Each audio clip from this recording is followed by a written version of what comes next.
Copy, Steve. That's a good config. Egress the airlock. All right, heading outside.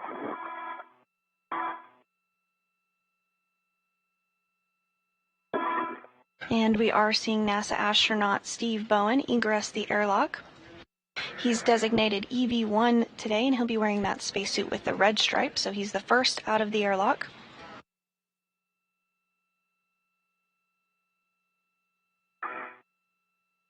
My bearings here. Steve, no rush at all, but I've got crew lock bag 2 when you're ready. Okay. Just give me a second.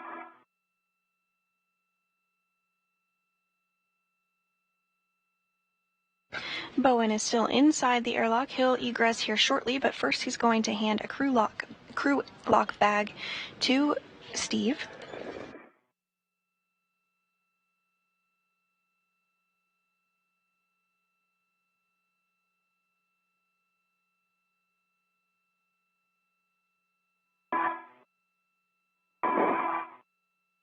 Yeah, let me get my BRT ready.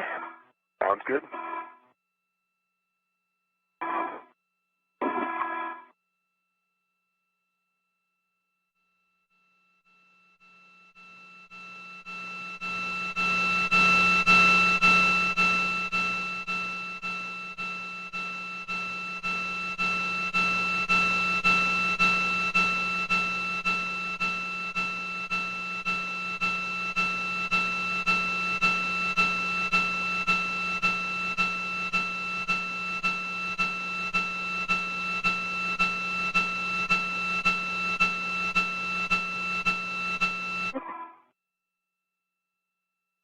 Steve, you have the bag.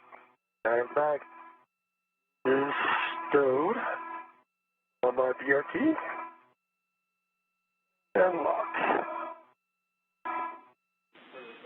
Houston, copy. Sounds good. Steve, awaiting your go to egress. All right. Trying to get my others clear. All right, and you have a go to egress. Copy, go to egress, thanks. After egress, you can both turn on your HECAs and perform buddy checks. Copy, Johnny, thanks.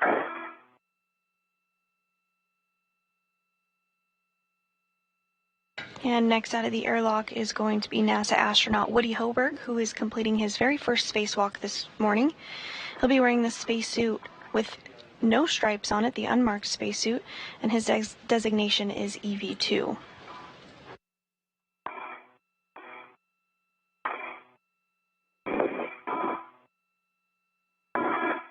Once both crew members are out of the airlock, they'll work to translate to their next location, but first they're going to turn the lights on their helmet cameras.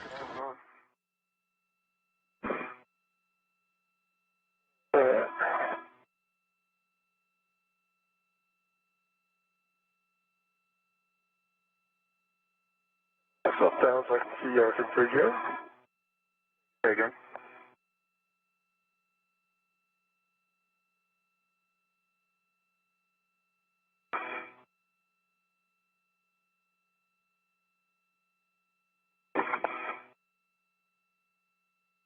Both crew members now out of the airlock.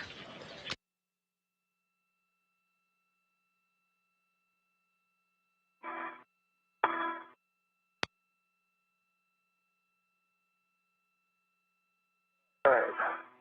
I'm gonna plan to be aft, Steve. All right, I'm coming back around the other way then. Sounds great.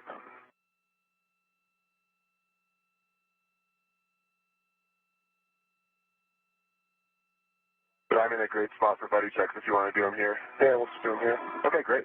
Take it right.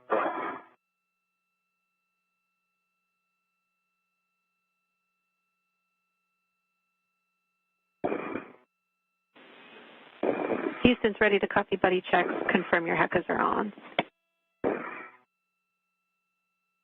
And I see, what are you saying this way? I see green light. What's the other one? Your METV is off. Is it? Okay. Goodbye. One. Keep the handle down.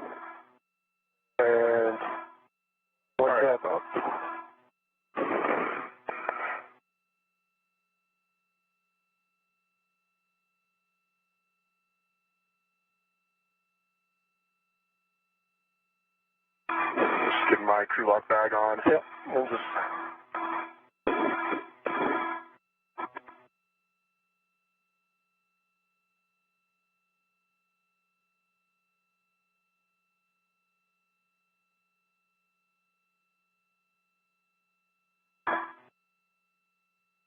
All right, Steve.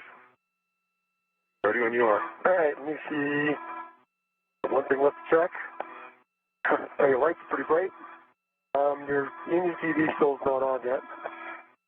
Range, I hit the button. Oh, there it is. I see it now. Okay. Okay, and I see both safer handles down. I see 2 tabs up. And I see 2 green lights. And I see your lights are off. All right, Steve, for you, I see 2 mini workstation tabs and a BRT tab, all 3 up. I see a green WVS light and a green Hecker light. Your lights are on. You got tools and tethers. Put your bag on the BRT. And you're looking good, Steve. All right. And looking to check your safer handles. 1, 2, both down. Looking good.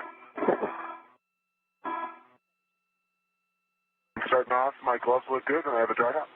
And my gloves are good, and I have a dry hat as well. Houston copies. Good buddy checks, good glove checks, and dry hats for both of you. You can tend the thermal cover closed, and Steve, you'll be translating to the anchor hook location. I have more words for you when you're on your way. All right, give me 1 second. Get this cover closed, and then it'll be on my way. I got the cover, Steve. All right. Yeah. And Jenny, I'll have to hold on fully closing the cover for my waist tether. Copy. Just tend to close for now. Thanks, Woody. Copy.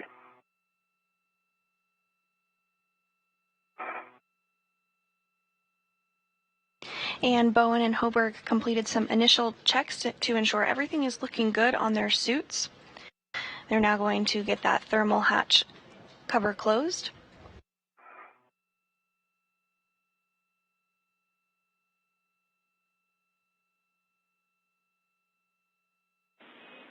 Steve, I have a caution for you.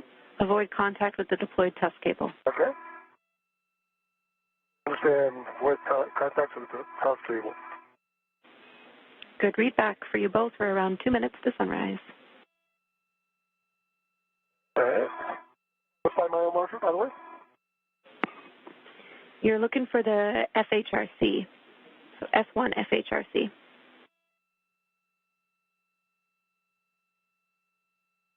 Okay, on my way. And Hoberg is getting the thermal cover closed. Meanwhile, Bowen is translating up the forward face of the truss. Steve, that mile marker is 6300. 6300, thank you.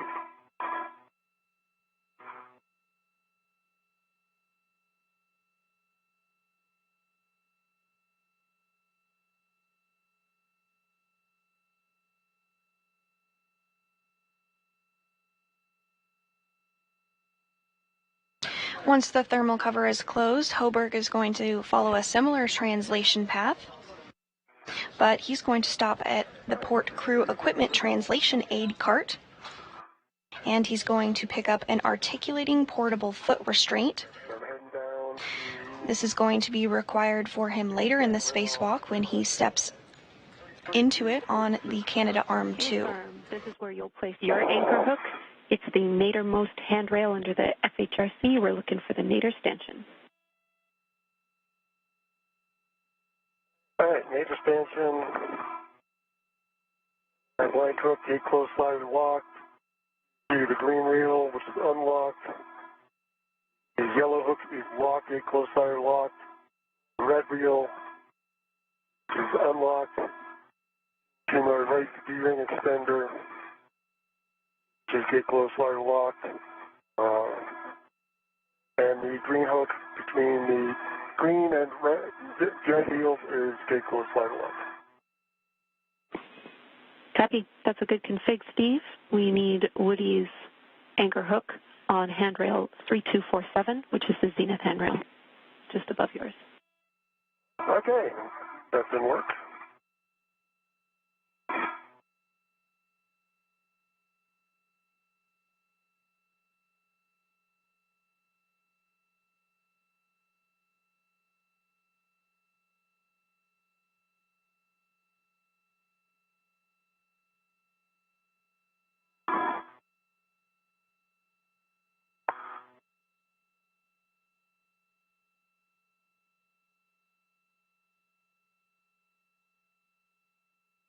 Okay, what do you hook?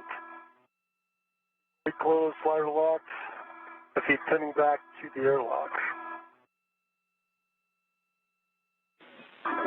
Copy, that is a good load path for Woody. You can give Woody the go to release his waist tether. Then would you have a go to release your waist tether? Steve, I copy, picking it up.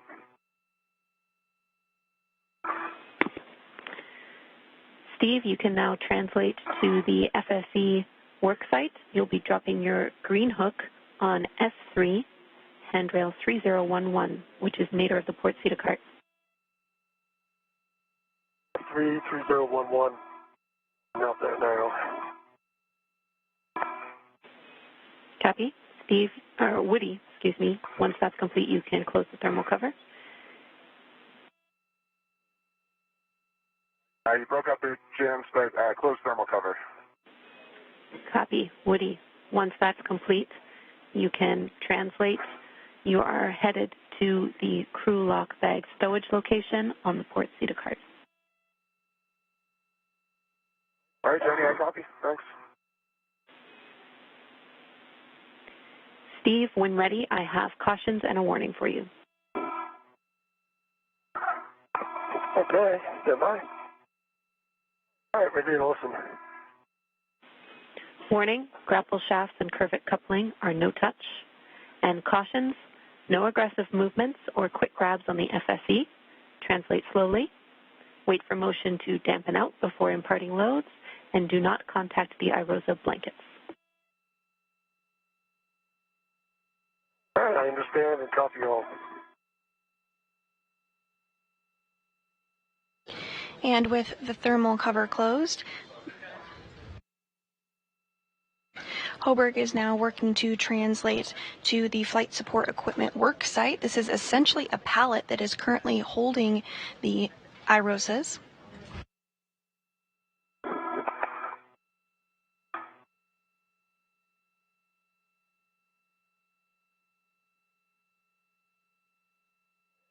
Green reel is coming to 3011. Green hook, I should say. I copy your green hook on handrail 3011. 3011 or 3011? 3011. Okay.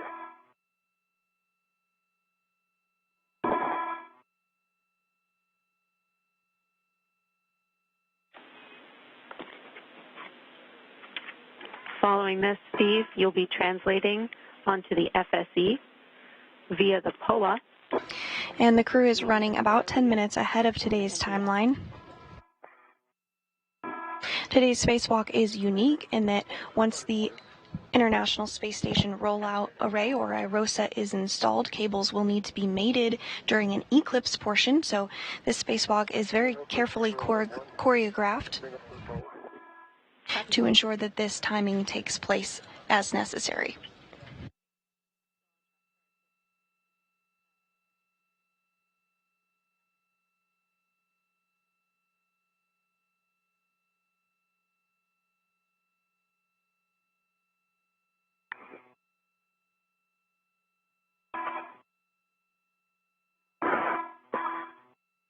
And you are seeing this view from the helmet cam of NASA astronaut Woody Hoburg, who is completing his first spacewalk today.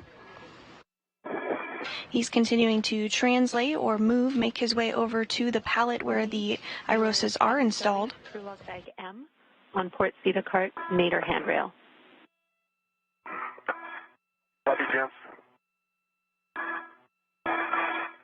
He's currently at the port Cedar cart where he's going to temporarily drop off one of his crew lock bags. And he's also going to pick up an APFR, an articulating portable foot restraint, which will allow him to step into and ride on the Canadarm2.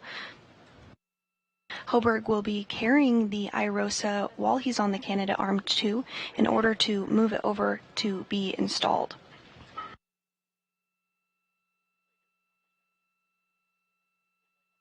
Today's solar array will be installed on the 1A power channel on the starboard truss of the International Space Station.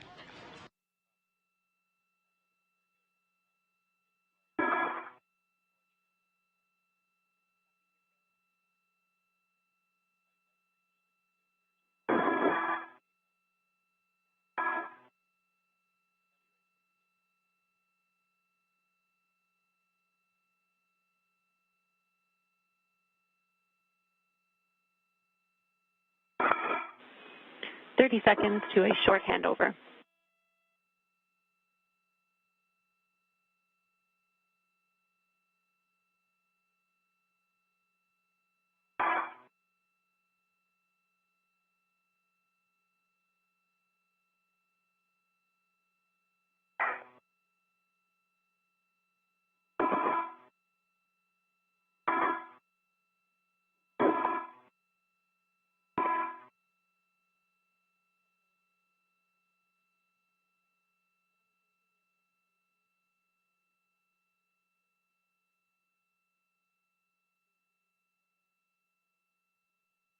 And we are in a brief expected handover between satellites, but we'll regain communications and video with the crew during their spacewalk here momentarily.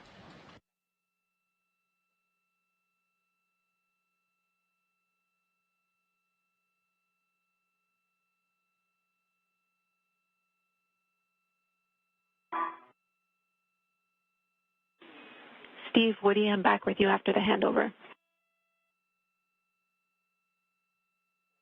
Jetty, I copy.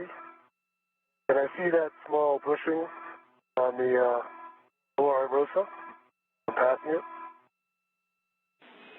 Copy, you have eyes on the FOD. Thanks, Steve.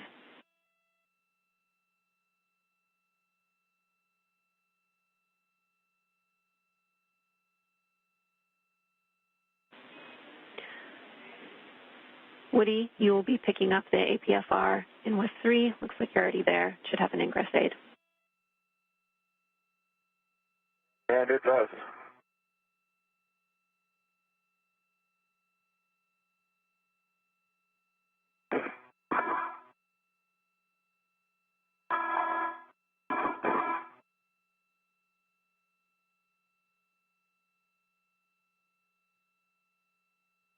And this view from NASA astronaut Woody Hoberg's helmet camera as he works to pick up the articulating portable foot restraint from the port CETA cart. Danny, just reporting the locking paddles on this APFR is very sticky. Copy. Sticky locking color, Woody. Working on it. The paddles. Copy the paddles.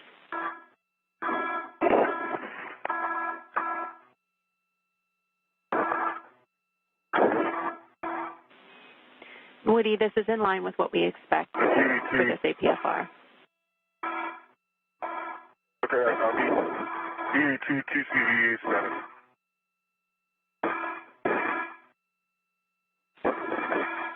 Copy, a TCV of 2 for Woody. -7. Copy, 7. Sure. All right, just confirming that the adjustable large small goes to 0008, and the integral goes to the upper handrail. Affirm, that's right. Steve, that handrail should be 13. Once that's done, I'll take a glove inspection hap check. Let me get this in place.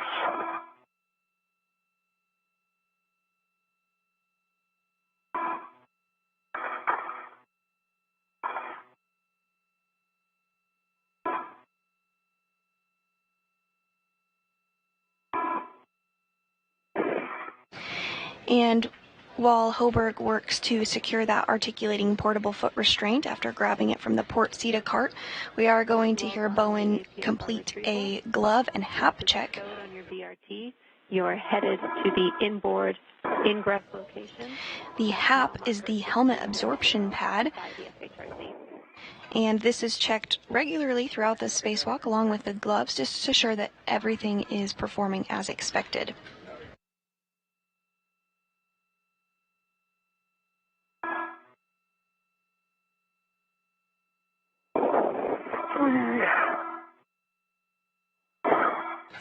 With the articulating portable foot restraint now in hand, Hoburg is going to work to install it on the Canadarm2.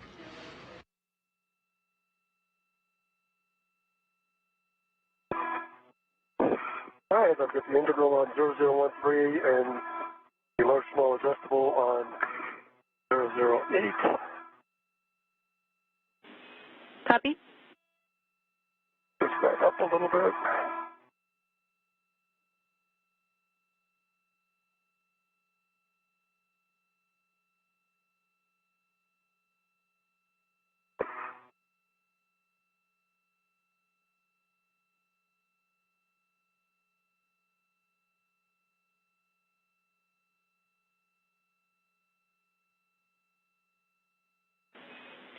Woody, I have your next step, working with Frank to GCA to the published APFR install position.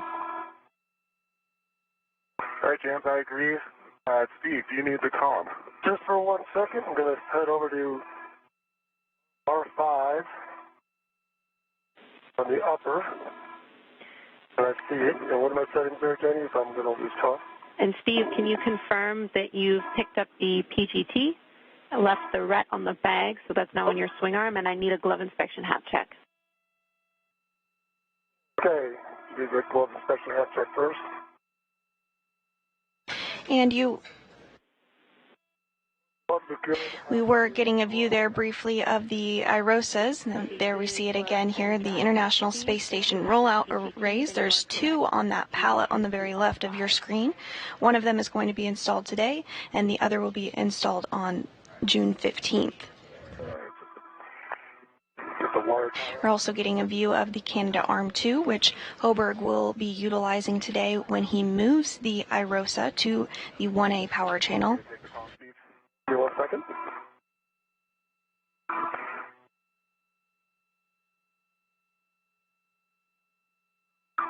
All right, Jenny, I have the PGT, and you want me to leave this RET on here, correct? Affirm, leave the RET on your swing, or leave the RET on the bag and RET swap to the swing arm RET. All right, that's going to work. If you give me the PGT settings, we can give the comm to, please. Bravo 2, counter 2. Bravo 2, counter 2. All right, I'll let you know if we get contact before I've done, if I haven't done it yet. Copy, and that was a good readback.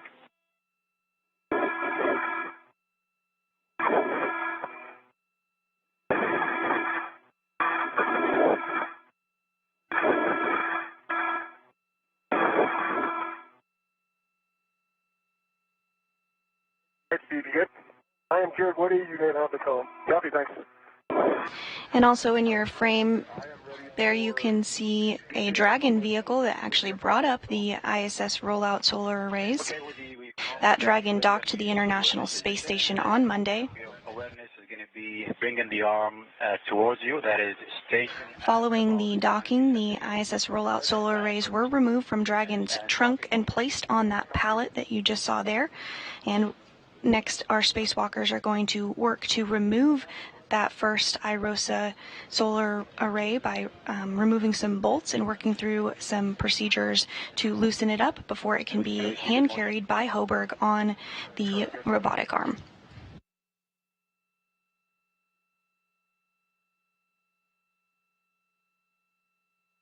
Alpha meter to go. Continue. Copy, continue.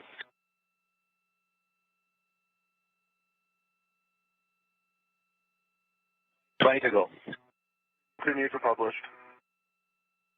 10 to go, continue to publish. And ramping out.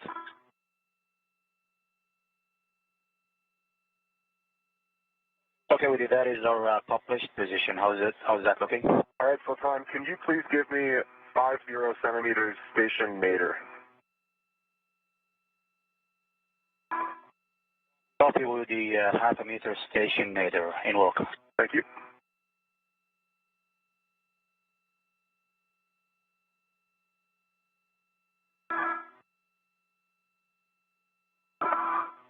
I see good motion.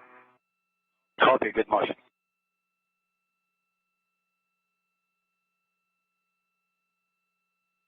Okay, 30 centimeters to go. Continue. Continuing.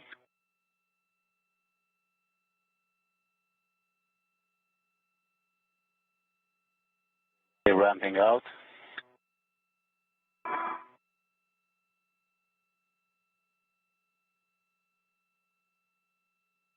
Okay, Woody, that is half a meter station nadir. Copy, Sultan. That is GCA complete. That's a perfect position. Right, copy, GCA complete, and brakes are coming on. Copy, brakes on. And I'll be installing the APFR. Woody, we're looking That's for... affirmative. You are go to install the APFR. Woody, we're looking for a clocking of 12. Copy, clocking 12, and I already confirmed Papa, Fox 6 set. Good settings. Steve, I'm back with you. Thanks, Jim. About 5 turns, 502, counterclockwise 2, and releasing R5. Copy, the boat will spring out when fully released, and you'll see a white line indicator. Expect 18 to 20 turns. Hoberg continuing to step through procedures to get that articulating portable foot restraint installed on the Canadarm2. This articulating portable foot restraint, or APFR, allows him to click his spacewalking boots into it so that he can ride aboard the Canadarm2. He'll be carrying the IROSA while he does so.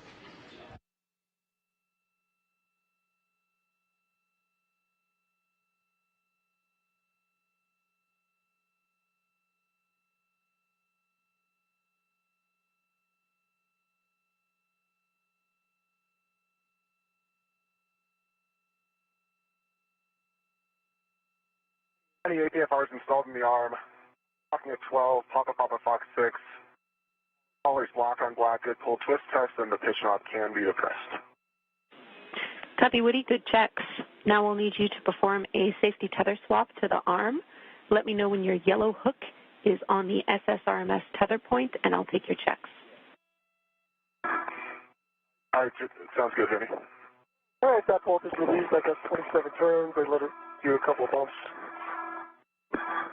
so that it would verify that it was clear. Copy, 27 turns and the bolt is fully released. Can you see a white line indicator? And there's a white line indicator. Copy, you can stow your PGT. And we are currently in an expected handover between our satellites. We do have communications with the crew, however, we do not have video at this moment, but we'll regain it. Copy, translate to stanchion Bravo.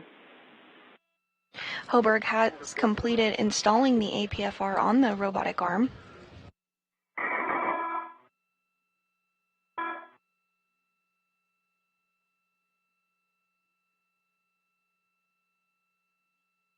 Hi, Jenny. My yellow hook is gate closed, locked, black on black for the SSRMS tether point. Green hook is stowed on mile marker 6360, and that green reel is unlocked.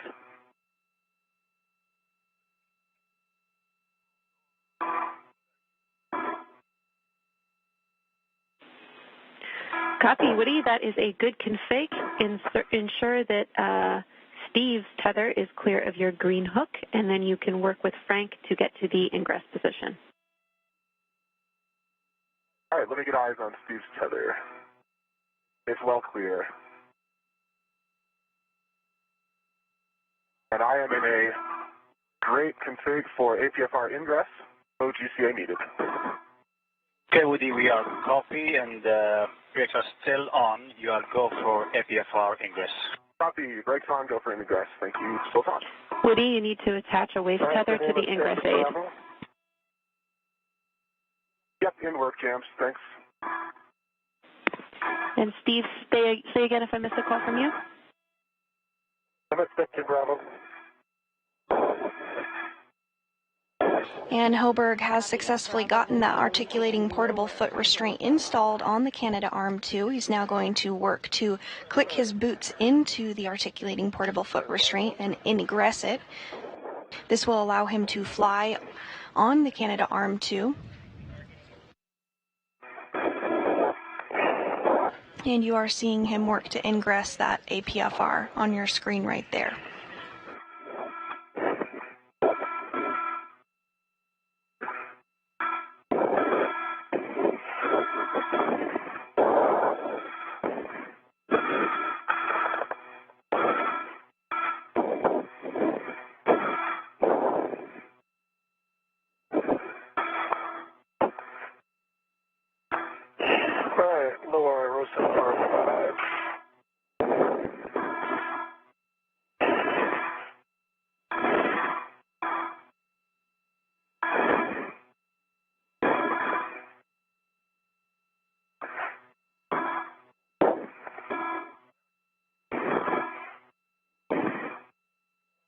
So I've got Bravo 2, counterclockwise 2, going to R5, and looking for full release and a white indicator. Good word, Steve. Expect 18 to 20 turns I have written here. All right, 18 to 20 turns. Okay. And Steve, I'm going to look for the comm again when you have a chance. Hey, we'll take the call. Thanks. It's Sultan. I'm ready for thrust back off. All right, copy. Woody, you are ready, and brakes are coming off. Copy, brakes off. Woody, check your tools and tethers are clear. We need you to confirm that. Thanks, James. Yep, tools and tethers are all clear. Copy. I agree. You are a go to proceed. Woody, we also are hearing that your left safer handle might be up. We need you to check both of them. Got it. Your team was correct. And both safer handles are down. Copy. Both safer handles down on Woody. Thank you. You guys are doing great on time.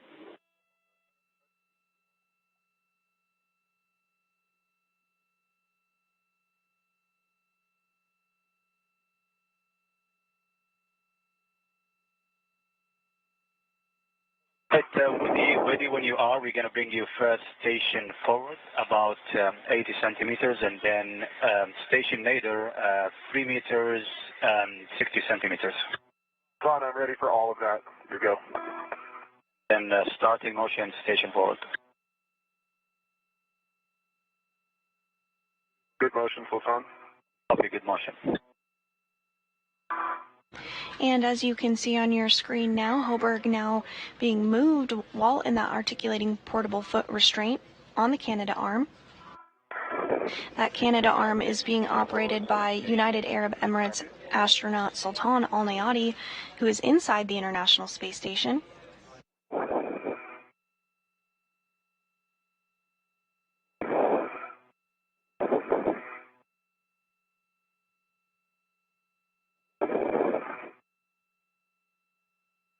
Hoburg is going to be translated to a better position to help NASA astronaut Steve Bowen remove some bolts and an anti-rotation device which will enable the IROSA to be released from the pallet. Following this, Hoburg will hand carry it while on the Canadarm2 over to the 1A worksite. Okay, 2 meters to go. Continue. Okay, continue.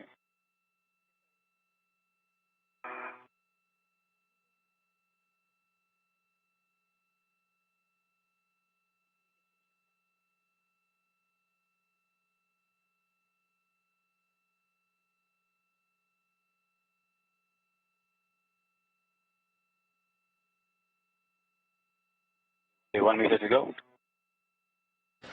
And this view from NASA astronaut Woody Hoburg's helmet cam as he is on the Canadarm2. Looks like he's taking this opportunity to get some truly out-of-this-world photography.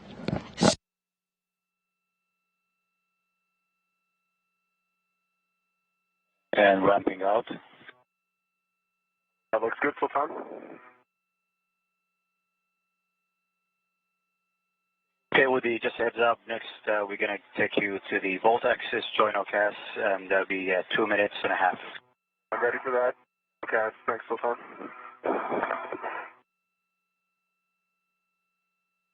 Okay, Jenny, I've got Bravo 3, counterclockwise 2 set up. There were 20 turns on the lower Irosa with a good white band. Copy, I release. I understand R5 on the lower Irosa is released with 20 turns. You should be pretty much at the bolts for C2. We are going to work on releasing these anti-rotation devices, so you can attach an adjustable equipment tether and from your small trash bag to the ARD tether point. Okay, let me get that done.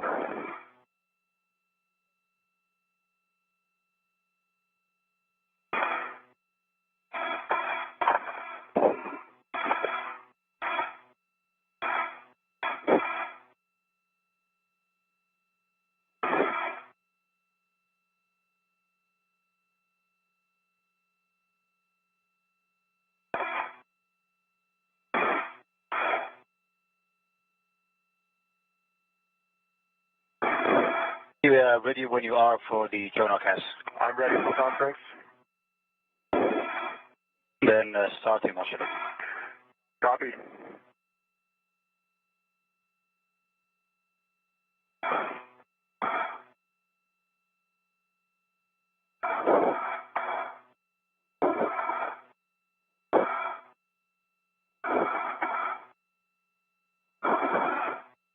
Good motion, Sultan. Good motion. And Hoburg continuing to be moved on the Canadarm2. Meanwhile, Bowen is working with the pistol grip tool, or PGT, to release bolts. This is a restraint bolt. Next up, he's going to work on releasing the anti-rotation devices. All of this is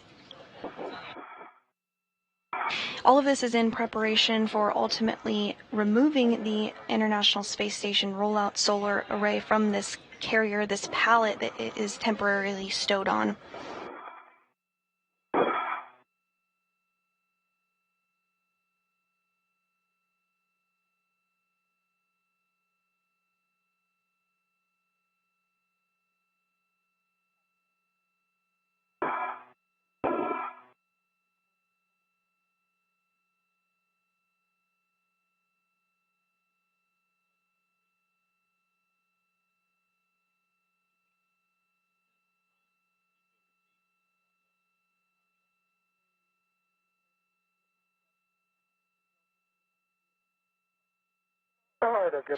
And as Hoburg continues to make his way over to his first work site, the International Space Station is currently flying 258 statute miles off the coast of Nova Scotia over the North Atlantic Ocean.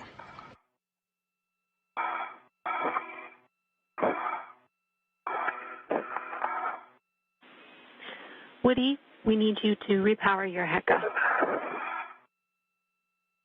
Copy. Power off, then power back on. You got it.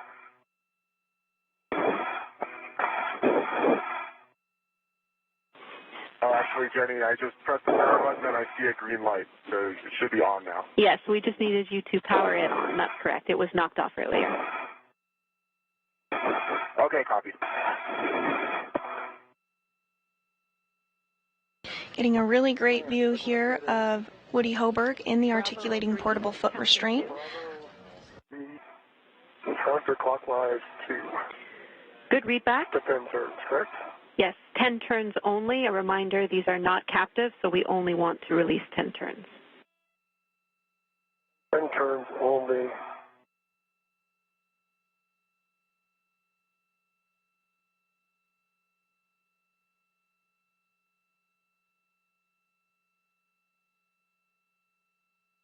And in Hoberg's hand, you can see the PGT, or pistol grip tool. This is essentially the space drill. It's going to be utilized a lot throughout today's spacewalk, first to remove the iROSA from the pallet and then to reinstall it on the 1A power channel.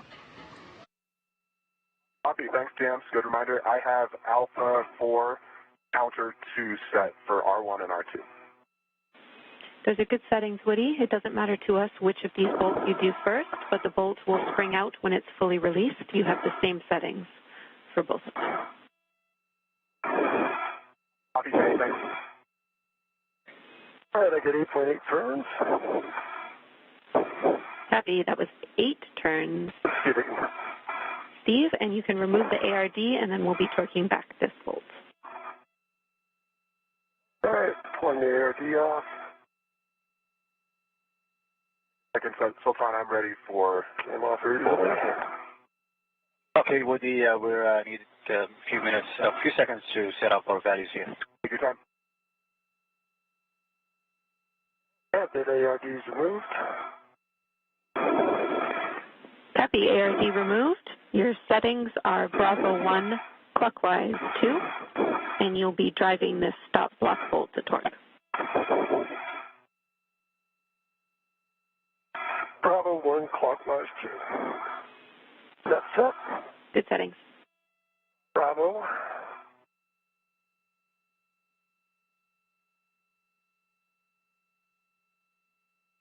One clockwise 2.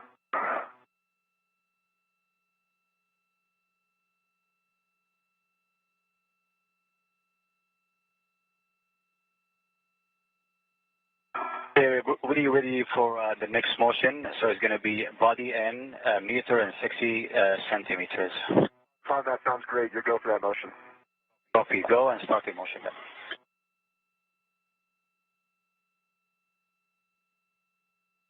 We are 48 minutes into today's spacewalk, and NASA astronauts Steve Bowen and Woody Hoberg are continuing to work together to remove bolts from the International Space Station rollout solar array in order to release it so that it can be carried on the Canadarm2. To step through the next set of procedures is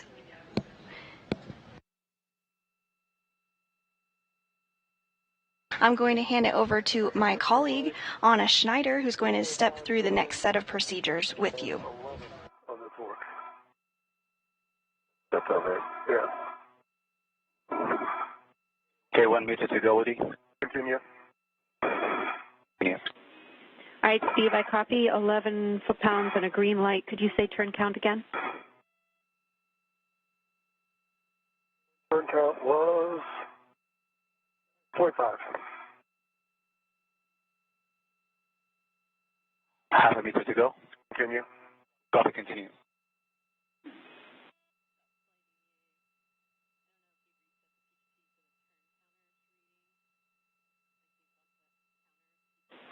We're just checking on those turns, Steve. It bumper rolled on top of the mount. You might not get as many turns as you might have expected. Okay, so it's on stop motion. But you can look at it. It's on there nice and snug. We are in the cockpit position, and you are go for unbolting. See where it's on there. Copy. It's not turning. It's on the bump. It's on the mount. It didn't go past the mount.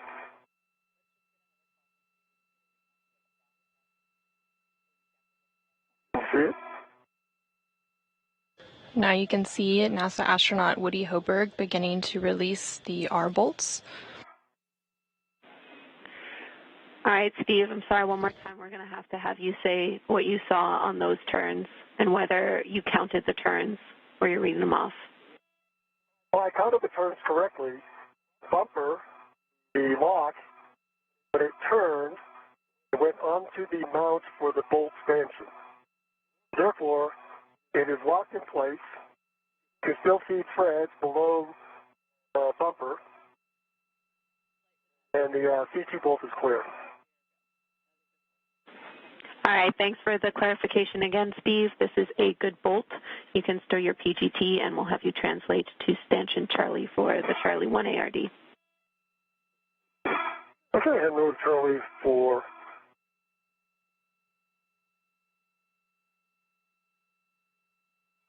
The bolts that Hoburg is working on are on the boom end of the upper IROSA, or International Space Station Rollout Solar Array. The first two bolts will allow the boom deployment system rollers to be moved into place to help with the array deployment later in the spacewalk. And we see you rotating the deployment system. Bolt sprung out, and it was 9.5 on R2.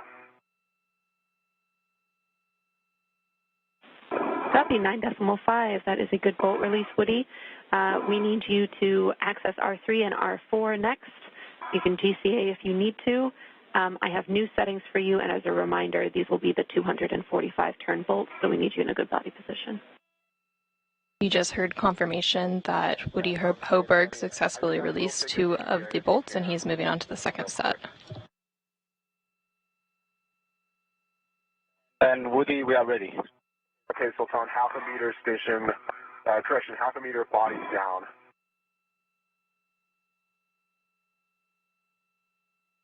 We copy 0.5 meter body down. Okay, starting motion. Copy. Good motion. Copy, good motion. You're hearing some conversation between NASA astronaut Woody Hoburg and UAE astronaut Sultan Al-Niyadi, who is inside the space station operating the robotic arm, as he moves Woody Hoburg down a little bit to access the next set of bolts. Okay, you can ramp out. Stopping out. Motion stop. GCA complete.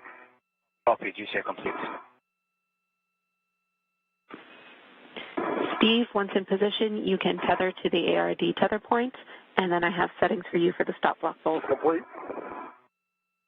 And I'm ready for settings.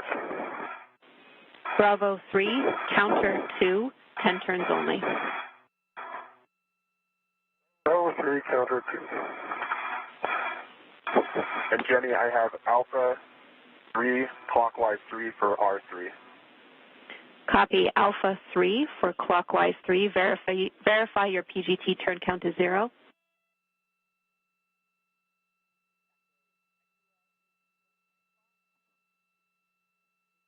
Confirm it's 0. Copy PGT turn count is 0. You can release R3. Copy. Starting turns.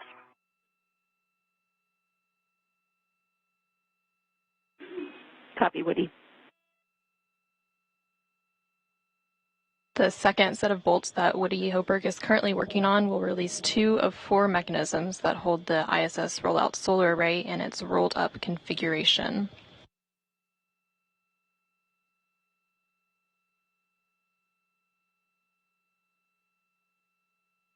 When folded, the IROSA measures approximately 10 feet by 2 feet by 4 feet. Got 8 turns, and it's loose over the ARD. Copy 8 turns on the ARD, or on the stop block bolt, you can remove the ARD. And that's removed, the ARD is removed, ready for settings to drive back in. Bravo 1, clockwise 2. Bravo 1, clockwise 2. 30 seconds from short handover. While NASA astronaut Woody Hoburg continues to work on those bolts, NASA astronaut Steve Bowen continues to work on the anti-rotation device.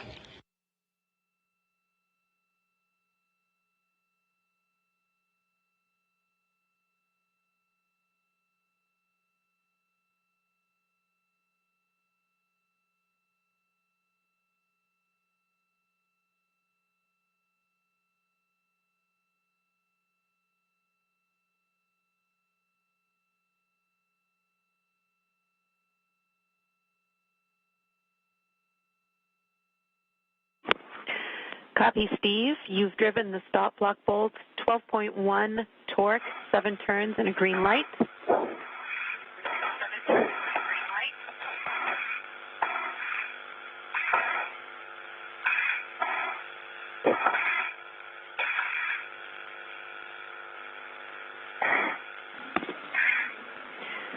Steve, I'm back with you after the handover, 12.1 torque, 7 turns and a green light. You can stow the ARDs in the crew lock bag. All right, heading over there.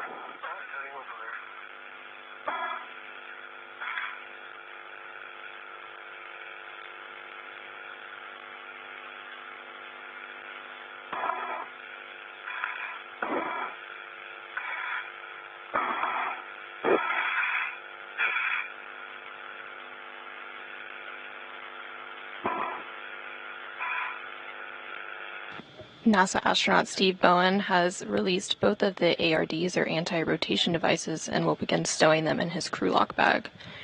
Here on the screen, we continue to see NASA astronaut Woody Hoberg work on releasing the second set of bolts on the boom end of the upper IROSA.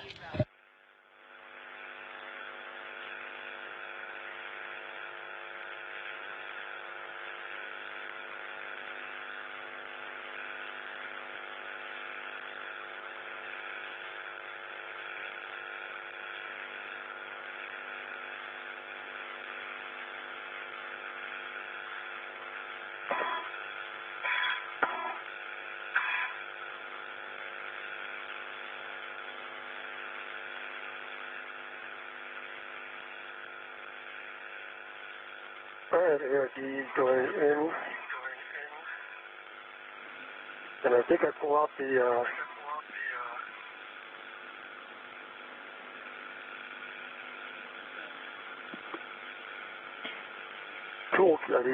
socket caddy. Affirm, Steve. Those are good words. We need the 5/8 12-inch wobble on your TGT, and you can stow the 7/16 on the socket caddy. All right, and I'll put that in work. ARD is nicely stuffed in here. Copy. Jenny, 245 turns, R3, turkey timer popped out. Copy, 245 turns on R3 with the turkey timer popped out. Your settings are Alpha 3, Counter 3 for R4. Alpha 3, Counter 3, set 0 turns on the TGT. Here go. Starting turn.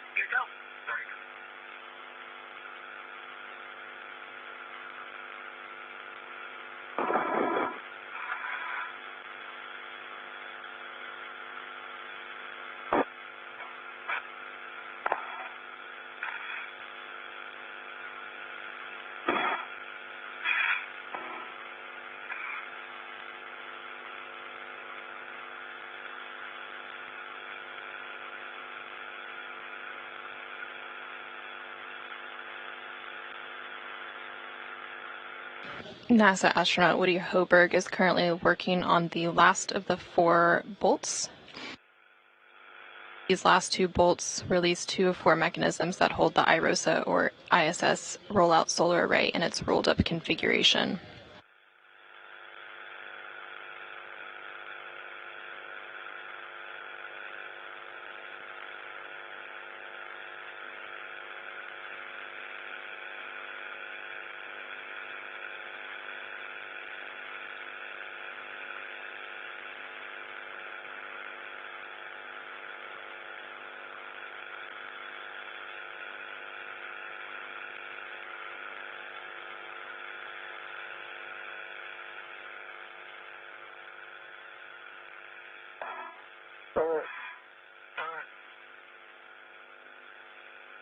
The 12-inch wobble is a good pull test on the center caddy, going for the 5/8 12-inch.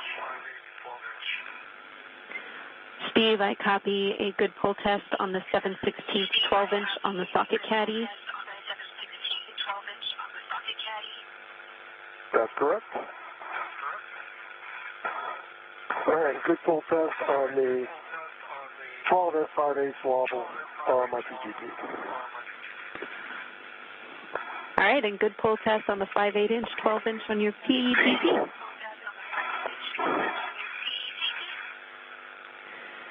Steve, now we will be breaking torque on the IROSA FSE bolts. you can translate to Bolt Charlie 1, which is stanchion Charlie. Should be right next to you. Charlie 1 right next to me.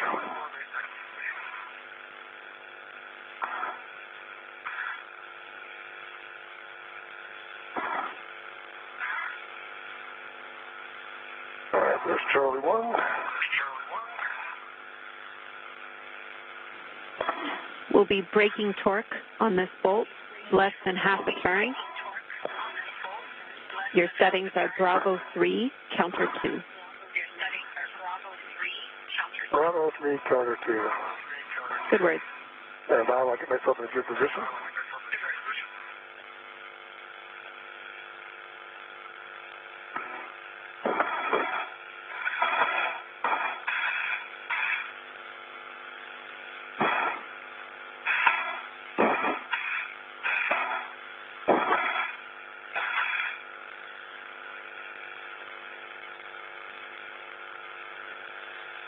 All right, Bravo 3, counterclockwise 2. Good words. Less than half a turn, correct? Affirm. And big picture for all crew, we are about a minute and a half from an LOS. We have voice comm for the first 5 minutes, and for the last 5 minutes, I'm still prime IV. I will hand over to Frank when I need to.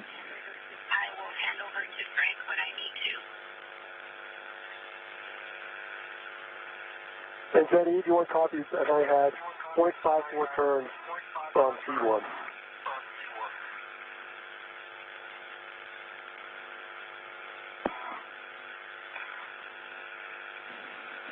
Copy. Torque broken on C1.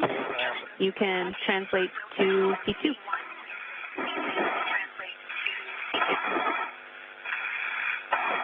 Jenny, I copied R4 release 245 turns, turkey timer out. Copy, Woody. Great job. R4 release, 245 turns, and you see the turkey timer.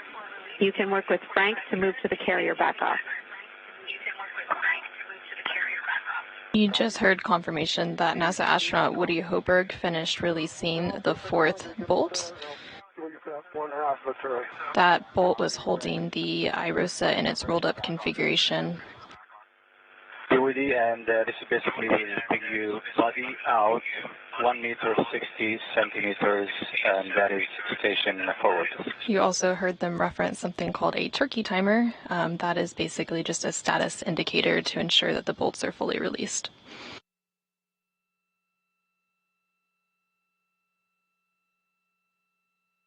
We are now in an expected handover that will last about 15 minutes.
We are currently about 1 hour and 5 minutes into today's spacewalk.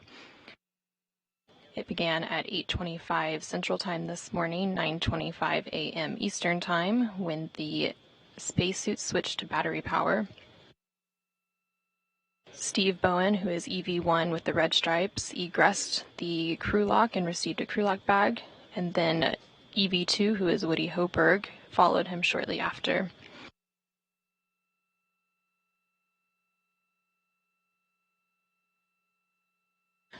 Bowen then translated up the forward face of the truss and went starboard, configuring his safety tethers on the way, and then Hoberg followed a similar path, but went to the Port Crew Equipment Translation Aid, or CETA cart, to temporarily stow his bag and retrieve the articulating portable foot restraint.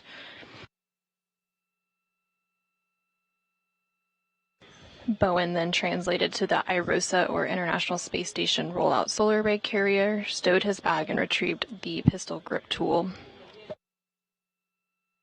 Bowen began preparing the IROSA for removal from the carrier, first releasing a restraint bolt on the upper IROSA.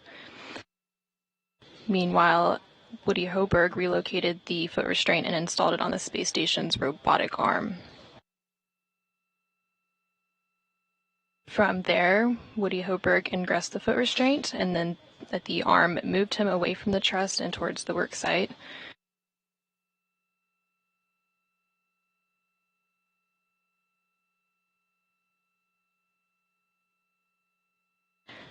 Bowen translated to the lower IROSA and released its first restraint bolt, and then released both anti-rotation devices on the upper IROSA and stowed them in the crew lock bag. While on the robotic arm, Woody Hoberg was flown over to access two different sets of bolts on the boom end of the upper IROSA. The first two bolts allowed the boom deployment system rollers to be moved into place to help with the array deployment later in the spacewalk, and then the second two bolts released two of four mechanisms that hold the IROSA in its rolled-up configuration.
The goal of today's spacewalk is to install an IROSA, or International Space Station Rollout Solar Array, to augment power generation for the 1A power channel on the space station's starboard truss.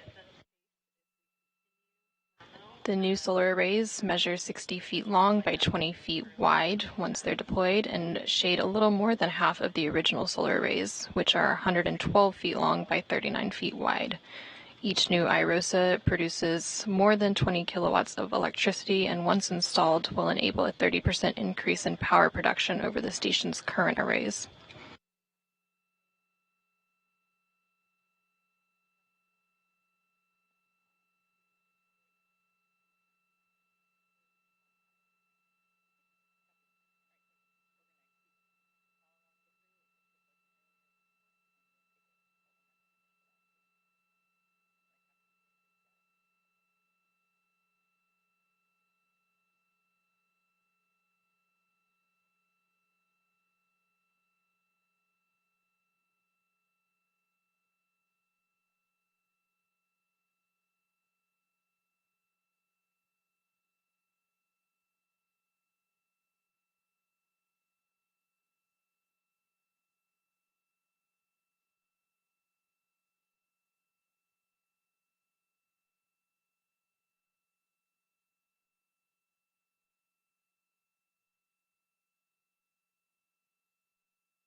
There's about 6 minutes left in this 15-minute loss of signal before we'll return to seeing Steve Bowen and Woody Hoberg working on today's spacewalk.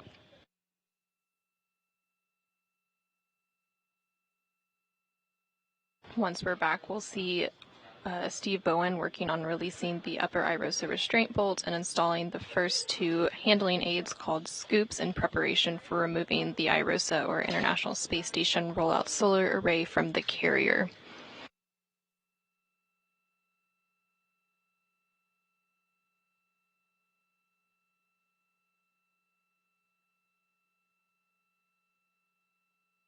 Currently aboard the International Space Station, we have the Expedition 69 crew, which includes NASA astronauts Frank Rubio, who is inside the space station helping with today's spacewalk.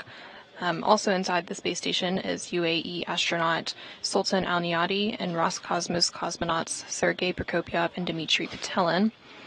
And then, of course, our spacewalkers today are NASA astronauts Steve Bowen and Woody Hoberg.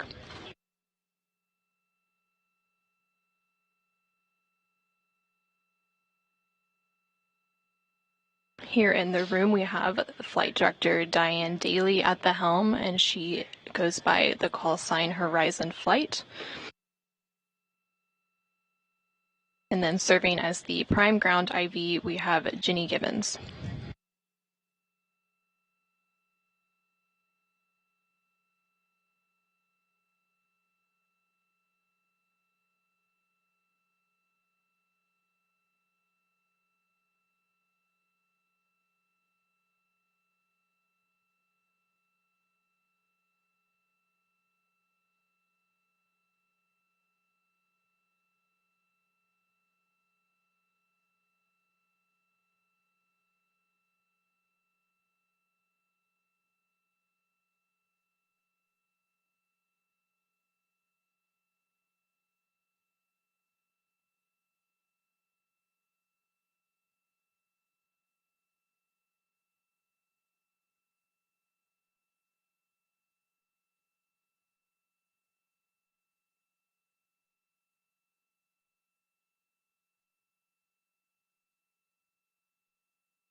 There's about 1 minute left in this loss of signal, and then we'll quickly return to seeing what Woody Hoberg and Steve Bowen are progressing.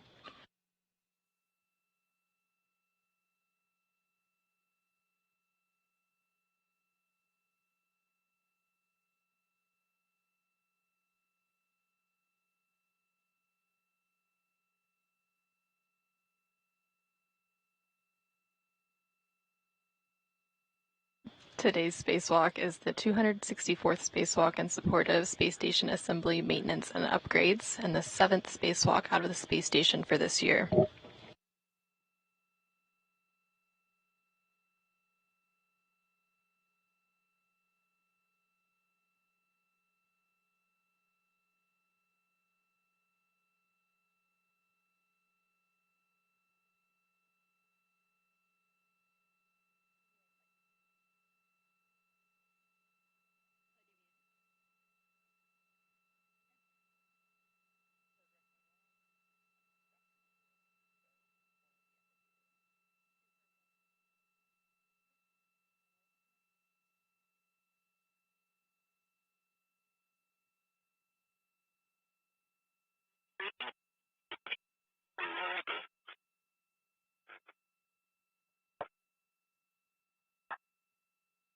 I'm ready to continue. You have 40 centimeters to go. Start. Good motion. Good motion.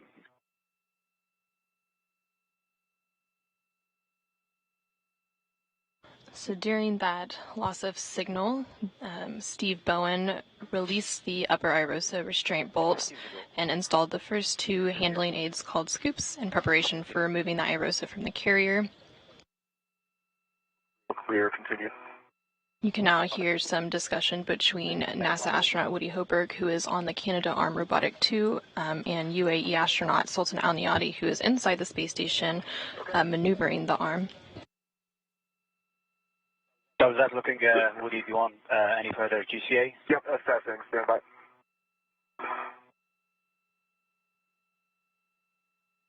Tom, could I please go body down about 20 centimeters? They are flying Woody Hoberg to the hinge end of the upper IROSA. Once there, both Woody Hoberg and Steve Bowen will work to remove the final bolt holding it to the carrier, and then Steve Bowen will install a second scoop, and Woody Hoberg will then lift it off of the carrier. Holding. And Sultan, that's a great spot. GA complete. Okay, GCA complete, and that was 15 centimeters body down. Perfect.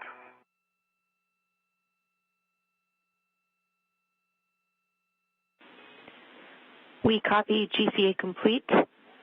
Woody, attach a RET to the scoop, which is on IROSA.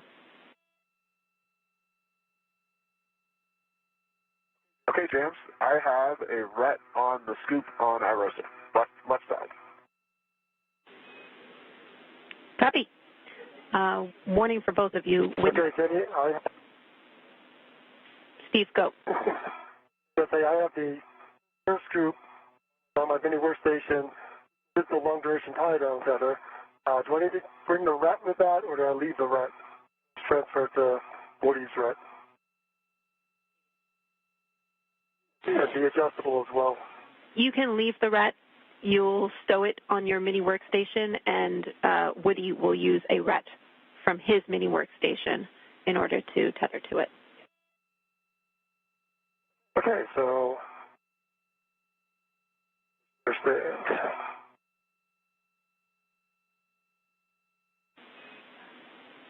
We can get ahead on our checks here. So a warning for both of you, do not release C1 until I give you the go. Copy. Copy.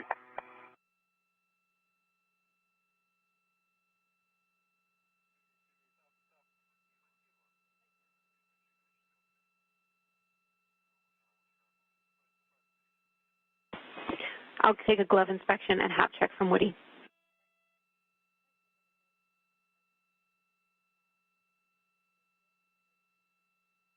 There's no change to the gloves.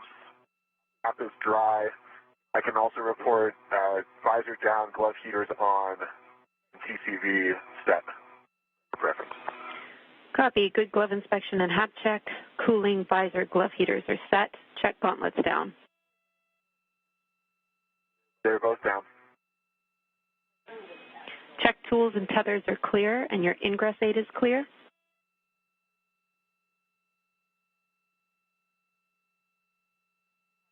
Tools, tethers, and ingress aid all clear.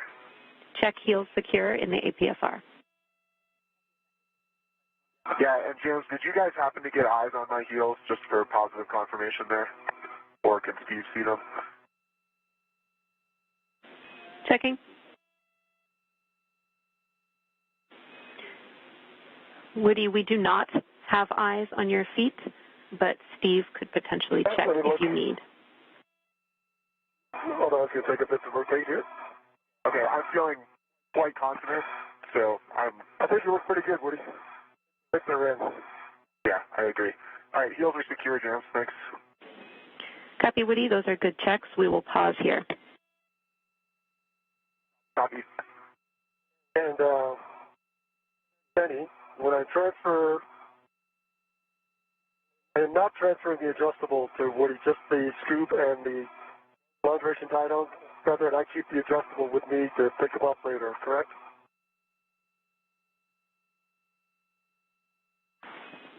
Checking, Steve.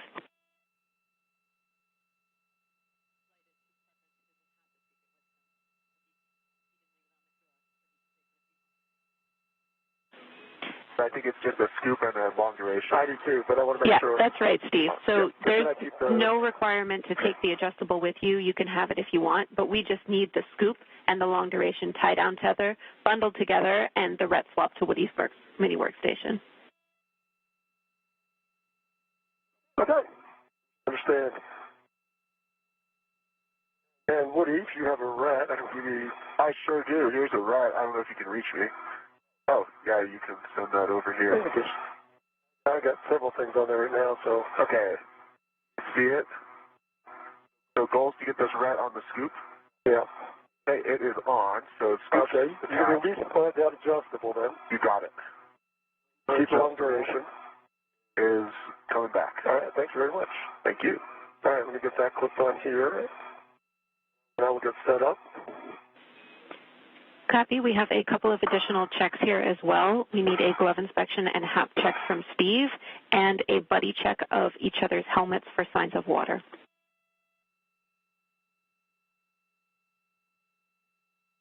You have your visor down. Yeah, see in your helmet? Actually, stay right there, Steve. Okay, I have a good view into Steve's helmet. I can see his HAP and his HAP absorption band, and I see no signs of water. I agree. Copy. Steve, I'll flip my visor up for you.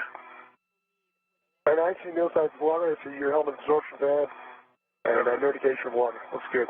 Great. My gloves are the same. They're still good, and my HAP is dry. Copy. We have good checks. And as a reminder, Woody, we track you holding that scoop at this time. It needs to be redded to you, but Steve needs to be holding it. He will be the one installing it after C1 release. Yep, concur. All right, let me go to the hold fort area. Thank you. Yep. We are now about 1 hour and 27 minutes into today's spacewalk. Before Woody Hopeberg and Steve Bowen remove the final bolt holding the iROSA to the carrier, they're performing a series of glove and HAP checks. EVA. You are both doing great on time. We are an hour up.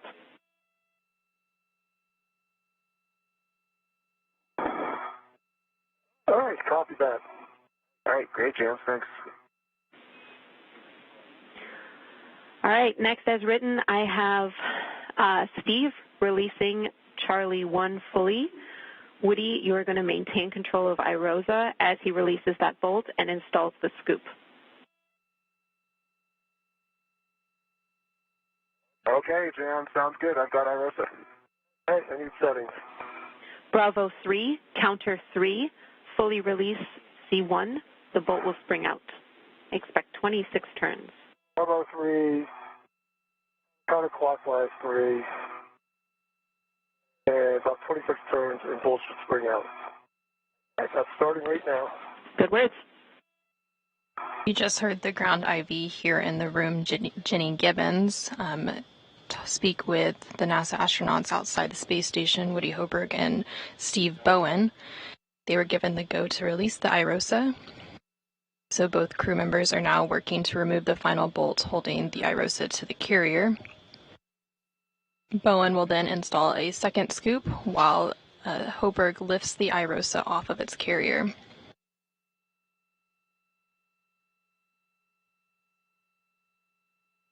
All right. I got 27 turns. To come off, I think I need to turn a few more, but not 3 of this bolt. Copy, 27 turns, So going for more. Turns.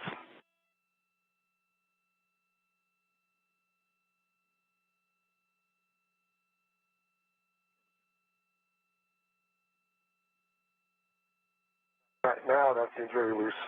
Again, additional 10 turns. How does it feel, Woody? Yeah, I think it feels, quite loose. Okay. Still my PGT and get the scoop in place. That's great. Good words.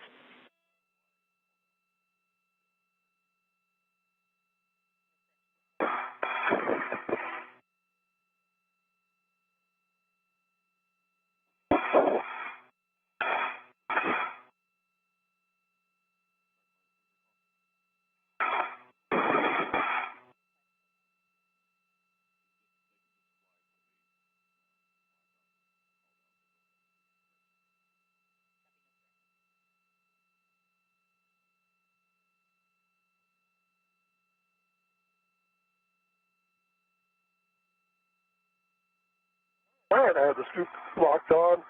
I hope that's a good config, Woody. That's great, Steve. I have IROSA. You have IROSA. Ground copies. We agree we're in a good config. Steve, we need you at the grapple tower to assist with this GCA. Make sure IROSA clears the grapple fixture. And I have cautions and a warning for both of you when ready. All right, I'm in a good position to watch clearances from the grapple fixture. And ready for warnings. Caution, prior to removing IROSA, ensure the FSE is not moving. Steve, you stay still on the FSE during the release. And warning, don't put your fingers in or around any of the pin slots mounted on the inside and outside of the root beam. With that, I will let you work together to release IROSA. To do that, Woody, you will be sliding IROSA away from you to release from the FSE pin slot interface. Okay, James, I believe that has already happened. I think so, too. Copy. I still have control of it. We're looking good. All right. So ready for GCA.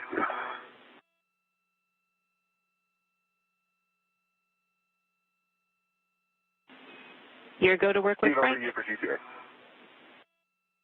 All right, Frank, if you're ready, I'm ready for the IROSA back-off position. I've got a good eye on the tower, and I'm looking for this to go straight.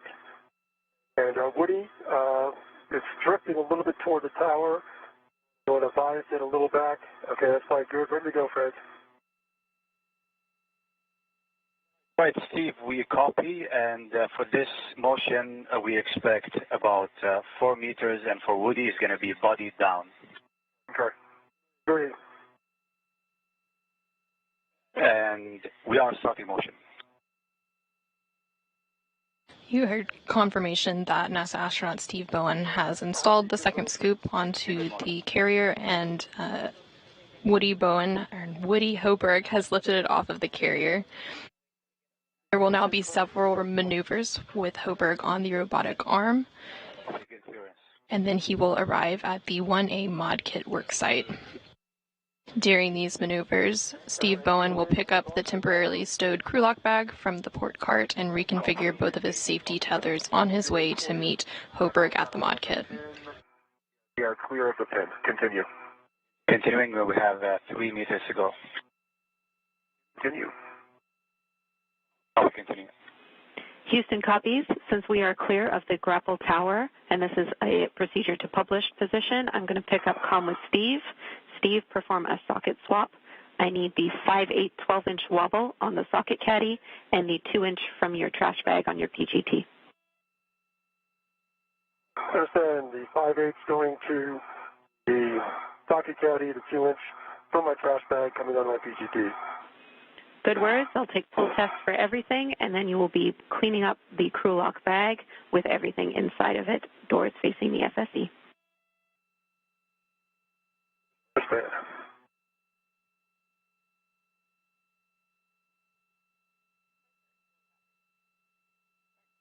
From this view, you can see NASA astronaut Woody Hoberg attached to the space station's robotic arm as he moves away with the International Space Station Rollout Solar Array.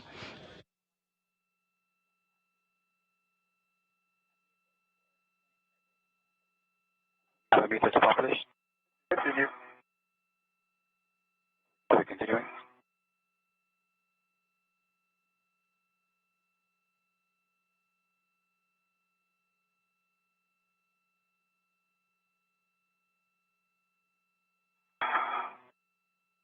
And ramping out. Copy.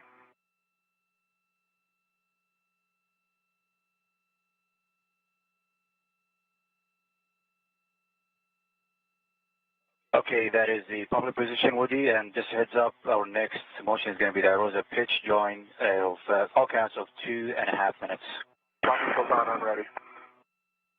Okay, then I have a good pull test on all 3 sockets on the socket caddy. I'm going to stow them in the crew lock bag first before I do my 2-inch.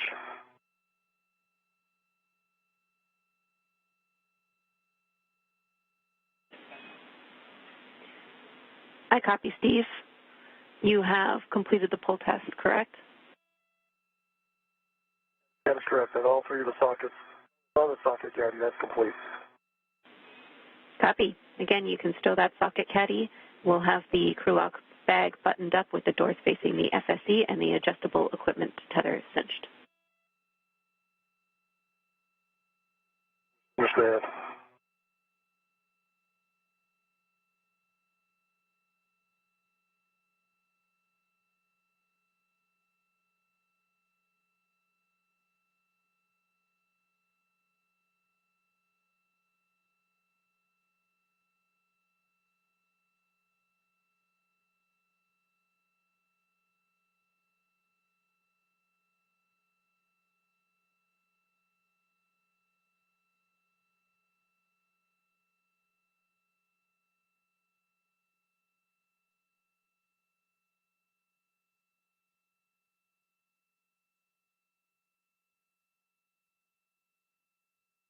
NASA astronaut Woody Hoberg continues to make his way on the robotic arm with the iROSA to the 1A mod kit worksite. Okay, so on the outside of the crew lock bag, I should have the needle nose, the wire tie, and an adjustable. And then I need a small adjustable attached to the lower handrail.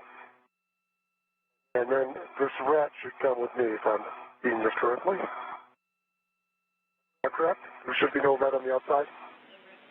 That ret can go into the bag, Steve. I understand. I'll put it in the bag.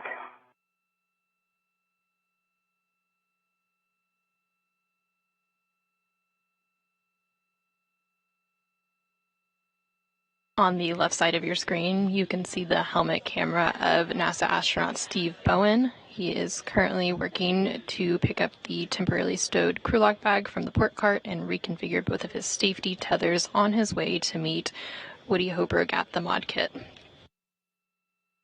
Once they both arrive at the mod kit site, both crew will then work to install the iROSA onto the 1A mounting bracket.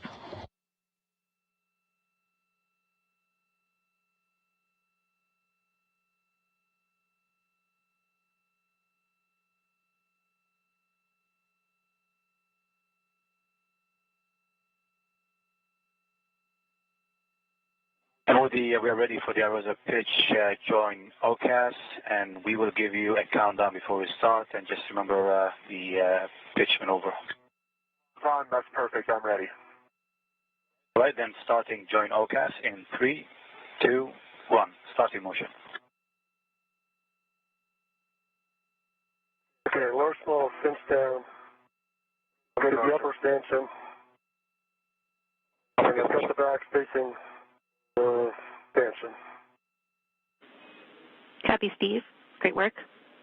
Once complete, you can translate off of the FSE via the POA.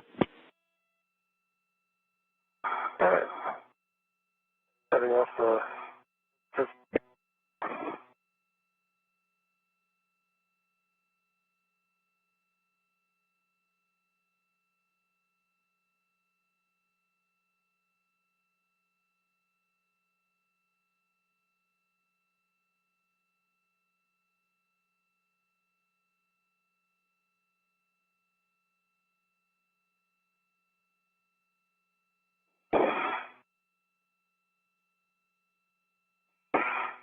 Oh, I'll do it later.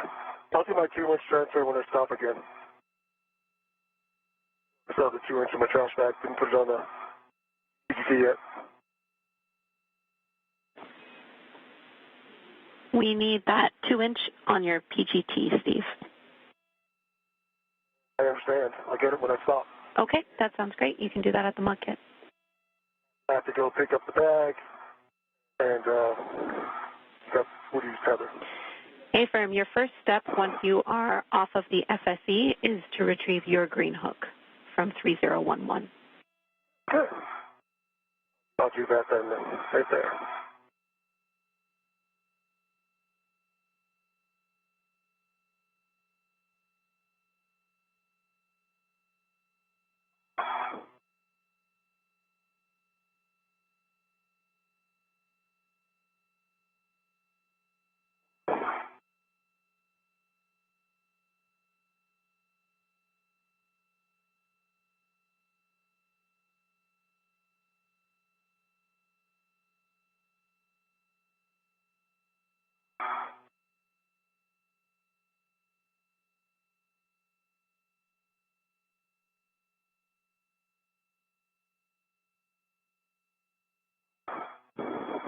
Our next motion is going to be an outboard join OCAS of 3 minutes.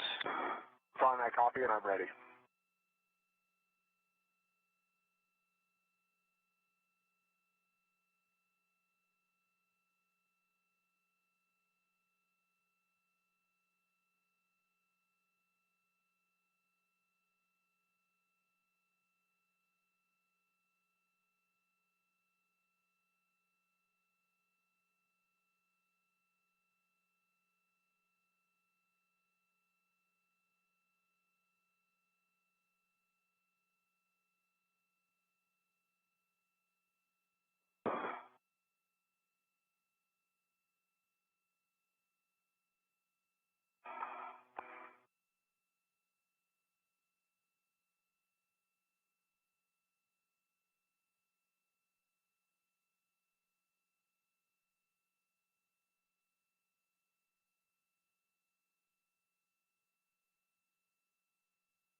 Right, We are starting motion for the join OCAS for the EV outboard. Okay, I'm ready. Another countdown would be great. Copy, starting in 3, 2, 1.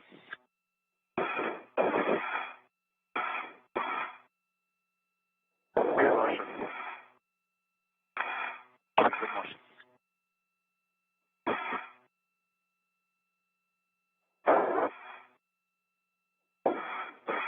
Currently on your screen, you can see NASA astronaut Woody Hoberg as he is on the space station's robotic arm, moving the International Space Station rollout solar array to the 1A mod kit worksite.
Today's spacewalk is the 264th spacewalk in support of space station assembly, maintenance, and upgrades, and the 7th spacewalk out of the International Space Station for this year.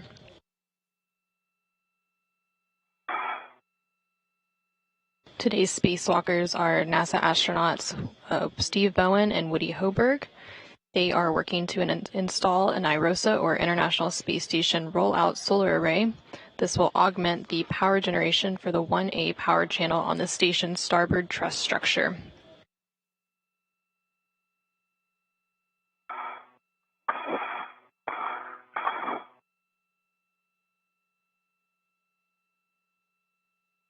The new arrays, once unfurled, measure approximately 60 feet in length by 20 feet wide, and they shade a little more than half of the original arrays. Each new IROSA will produce more than 20 kilowatts of electricity, and once installed will enable a 30% increase in power production over the station's current arrays. This spacewalk is the 9th spacewalk for NASA astronaut Steve Bowen and the 1st spacewalk for NASA astronaut Woody Hoberg. Copy. The 2 inches installed on your PGT with a good pull test.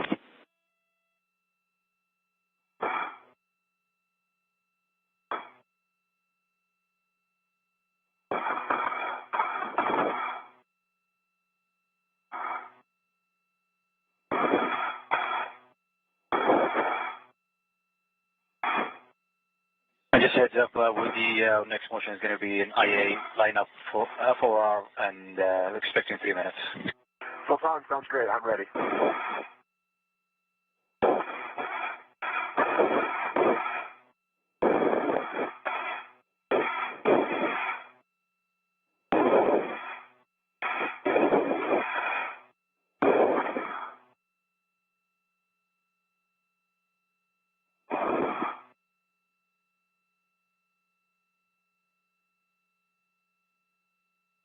All right, green hook is retrieved.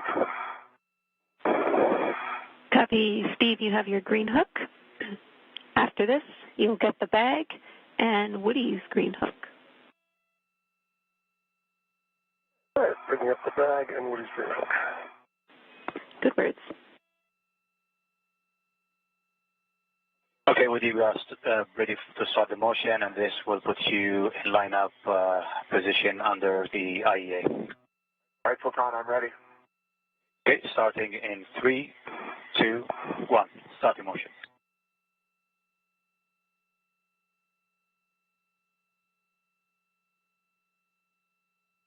Motion. Copy, good motion.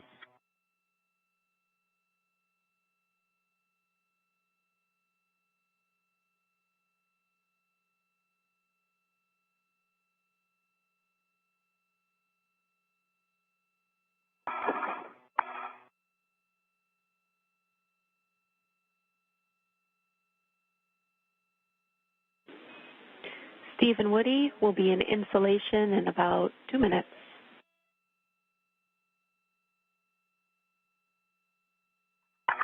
Hey, copy. Thanks, James.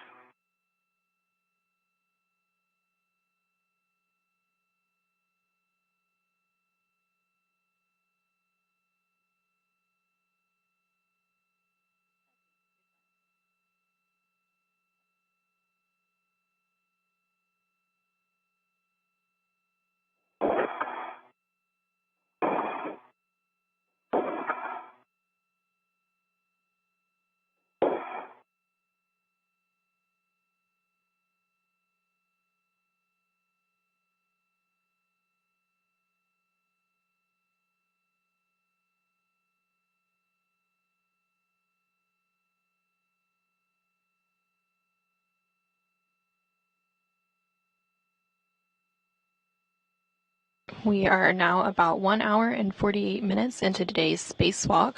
We are actually about an hour ahead of the scheduled timeline.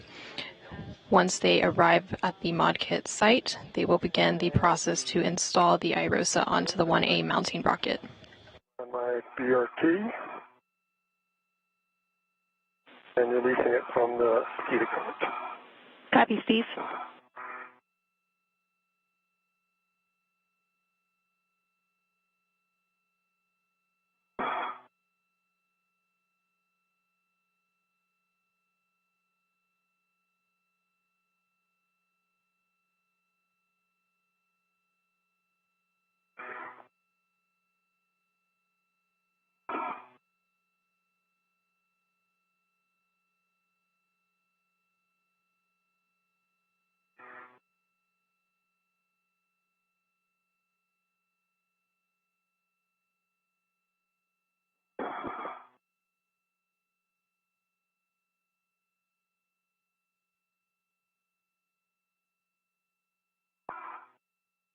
During the installation process for the International Space Station Rollout Solar Array, the crew will release the scoops, and Woody Hoburg will then move into position to release the final bolt holding IROSA into its folded position.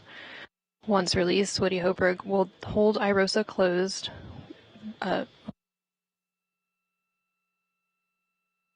Once released, Steve Bowen will hold IROSA closed while Woody Hoburg egresses or exits his foot restraint and gets into position. Both crew will then work together to unfold IROSA and secure the right side onto the mounting bracket. Once secured, Woody Hoburg will then drive 2 hinge bolts that IROSA into the unfolded position.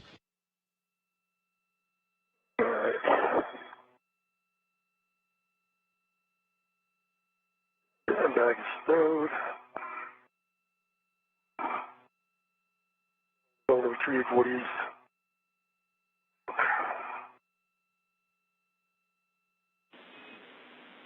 Copy, Steve. Woody's green hook is at around mile marker 6300. 6300.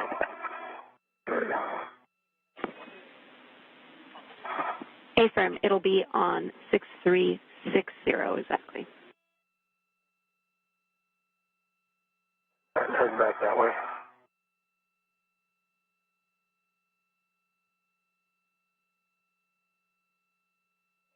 See his green hook.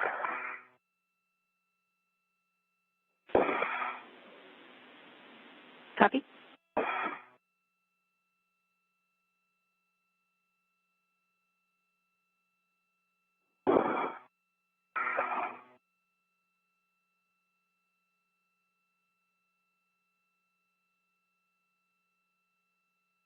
And Woody, we are ready for your go for the GCA to accomplish IROSA install. Sultan, I'm ready. I see body left. That's affirmative. We are expecting a first motion of body left, and it's going to be 2 meters, 40 centimeters, and then followed by a body up, and that is 70 centimeters. Okay, sounds great, Sultan. I'm ready. Okay, I have Woody's green reel on my right waist tether. Now I'm going to translate out to F4. Copy, Steve, and I might have missed it, but I need to check that reels are unlocked and your gauntlets are down. All right, reels unlocked. Gauntlets are down. I'm going to start my translation. Copy. Like you said, you're headed to the S4 IEA. I have words on where to attach Woody's green hook when you're ready. All right, I'll give you a call in a minute. And Woody, we are ready to start motion body left in 3, 2, 1. On the big loop, for all crew, do not start this next motion. Stand by 1 while we sync up on the ground.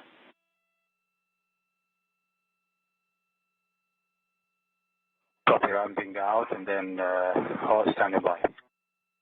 That was good motion, Sultan. Right, hold position now. More information for all of you on that call.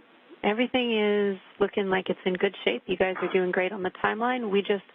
Since we are ahead, we want to hold and get all crew in position.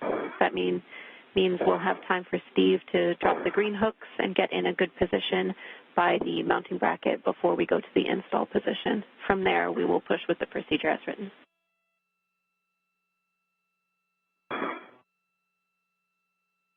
Hold your Woody, be waiting on me.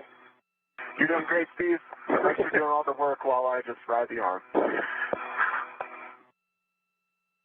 And IV crew, copy. All right, great job, everybody.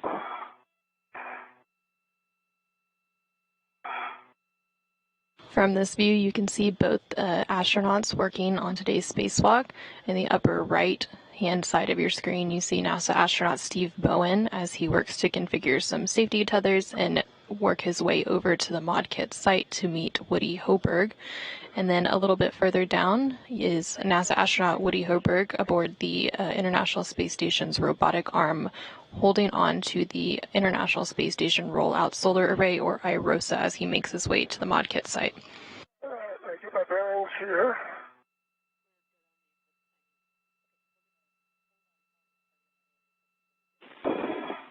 Copy, Steve. All right, give me 1 second. You're looking for hand. So I'm looking for which handrail number for his screen. 2219. And I'm ready to 2219. I'm ready to drop this hook here. Give me a moment. Copy. And you'll be fair leading Woody's tether around the outside edge of the IEA.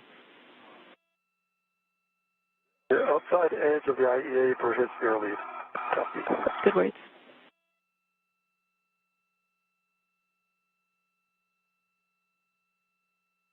And Steve, just for awareness, I'm right behind you and a little to the left. All right.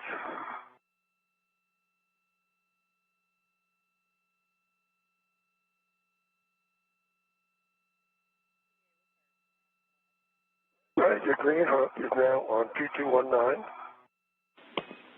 And I release my base tether. Copy. Good words, I see it Steve. pointing back, and it looks clear of my tether. Good words. And confirm the reel is unlocked. And his reel is, see a big U, unlocked. Good config, Steve. You can continue on your translation path. Your next step is to drop your green hook, handrail 2218. 2218, heading down to 2218.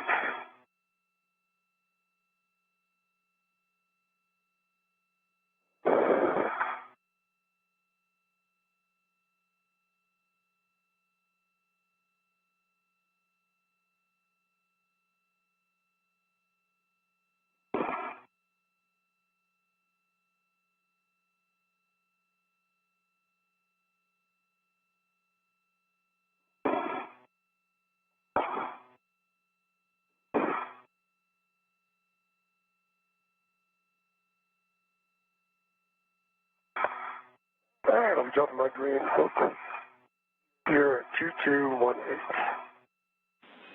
Good words.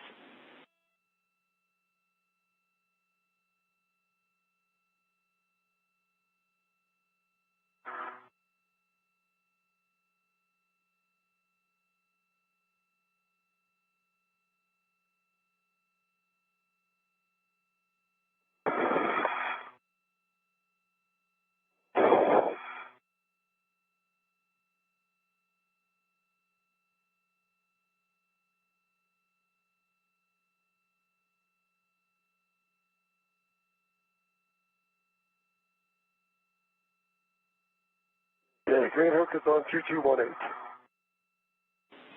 Copy. Green hook 2218. Check your tethers are clear, and you're good to continue. Look at my tethers. Steve, I've got a good view. It looks great. All right, that's good to hear. Check my waist tether here. Don't mind for a second. We're going to get this untangled from my PGP. Absolutely. Copy. Do you have much of a view?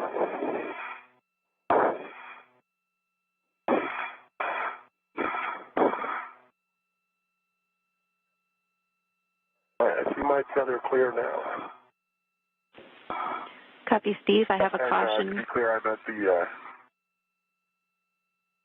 Go ahead, James. Go ahead, Jamie. Your caution is avoid translation on the PVR handrail near 2230. 2230. Steve, you'll continue your translation to the left side of the mounting bracket. Check your tether routing for snags and crosses, and place fair leads such that your tether is running around the perimeter of the IEA. Okay, let me get myself in a config here. Okay. fair lead on the corner, I guess. 235. I have your fair lead handrail written as 2248. But 235 is fine, Steve. We'll do the same thing. Okay. We'll be right in the same spot. Copy. That sounds good. We are 45 seconds from a short handover. Okay, translating up to the lower mountain. Copy, Steve. And once you are in a good spot, you can resume this motion for the iROSA install position. All right, let me drop my bag off real quick. Actually, where are you, Woody? Oh, there you are. There I am. Give me 1 second to get stable.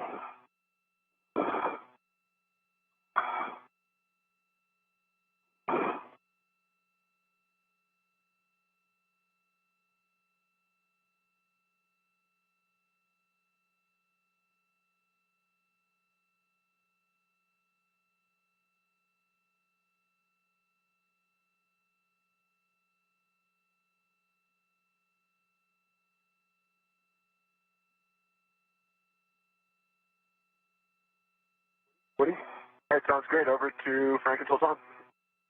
Ready to continue. Okay, copy. Ready to continue, Woody. And again, this is going to be a continuation of the body left. And we'll give you a countdown here in 3, 2, 1. Starting motion. Good motion. Copy, good motion.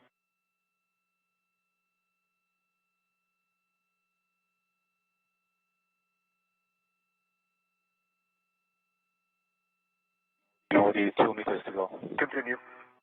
Copy, continue.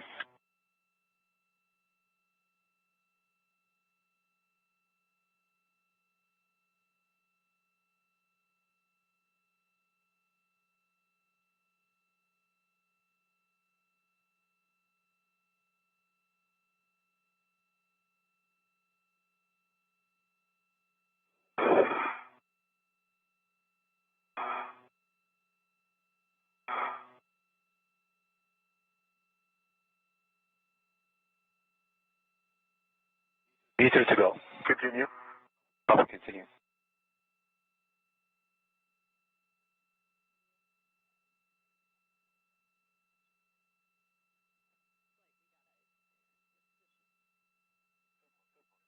Half a meter to go. Continue.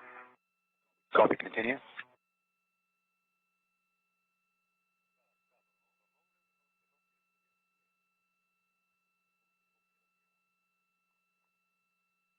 And ramping out body left motion. Okay. That looks good. Right, ready to start the body up motion. Hey, firm, ready for body up. Okay, starting in 3, 2, 1. Good motion. Copy, good motion.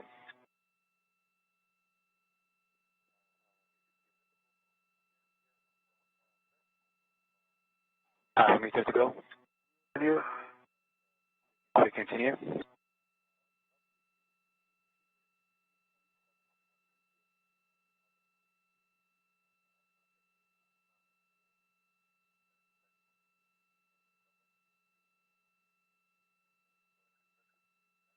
Let's hold position there. Hold position. Feels a little high, actually. I think feels a little high and a little short. You need to come toward me another 40 centimeters. I see that, Steve. And you are still a little high. Yeah, Sultan, could I come... Standby checking. You gotta take the scoop off when you closer, that's all. Actually, this feels pretty good, Sultan. Can we just go body in 20 centimeters? Okay, Woody will give you that body in 20 centimeters. Starting motion in 3, Can you take your hands off? 2. All right, here you go. Continue. Okay, starting motion in 3, 2, 1. Motion. I agree. Pretty good. You are hearing conversation between NASA astronaut Woody Hoberg and Sultan Al-Niyadi, who is a UAE astronaut inside the space station operating the space station's robotic arm. I'm ready to take the scoop off. All right, the soft docks are set. They have not been cycled. They were cycled just a little bit ago. Houston's back with you. Great. We see that the soft captures are in a good position. We do not need to cycle them. Steve, hold iROSA steady while Woody removes the scoop. And I have some cautions and warnings I need to read. Warning, when you're on the aft side of the mod kit, Steve, avoid contacting the legacy blanket boxes and trunnions. Caution, when you're both on the mod kit, don't simultaneously impart loads. Sudden stops and quick grabs are not allowed on the mod kit. 30-pound max lateral load on the mod kit. And finally, confirm no BGA motion prior to installing iROSA. Copy all. Copy all. Sounds great, James. Thank you. And Steve and Woody, just to confirm that you don't need any further GCA, and we'll call it complete. GCA complete. Can you give me 20 centimeters toward mass canister? What do you have enough for that? Oh, yeah. Okay. GCA complete. I agree.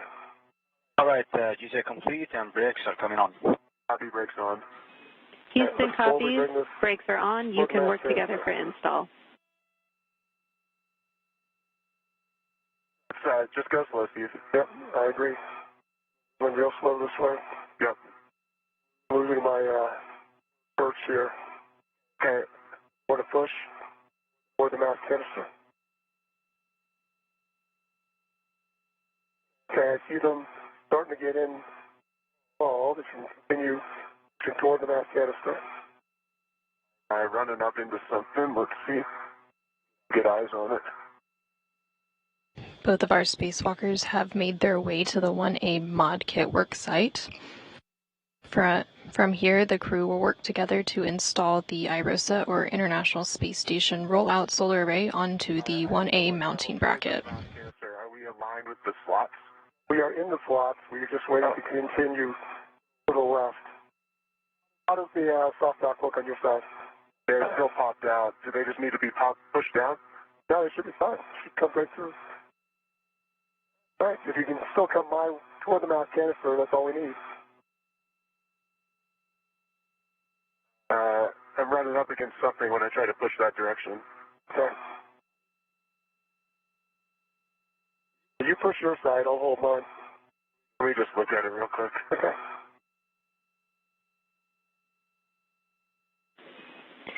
Steve, your HECA might be contacting iROSA and preventing the soft dock. You might have to adjust your body position. Oh, I understand. Okay, working on that. Yeah, let's try that, Woody.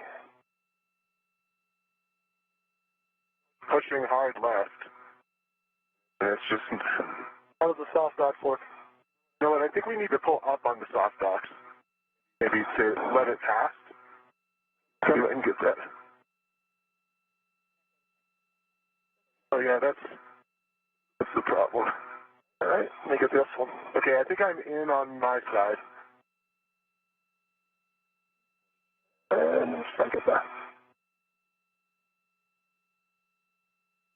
That's good, Steve.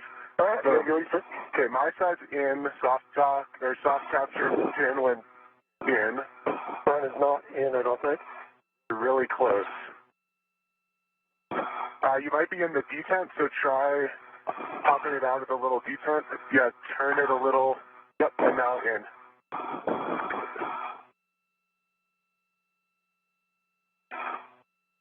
Let me look.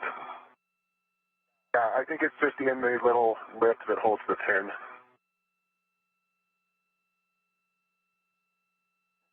I think we're in the right position with iROSA. And you're... Okay, let me see if I can get this. The outside real quick. Yep.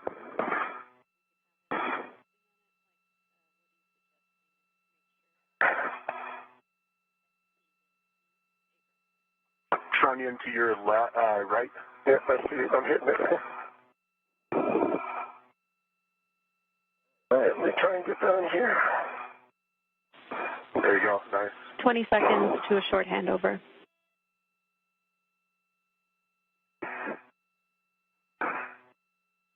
Copy, James. It needs to turn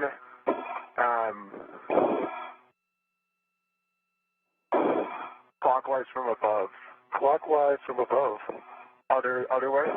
Other way. Yep. Now it should go in. We are in a brief but expected handover period. We'll receive camera views from the space station in about 10 seconds.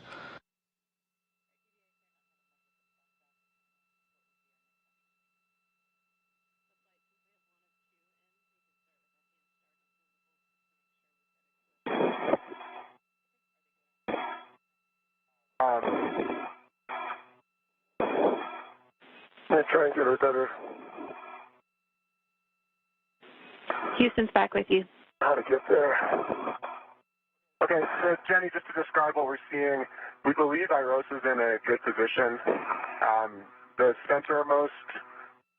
Okay, I got it. Okay, Steve just got it. A little bit more. Got 2 pins in. Yeah, we agree. We have a really good view from your HECA, Woody. So good job at this point. IROSA is soft dog, so you can release your RET from the scoop and maneuver to the R6 back off. Steve, for you, you're finalizing the config for the crew lock bag, and you will eventually receive the scoop bundle from Woody when he's ready. Yeah, Steve, any chance you can pass me a RET when you get a chance? Sure, give me 1 second so they can get on. Thank you. For both of you, we are just over 2 hours into an EVA tracking for 7 hours and 30 minutes. Limiting consumable is battery on Woody, and you guys are still about an hour ahead on the timeline. Well done. Thanks, James. You got a way to give you the route? Okay. If now's not a good time, we can wait. Hey, just give me 1 second. Let me drop off the bag, and then it'll, oh, here, can you reach this? Oh, yeah, that might work.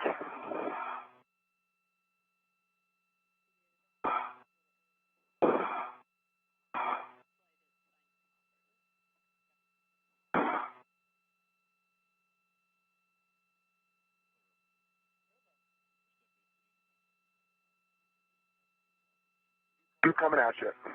The crew is now working to release the scoops. And then Woody Hoberg will move into position to release the final bolt, holding IROSA in its folded position. Maneuver for that. Let us know what you need. Yep, sounds great. I'll be, oh, actually, I bet I can just do that.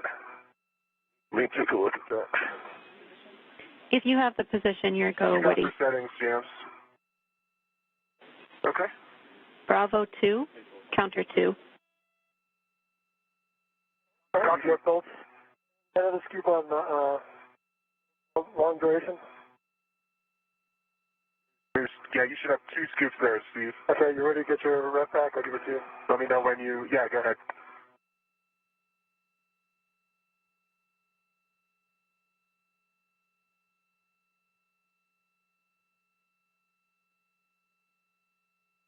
There it comes. Got it? Super. Yep, I got it. All right, let me get these 2.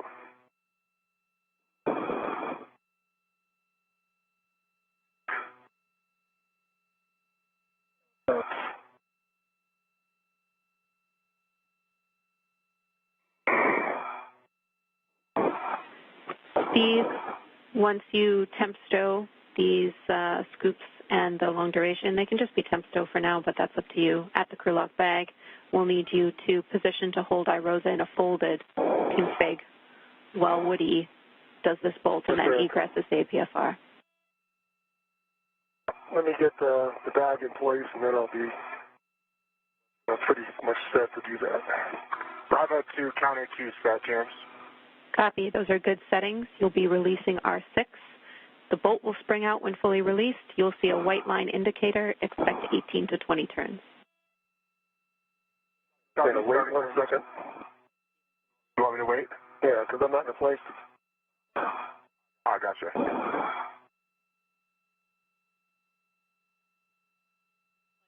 I'm in a great place to control it, though, Steve.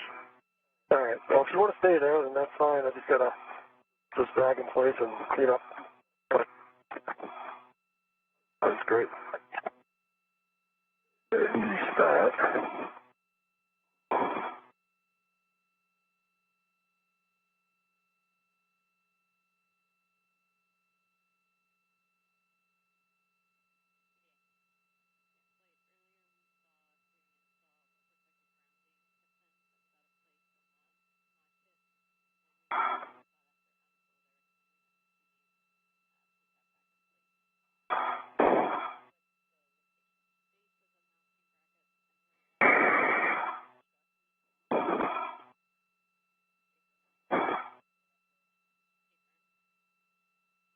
Okay, Johnny.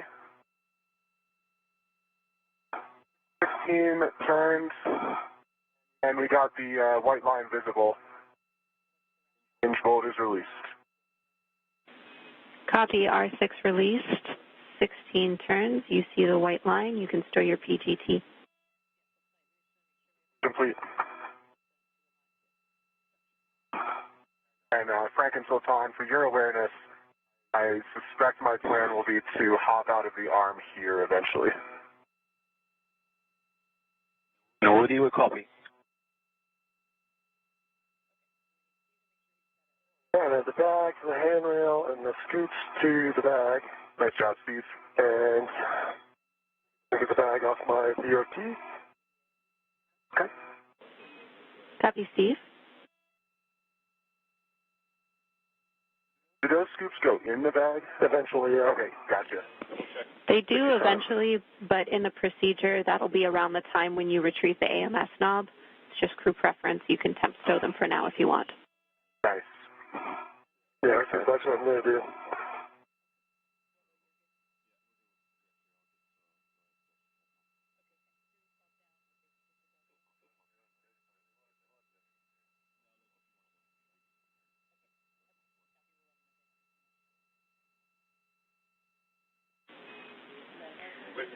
For you and for Steve and Woody, we copy, Woody, that you think you can egress from here. That's no problem with us, and we're coordinating with Robo and the IV team.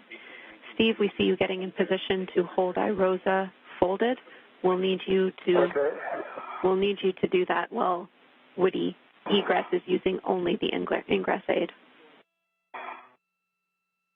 All right, let me get my hand on the other handrail. I guess it's an hold on to.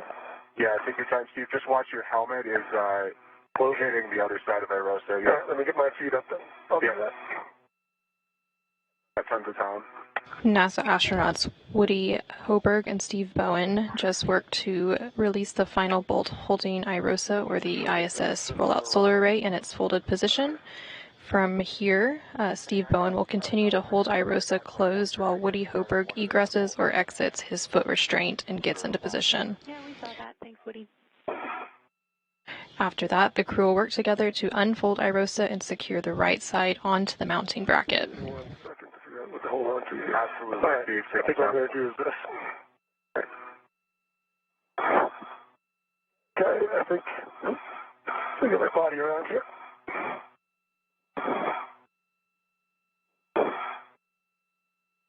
All right, what do you think I'm good? Okay, just so you know, your Hecka's like touching iRosa, but as long as you're not pressuring it, it should be, yep. Looks like it's just light, so yep. Should be a good config. All right, Steve, you've got it. I have it. Okay. For your awareness, we see that contact is on the root beam and ground's fine with it, so you two are doing a great job. Woody, you can egress using only the ingress aid. Gotcha. Only the ingress aid. My feet are out.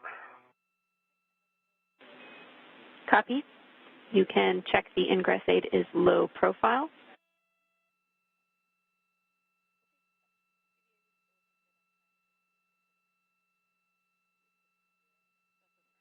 Actually, that is going to be interesting. Let's see.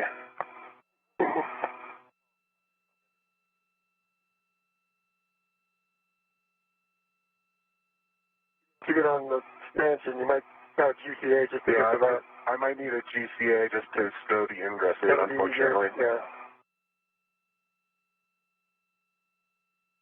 Take a look here real quick.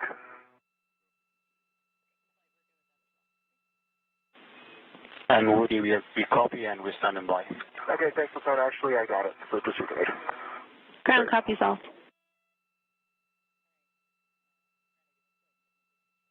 From this view, you can see that Woody Hoburg has egressed the foot restraint from the robotic arm. All right. Steve, I am in a, let's see, get my eyes on this soft dock. Yeah, I'm in a good position. You want to cycle it? I keep holding it. Make sure it's free. I want to think about my safety tethers, so... NASA astronaut Woody Hoburg is now moving into position to unfold IROSA to help secure it to the right side of the mounting bracket alongside NASA astronaut Steve Bowen. Just have them move to that position. Yeah, we might need that. And as soon as it's clear, we can open this. Yep, I agree with that. James, is that making sense to you guys too?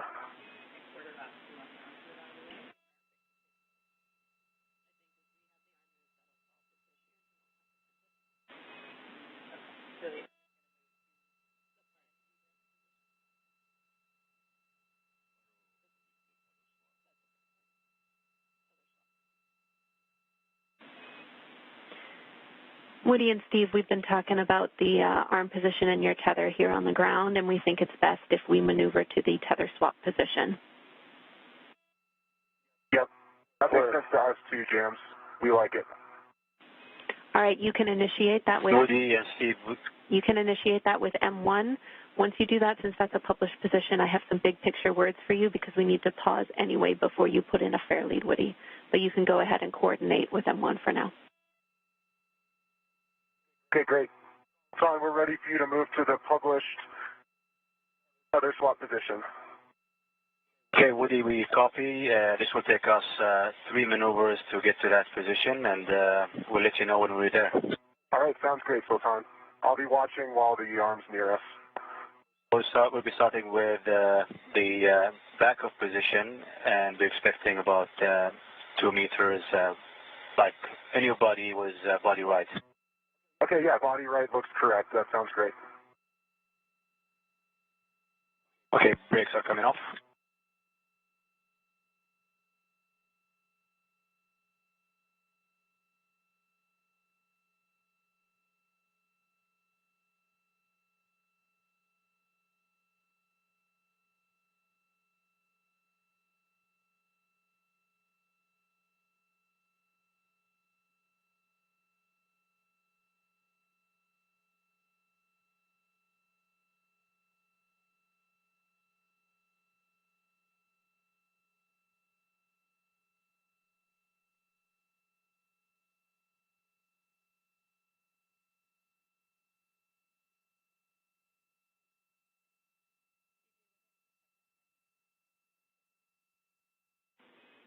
Woody and Steve, we're just getting those big picture words together for you. We have another couple minutes, and then I'll have them.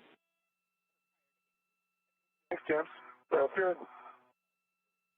Bring on the tether to get clear.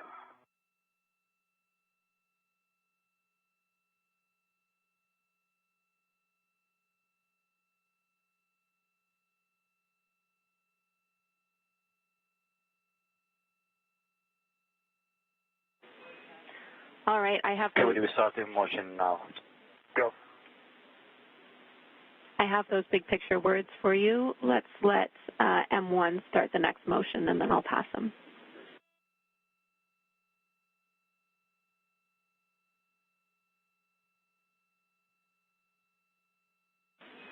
All right, I understand M1's already maneuvering to the backup position. So you guys ready? Yep, good motion. Ready. All right, big picture. You are doing great. We have a really good timeline laid out in front of us. So good, in fact, that there is a potential that the next eclipse could be our working eclipse for our cable mates. That's in around 25 minutes. So we might break out of bolts and take that opportunity while we have it, and I'll keep you both up to date on that. There is no rush because, again, our nominally planned eclipse was the following one. How copy? If you want copy. You need 2 copies. That sounds great, James. It does. All right, good. Next piece of information I have for you is that we have noticed that a grounding pin is out of place on the mod kit. It's at the base of the mounting bracket where the mounting bracket meets the left lower strut. After the unfold, we're going to have to address that grounding pin. It should be no problem, but I will let you know, and I'll give you those words again when the time is right. Okay. And just to be clear, that's on Steve's side, and we don't want him to check it now. Okay. I'm not going anywhere. I can't let go. We agree. Please keep hanging on.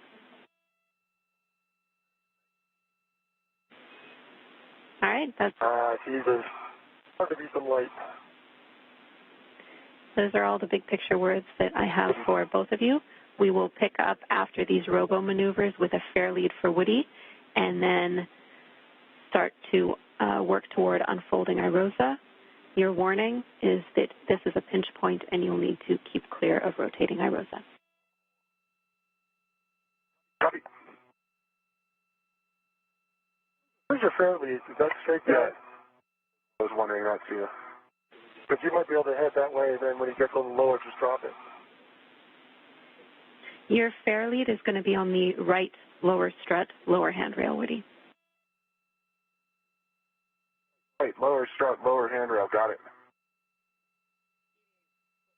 That means once we really have it through the assessment, the wind this will be clear then. And Woody, you need to hold. The reason why we're waiting is because we cannot put this fair lead in while the arm's moving. I understand, James. I was just checking out the location. Thank you. All right, no problem.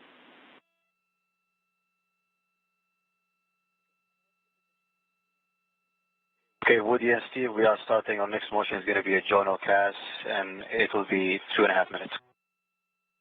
Okay, we copy. There we go. Starting motion.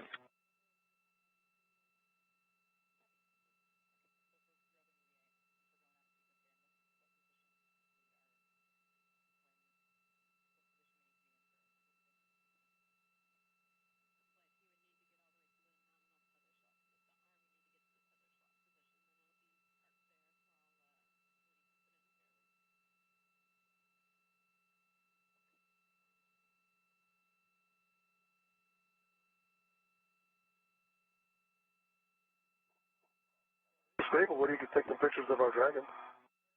That's a good idea. Stand by.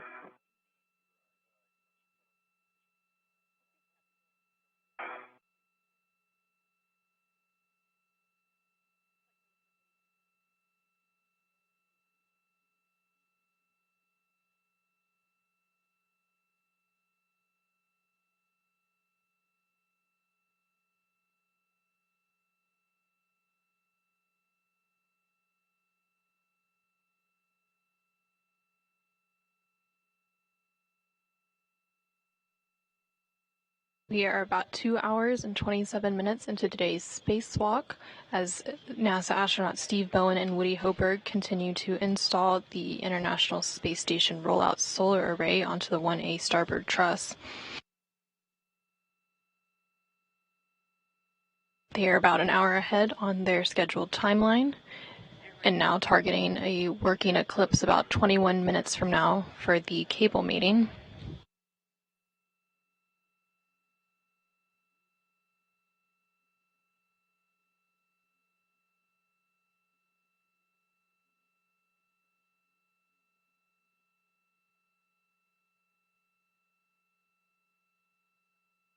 Oh, and since you have your visor down, take a selfie, you'll get the whole, pretty good chunk of station.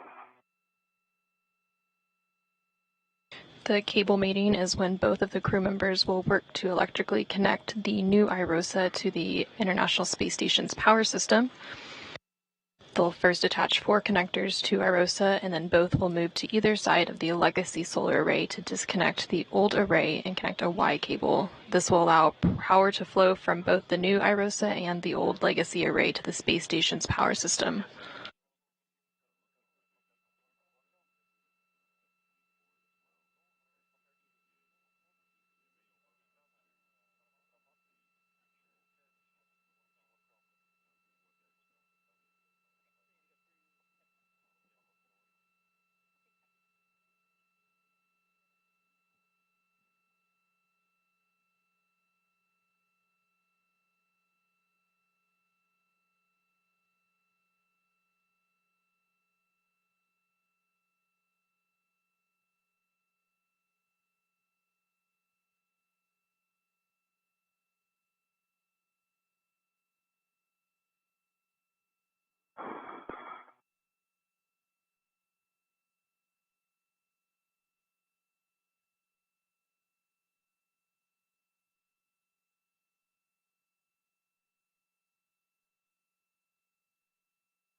Woody, when able, power on your HECA. It's been powered off again.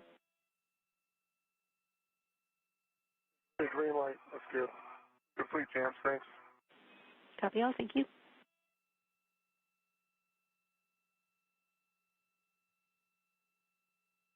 What is the arm even moving? From my perspective, it's not moving. Yeah, I concur. I think they're setting up for the Joe cast. Okay.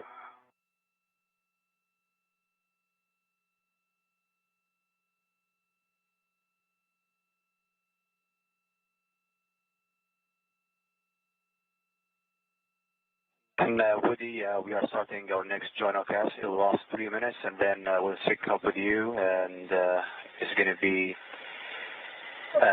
step in here to meet with you and for the as well. Okay, continue. So far, we're ready. Okay, starting motion for the joint cast.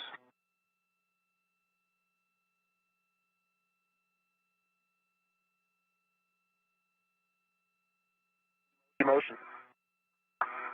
Okay, motion.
From this view, you can see NASA astronaut Woody Hoberg near the IROSA, or International Space Station Rollout Solar Array, and the robotic arm is currently backing away.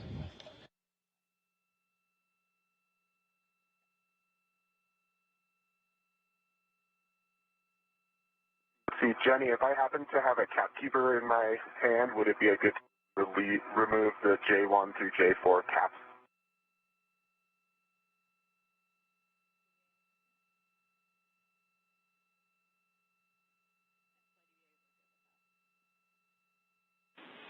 You can do that, Woody. Okay, copy. Thanks. On the other side of the folded IROSA is NASA astronaut Steve Bowen.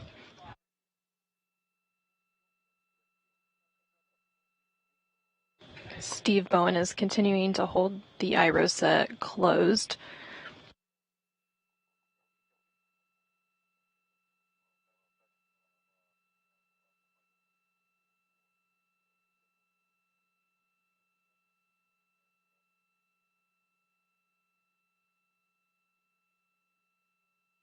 And there's your tool. Yes. A good hook. What's that? A good hook? A good release? Thanks, Steve.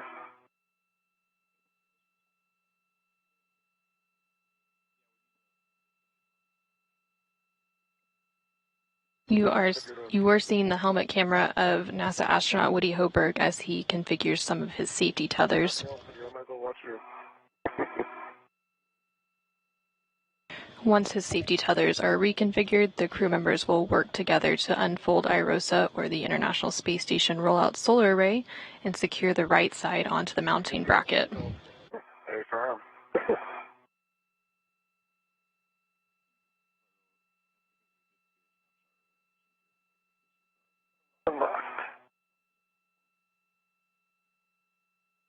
Good.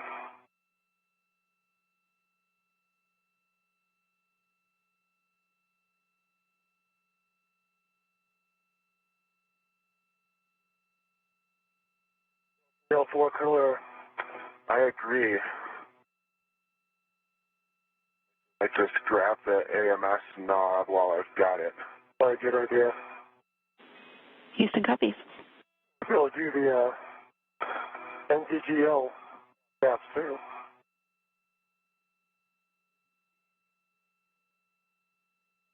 Yeah, let me look at that. Stand by. And AMS knobs ready to my MIDI workstation.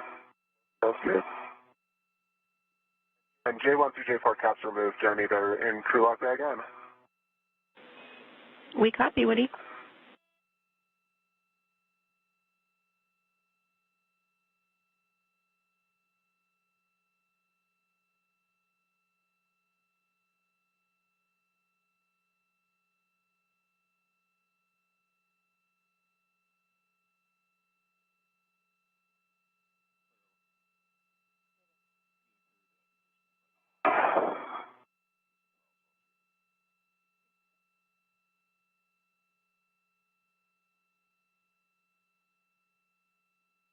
Want the scoops in, Steve, too?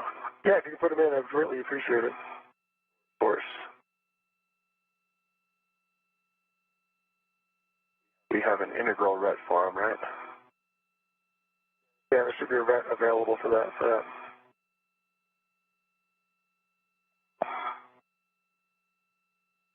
The one that you love? Yep.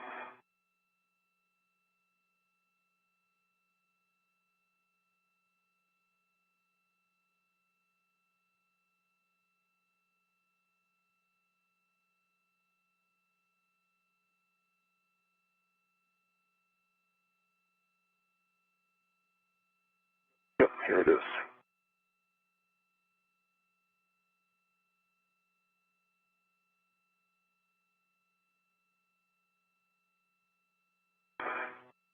Want the adjustable external? I don't think we need an external. Okay. Let's put that in the bag. Jay, do we need the external for the adjustable? We're going to use that later on to grab anything else.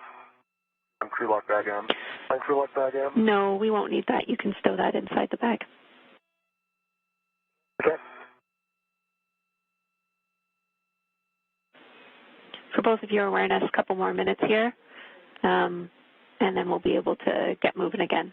Do a good job getting a little bit ahead on the crew lock bag. Perfect.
Woody, I'm not sure which you hear the area call, but we are set up and ready for maneuver to telescope position. Okay. Sounds great, Sultan. You are, go. Okay, copy, go.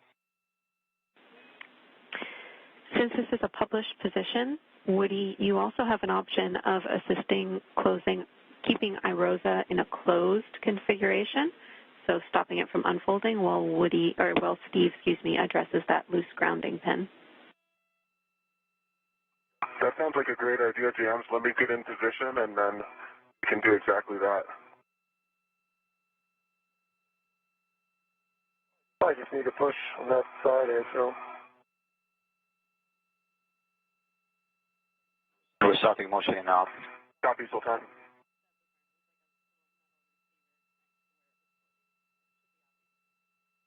Okay, Steve. I've got iROSA. I'm going to head down with grounding pin. Enjoy. Oh, I can bend my arms again. We're glad to hear it, Steve.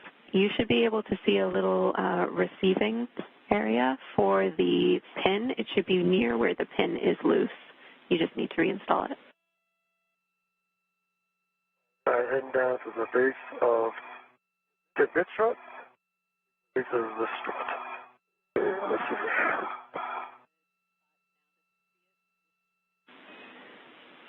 You should not have to translate far, Steve. You should be in a good spot to see it. Where is it? It is at the base of the mounting bracket itself, where it meets the left strut. Where it meets the left strut. Alright, so I see these two pins here. Another one? Yep, there is another one that is not installed. Oh, that's not in. Yes, the second one that you touched is not in, so we need you to reinstall that. This one here. That's right. Thanks, Steve.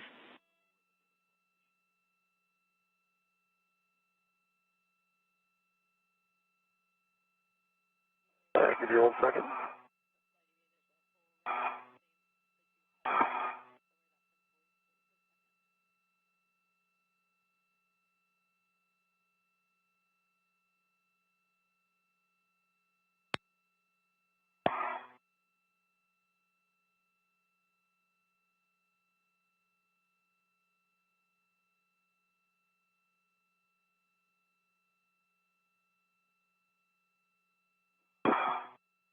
All right, I think that's in.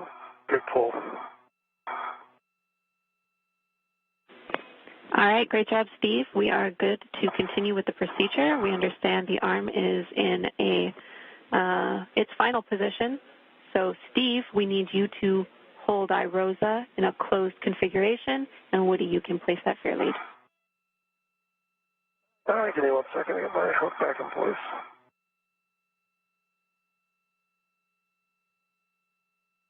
All right, thanks for the break, Woody. I've got it now. I have the iROSA. Copy, you've got it.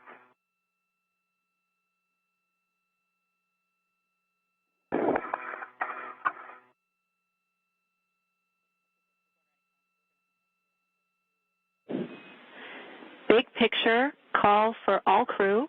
We are headed into a region of spotty calm, followed by an LOS. That total time is 6 minutes. You are go to continue with iROSA unfold.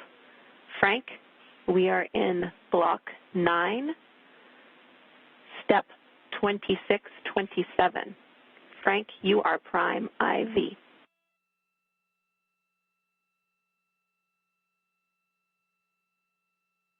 Jams, we copy block 9, step 2627. We are go to continue with unfold. We are prime.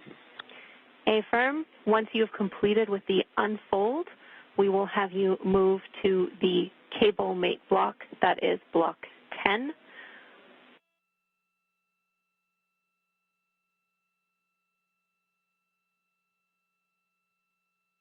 With the space station's robotic arm backed away and in a safe configuration, the crew will now proceed with unfolding the iROSA. Good words.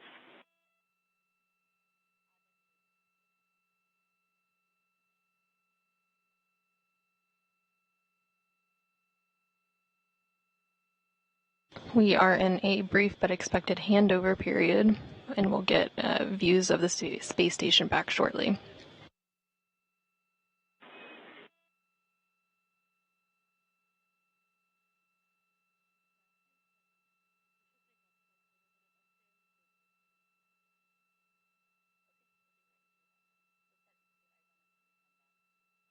The first working eclipse is about 3.5 minutes away from now, and that is the first targeted window to mate the cables. So after they unfold the IROSA, they will move ahead to that step.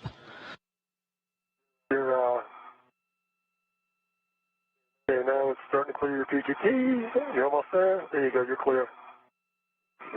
What's good? Happy to see you, thanks. Air lead installed. Let me just take a quick look at my tethers. Absolutely. And then we'll get into unfold.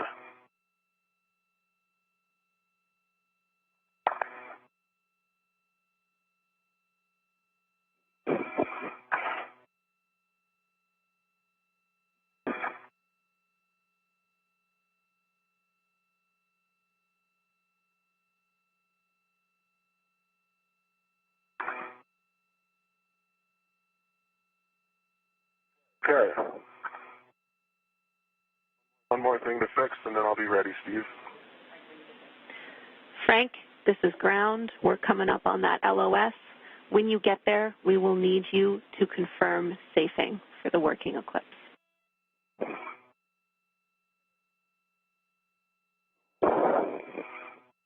And Jenny, we copy. We will need to confirm safing, and that'll be 2 minutes.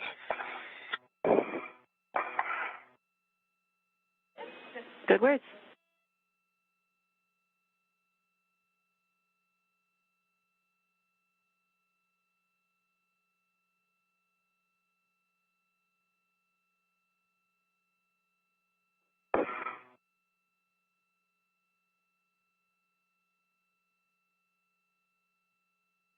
Okay, Steve.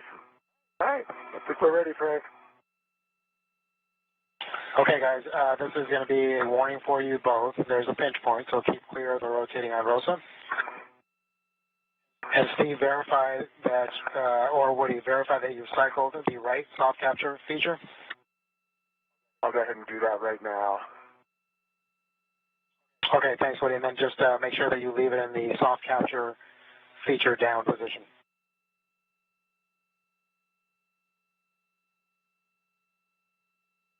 Yep. That's good, Frank. Okay, then again, keeping in mind the pinch point, Steve, go ahead and slowly pivot IROSA to unfolded. Woody, engage the right side alignment guide and slot.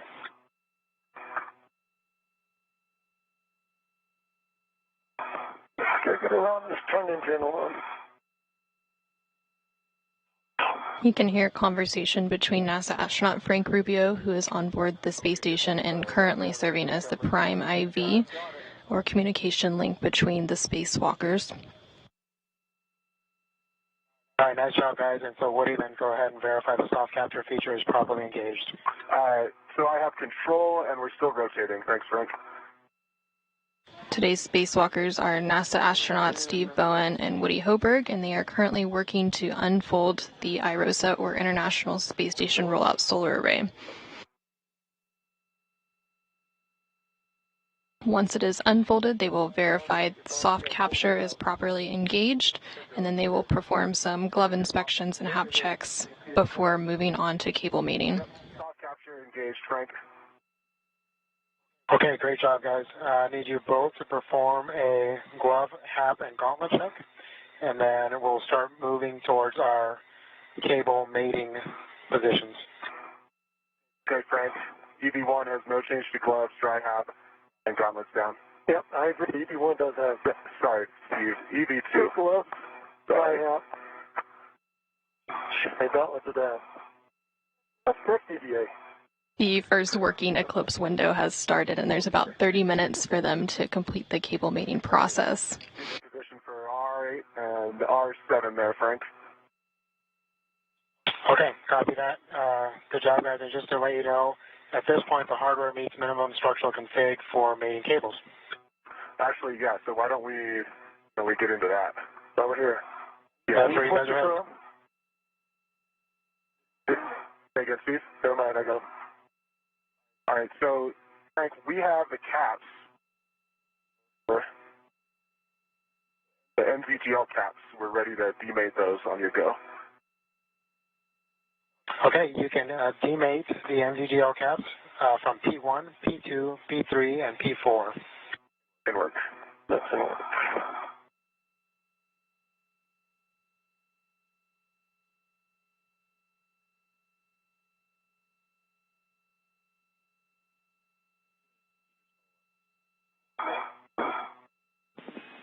EV and IV crew, Houston, our last little bit of comm here. We can confirm our safing is in place and we are in our eclipse condition, so you are go for the eclipse required cables. Copy, go. Thanks, Jams. And do you guys have a time for when our window ends? You have 28 minutes. We'll be back with you by then, and as an additional reminder, you'll need to complete the NZGLs before you move to the eclipse required cables. Hey, what you? Say again, Steve.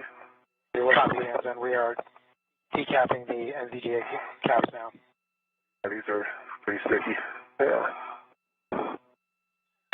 Okay, guys, once you have the caps off, Not even close. Steve, you're going to be mating P1 by, Frank. and P2 to J1 and J2. Stand by, Frank. Still haven't got any of the caps off. Both Woody Hoberg and Steve Bowen are now working to electrically connect the new IROSA or ISS rollout solar array to the space station's power system. Yep, no, I understand. Those things can be a bear.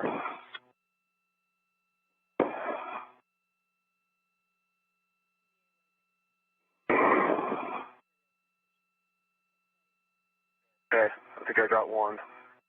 What's the trick? Got the lever. I still don't have the cap off.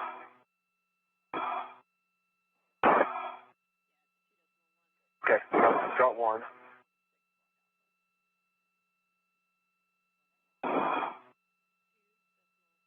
Wow. As they work through the cable mating process, they'll first attach 4 connectors to the IROSA, and then both of them will move to either side of the legacy array to disconnect the old array and connect a Y cable. This will allow power to flow from both the new IROSA and the old legacy array to the space station's power system.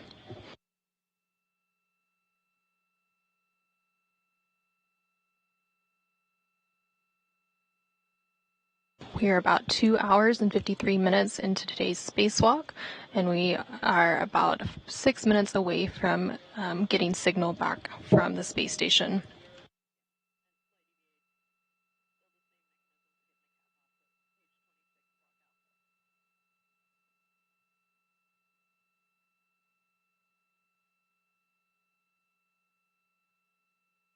Today's spacewalk officially started at 8:25 a.m. Central Time, 9:25 a.m. Eastern Time, when the spacewalkers switched their spacesuits to battery power.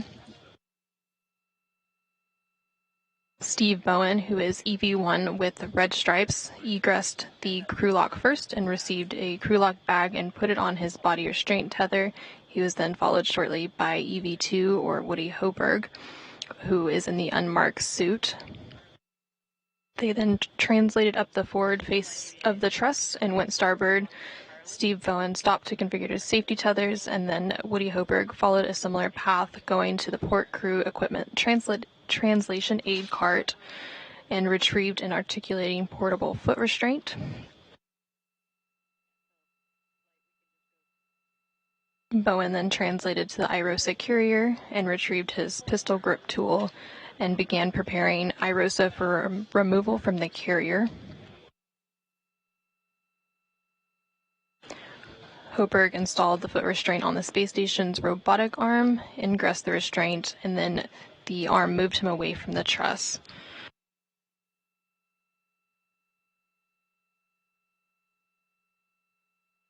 Both Bowen and Hoberg then worked to release a series of bolts, both restraint bolts and anti-rotation devices.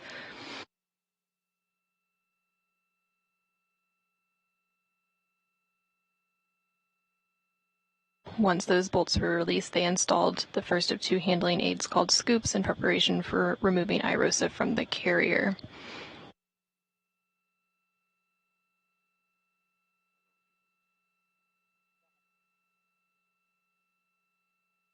Once they installed the second scoop, Hoberg lifted the IROSA off of its carrier, and then after several maneuvers on the robotic arm, he arrived at the 1A mod kit worksite. During these robotic arm maneuvers, Bowen worked to make his way over to the ModKit site, where they met to install the iROSA onto the 1A mounting bracket.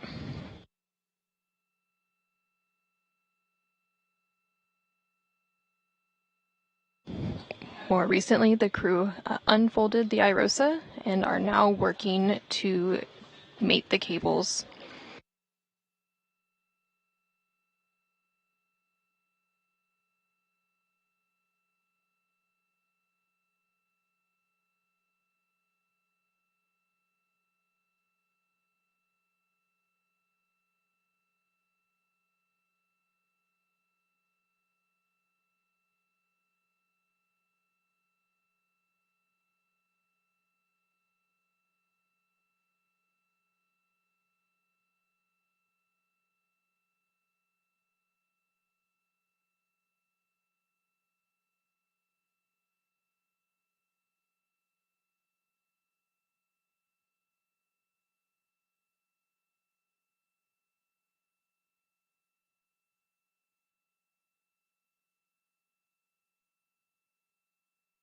Once the crew members finish electrically connecting the new iROSA to the space station's power system, they will work to drive some hinge bolts.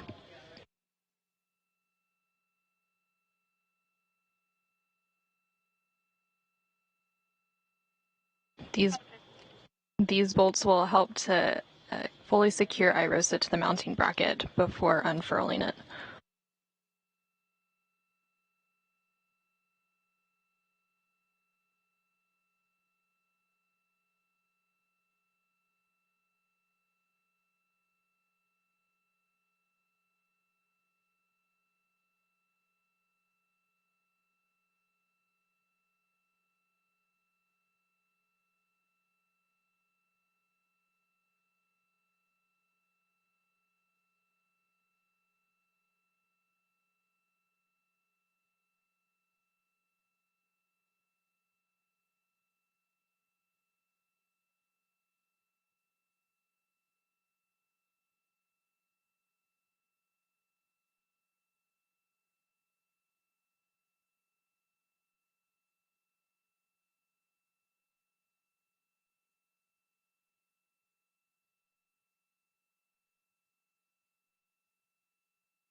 Here in the room, we have Flight Director Diane Daly, who you can see in the middle of your screen, and next to her is the Prime Ground IV, Jenny Gibbons.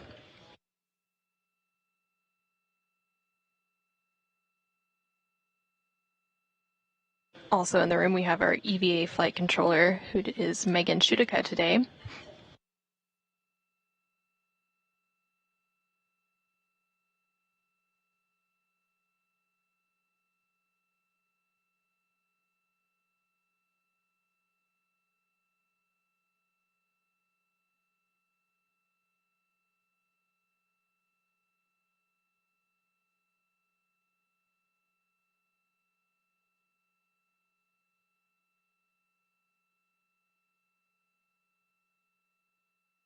From Papa 2-3. Good words, Woody. And Steve, you're going to be disconnecting SAW Papa 7 from panel Papa 7 and SAW Papa 2-1 from panel Papa 2-1. All right, the P7 and P21, 2 lower. Houston's back with you panel. With a correction. Okay. Copy. Go ahead, James. All right, great job, you guys. We had some spotty shot SS there, so we could hear you. You did a great job. We just want to confirm you're doing each cable one at a time. I don't mind which one you start with. Just tell me which one you're going to start with, but only demate one cable from the panel at a time. Okay. Ready to go? You go, Woody? I'm ready. Standing by. All right.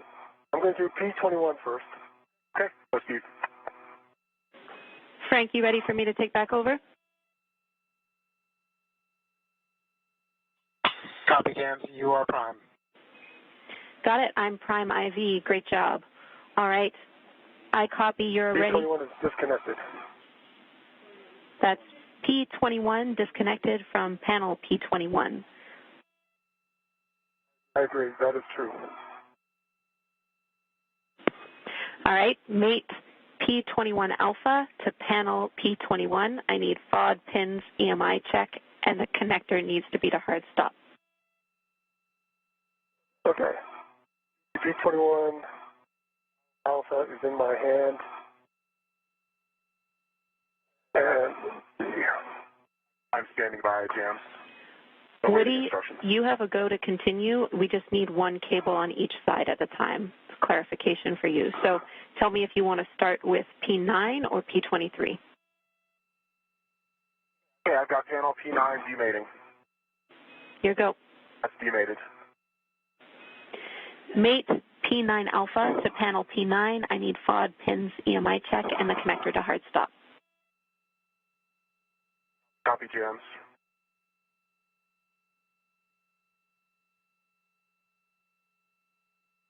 Okay.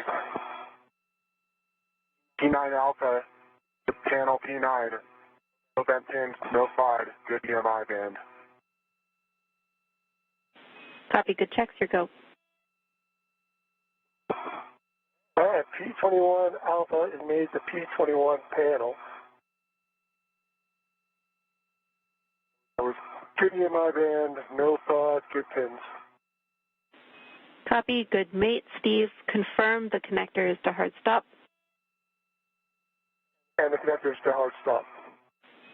Great work. You can move on to J21 alpha, mated to SAW cable P21. All right, that's in work. And Jams, I have P9 good panel hard stop. Copy, that's a good mate. Woody, you can move on to J9 alpha, mated to SAW cable P9. J9 alpha, SAW cable P9. I have no bent pins, no FOD, and good EMI band. All right, I have Go, Woody. P21, J21 alpha, with good pins, no FOD, and good EMI band, and that's connected. Copy, Steve. That is a good mate. You can move on to disconnecting SAW cable P7 from panel P7. All right, SAW cable P7 from connector P7.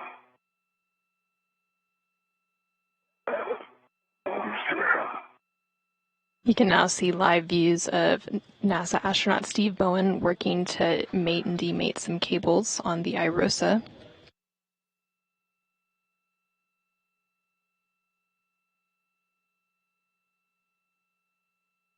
Okay, James. P9 to J9 alpha connector, or shot connector hard stop. Ready for panel P23. Good words, Woody. Move on to disconnecting SAW cable P23 from panel P23. Demated, no bent pins. All right. 7 demated, no bent pins, no FOD.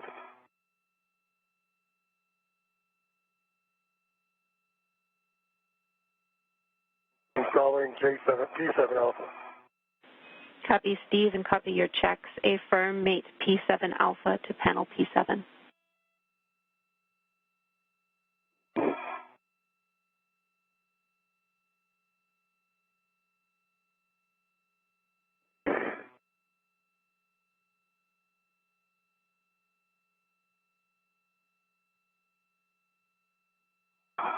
Jams, I have P23 alpha. Made it to panel P23, no FOD, no bent pins, good EMI band. Copy, confirm it's to connector hard stop. Affirm. Connect J23 alpha to SAW cable P23. Work.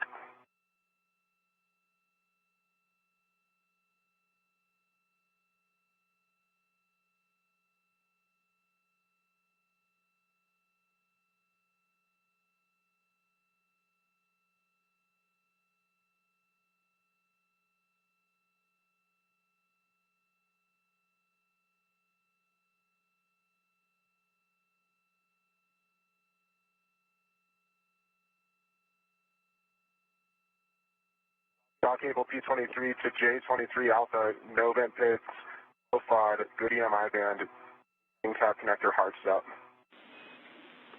Copy, Woody. That is a good mate, and I track that that is your last connection for this side. Verify the connector config is as expected and clean up the remaining cable slack as required. Okay, that's going to work. Thanks, James.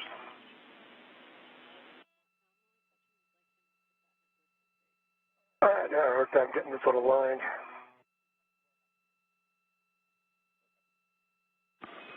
Copy, Steve.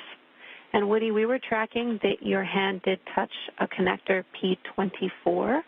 We just want to make sure that that is still to hard stop. Good catch, and you are correct. It moved, but it's back at hard stop. And I'm going to check P10 while I can confirm all 4 panel connector hard. Copy, Woody. We agree.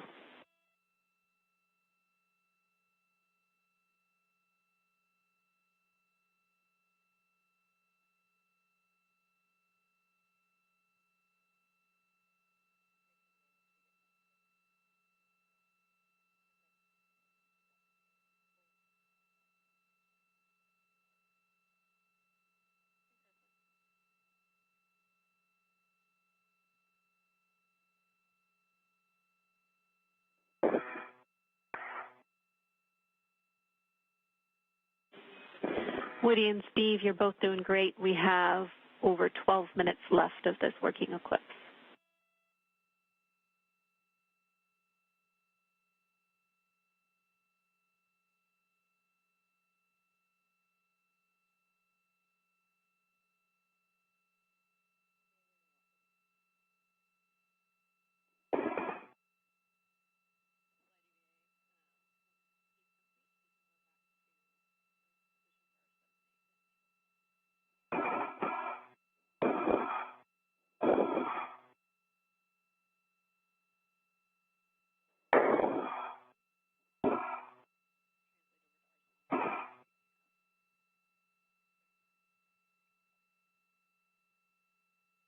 Hey, James, I think the cables on the right side are looking to be in a good config. Got one wire side located. Keep them secure. We agree. All right, finally, P7 Alpha made the P7. Great job. Steve, you can move on Good to hard stop.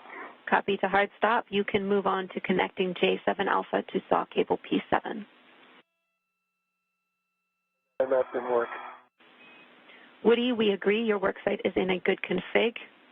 We will have a glove inspection, hap check, and gauntlet check for you before you translate to R7 and 8. NASA astronaut Steve Bowen is currently working to connect the last cable. Once it is connected, he will verify that all the connectors are configured as expected and clean up any remaining cable slack. I got,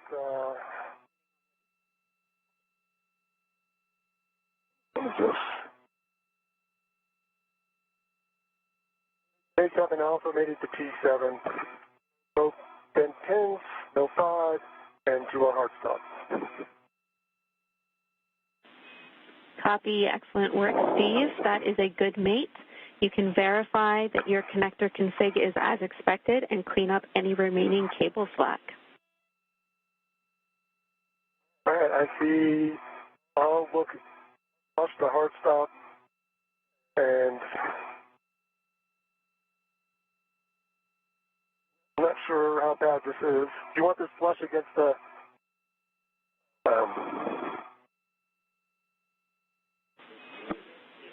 Checking. I think it looks not too bad. Let me put this on the handrail, will be good. We're taking a look, and it looks like you're in a good config, Steve. We're happy with that. Thank you. Jams, no change to gloves. Hi-hat.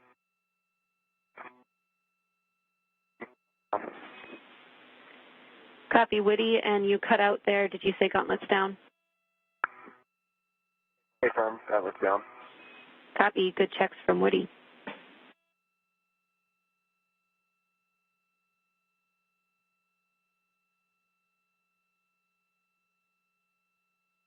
All right, I think that's going to do it. Woody, you can translate to the hinge bolts. Copy, Jam, thanks.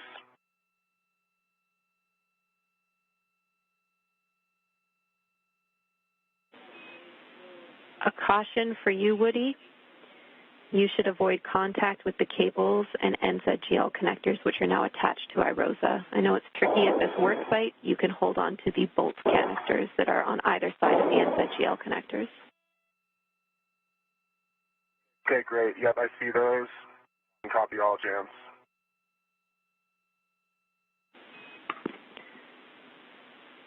Steve, again, we're happy with your work site. This is the end of our Eclipse requirements for this EVA, so great work to both of you. I need a glove inspection, hap check, and gauntlet check from Steve. Okay, let me fly out past the cables back to the front of the... All of the cables have been successfully connected. This will now allow power to flow from both the new iROSA and the old legacy array to the space station's power system. Okay, jams. Settings. Alpha 1, clockwise 2.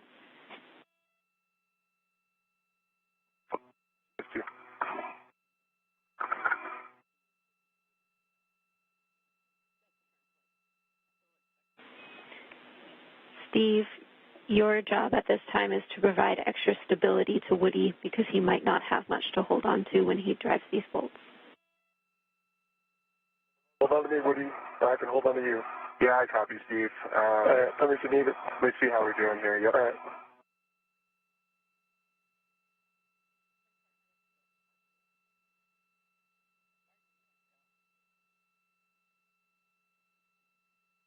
Alpha 1, clockwise 2 is set. Good settings.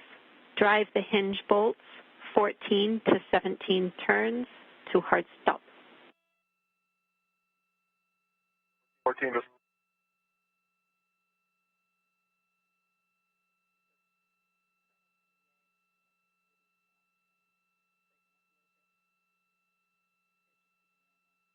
NASA astronaut Woody Hoberg is now working to drive 2 hinge bolts into iROSA while it's in the unfolded position.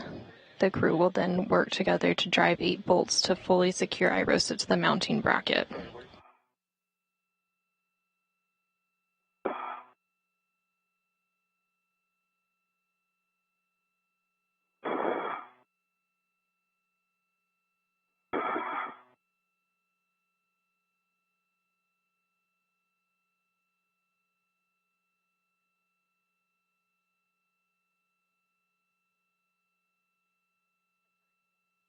I got 17 and a half turns, green light, 2.4 foot-pounds on R7. Copy R7, 17 and a half turns, green light, 2.4 on the torque. Copy. Driving R8. Here you go.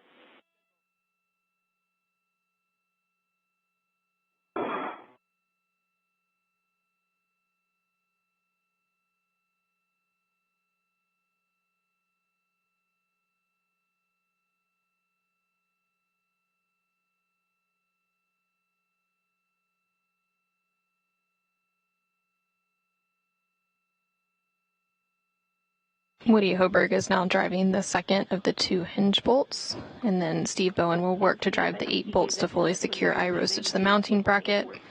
Could you just confirm? Once that's complete, Steve Bowen will move to a deployment viewing position, and Woody Hoberg will release the final 2 bolts holding iROSA in an undeployed position, and then iROSA will deploy over the next 6 to 10 minutes. And jams R8, 17.25 turns, and 2.3 foot-pounds, green light. 17.25 turns, 2.3 on the torque, and a green light. That is a good R8. we have a go for you to use the AMS knob as a delta to the procedure as requested. So at this time you can stow your PGT, and we will have you loosen each hinge bolt one turn and then finger tight less than one turn on R7 and R8. Okay, James, understand all. Work.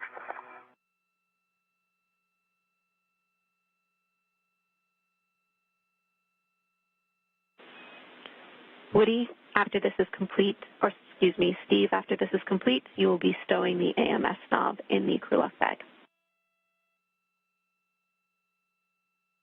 Got it right here, Steve. Yeah, let's just get a rep for you.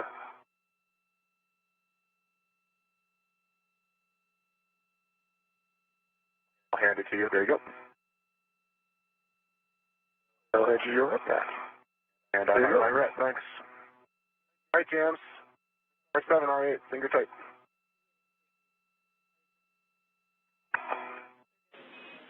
Copy, Woody. We are happy with that. Your next step is to complete your tether swap. So we will have you translate back inboard to the arm. You might have to GCA from the tether swap position if it's required. I'll let you work with Frank and Sultan for that. Steve, you are going to drive M bolts on the bottom of the mounting bracket. All right, let me stow the AMS knob, and then I'll ready to do that. And James, I copy y'all. I'll be picking up my spare lead and going back for tether swap. Good words.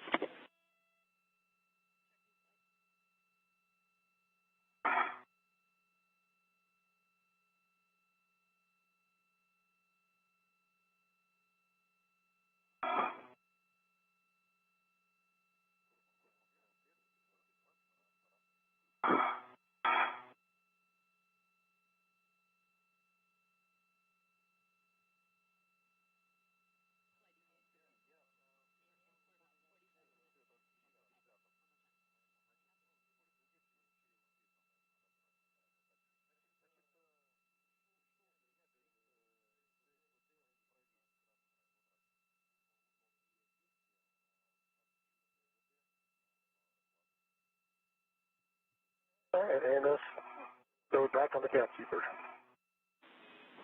Copy, Steve.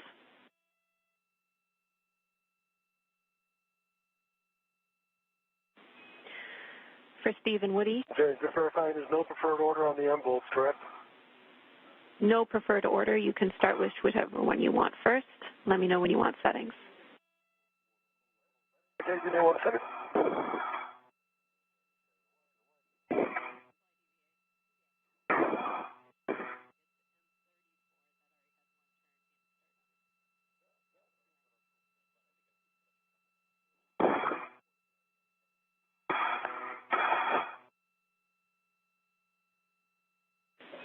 And Steve, for your awareness, we are tracking that M34 had one turn hand started on it.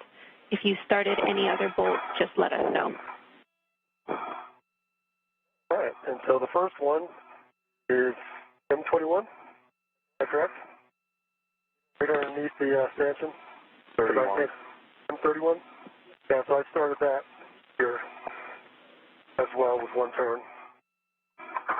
And James, I started a few as well, so Steve can call them out. I'll call them. I can see which ones they are. Yeah. Okay, that works well for us. All right. I copy that M31 already has one turn on it. Steve, your settings are Bravo 5, clockwise 2. Bravo 5, clockwise 2. Go to gear quick cow. Oh.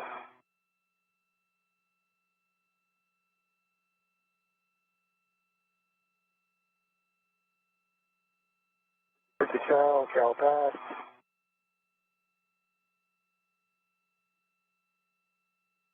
Good lights. And 39.9 volts. And so you got the settings again, Jenny? Bravo 5, clockwise 2. We have Bravo 5, clockwise.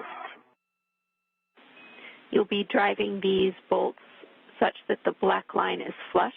It'll be to torque. Expect 11 to 14 turns. That's 1114, turn, flush, and two-torque. Good words. For both of you, we are 3 hours and 20 minutes into this EVA, tracking a time of 7 hours and 30 minutes. Limiting consumable is Woody's battery, and we are around 45 minutes ahead of timeline. Great job.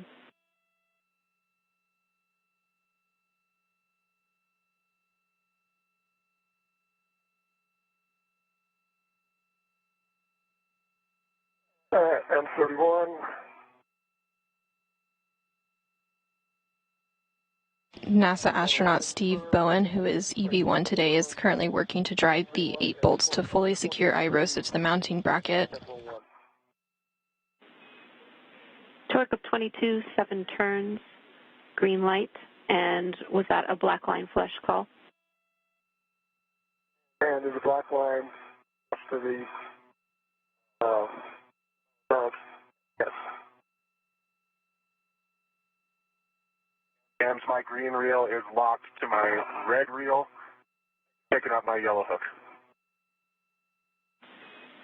Copy. That'll end up on your green reel locked. I'll take your checks. You are currently seeing views from NASA astronaut Woody Hoberg's helmet cam. He is working to swap some tethers. Copy. That's a good config, Woody. Okay, and I think my next thing is to reposition APFR to clocking 6. Good words. He's now about to start working on repositioning the articulating portable foot restraint on the robotic arm. You can both see it here, but we're heading. Meanwhile, NASA astronaut Steve Bowen continues to work on driving the final 8 bolts.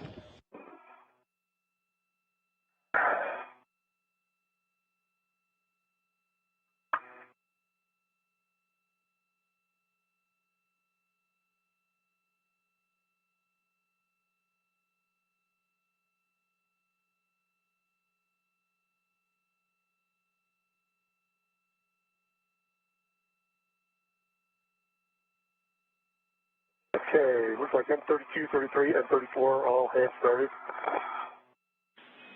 We copy?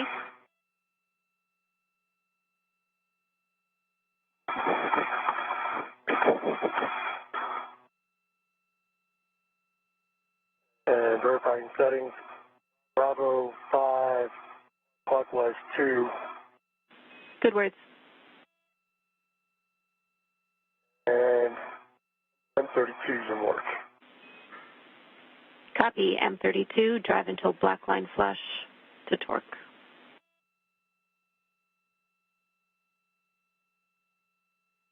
And spray APFR.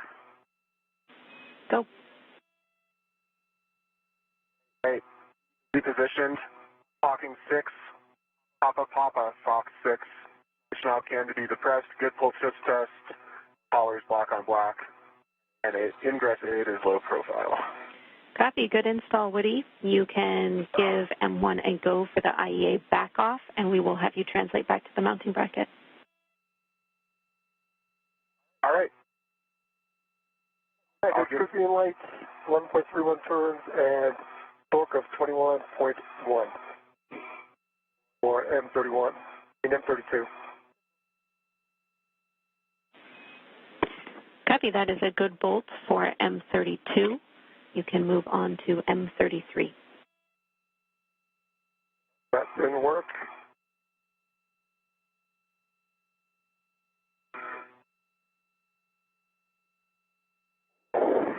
You're seeing live views of Steve Bowen working to drive the final 8 bolts. He is currently on the 3rd of 8. Go to the back off.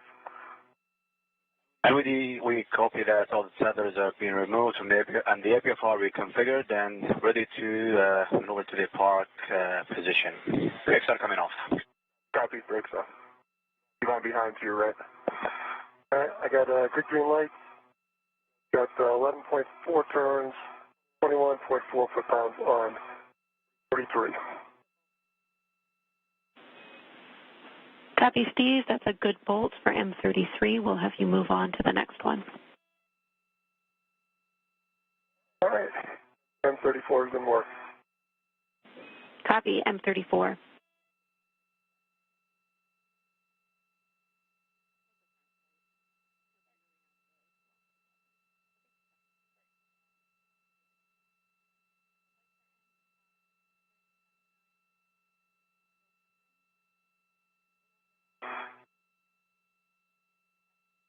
All right. Good green light.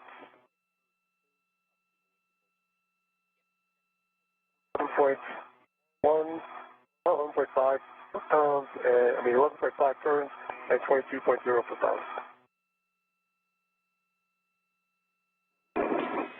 And Steve, I copy green light and that bolt is driven, but I need you to read back the torque and the turns you cut out.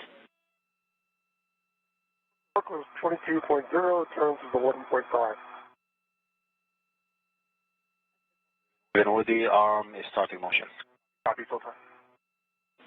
Copy, that's a good bolt, Steve. All right. You can move on. 35 was not hand started. Okay, copy, M35 has not been hand started. You have the same settings.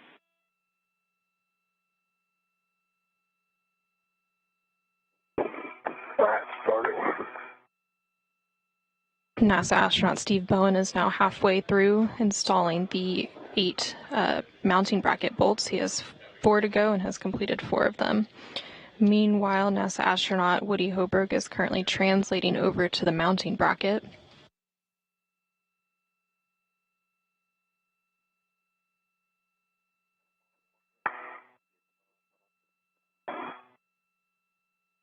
I got a green light. The sun is my eyes. And Steve, is it 1.2 turns and 22.0 foot-pounds.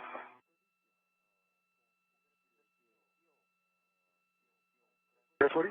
Is it useful for me to socket swap and help drive these? Or? Sure, why don't you just stick my PGT and get off straight. Otherwise, I have to head over your side. Yeah, absolutely. I can do that. We're okay with you doing that, but Steve, say again the number of turns for M35. 12.2.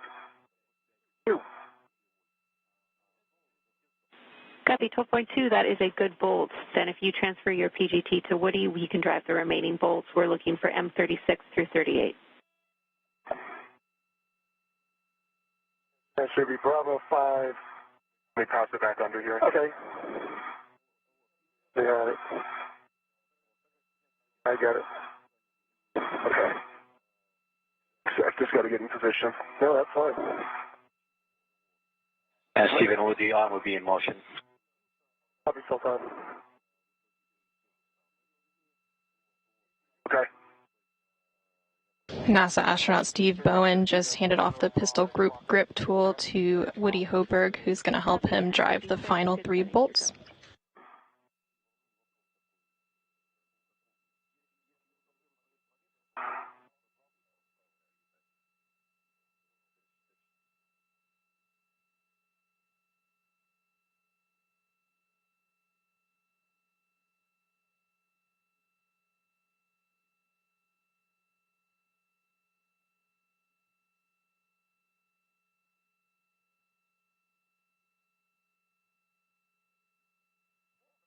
All right. See what we got. I got 26.29 turns, green light, 21.9 foot-pounds. Oh, you must have gone back out. That's double. So subtract the turn, Kenny, from the last bolt.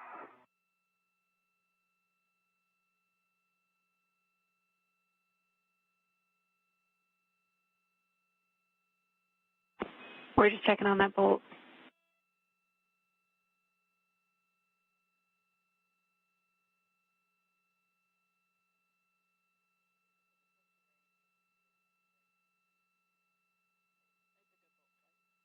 By my memory, that's 14 turns and good green light and good torque. It's a good bolt. We can move on. That was M36. We're ready to move on to 37 and 38. Can we do 37? No, I mean 38. Yeah, I'll do 37. In a good spot. Let's see. Let me cycle this out because I bumped it. Okay.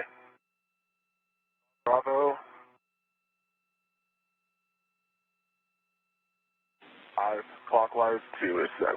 Good setting. Back to 0? Yep. Right.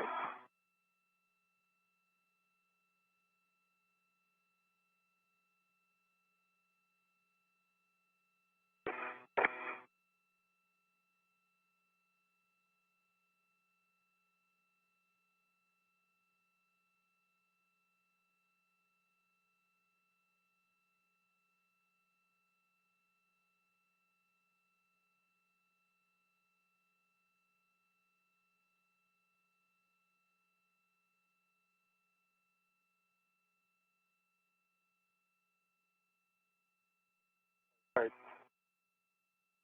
37, 20, correction, 12.5 turns, green light, 21.9 foot-pounds. Good bolts. You can move on to M38.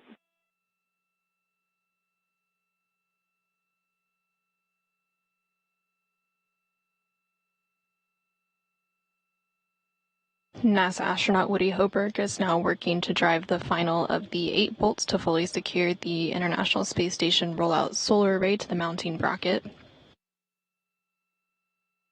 After that's complete, EV1 or Steve Bowen will move to a deployment viewing position, while EV2, who is Woody Hoberg, will release the final 2 bolts holding IROSA in an undeployed position. Trying to find a position where I'm not sideloading the bolt. 1 sec. We copy. That's why that one's so awkward.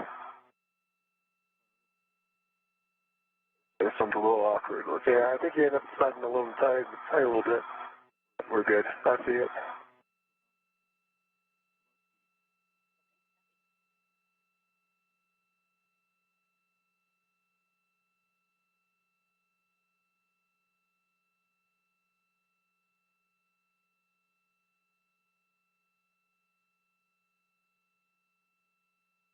Okay, M38.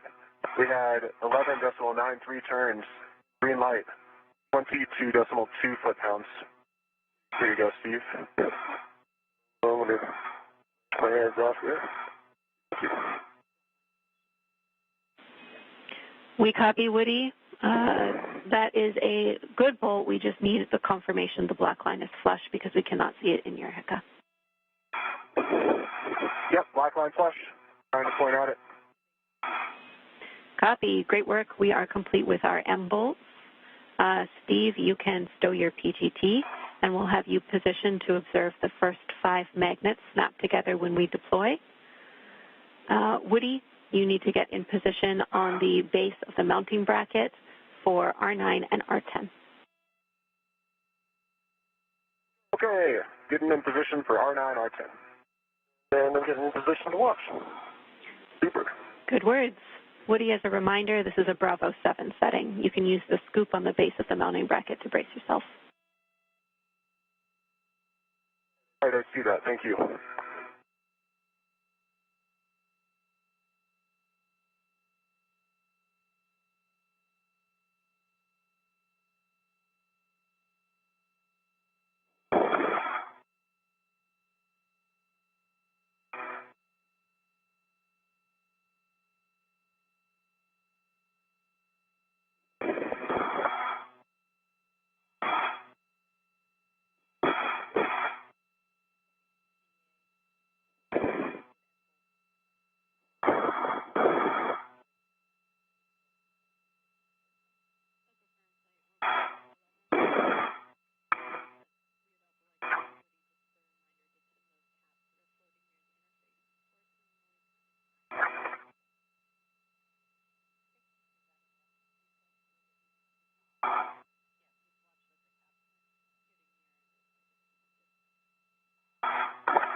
All right, I am in a good position.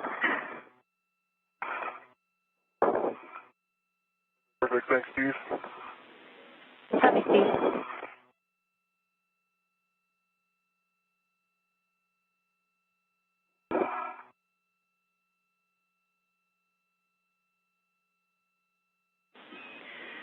Steve, agree you're in a good position. Woody, I see your PGT out. warning for both of you prior to releasing the deployment launch restraint bolts. Position to stay clear of deploying our ROSA blankets. You will both be in a good position. All right, that sounds great, Jan. So I have Bravo 7 set. I need a reminder. Is it clockwise or counterclockwise? Counterclockwise. Bravo 7, counter 2, and I'll have you hold here, Woody. Okay, copy that. Bravo 7, counter 2 is set. All right, I'm going to get position. Good words.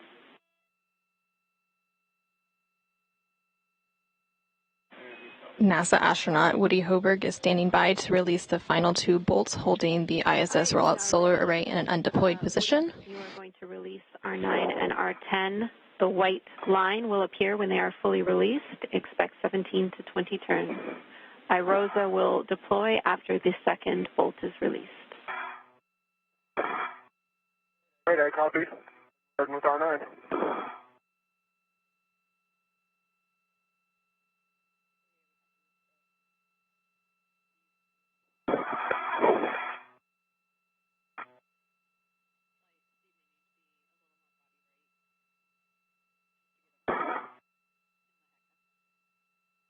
Once these final 2 bolts are released, the iROSA will deploy over the next 6 to 10 minutes. To give us a better view. Trying to figure out how to do that without falling off the edge of station here. Copy, we understand. That looks great. Hold on, I'm lost my position. White line visible, I counted 17 turns on R9. Copy, 17 turns on R9. Continue to stand by, Woody. The first of 2 restraint bolts has been fully released. Hold on.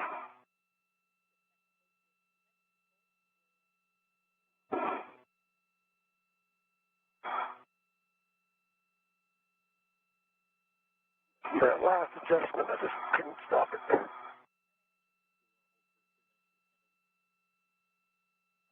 How's that? Is that better? Speed up a little bit.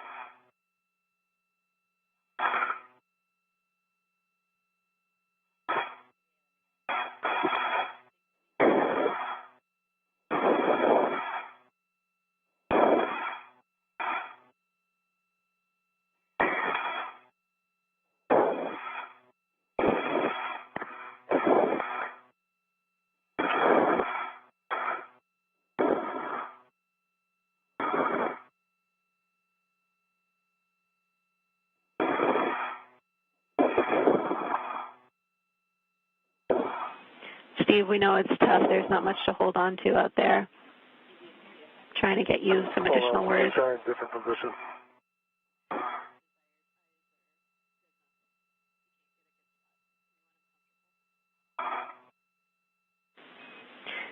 Steve, as long as you can see, we'll be comfortable with it. Heck is desired, but your eyes are enough for us. All right, well, try this then. Copy.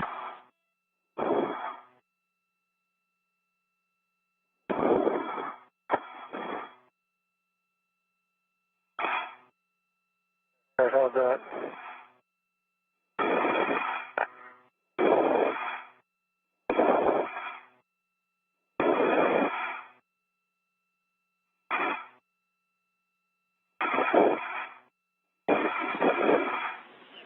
All right, great work. Steve, if you are in a stable position, we're happy with your view. Woody, you are go to release R10. Go for R10. Starting turns.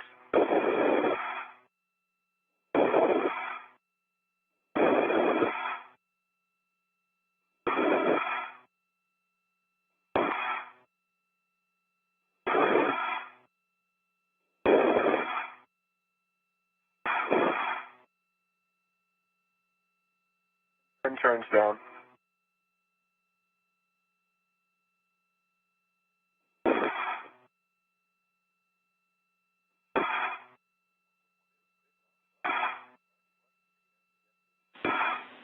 30 seconds to a short handover. I count 20 turns so far. Going to continue. You might have to wiggle it, Woody. Gotcha. There it goes. The second of the 2 restraint bolts has been fully released, and IROSA will begin deploying over the next 6 to 10 minutes. Short handover. Copy.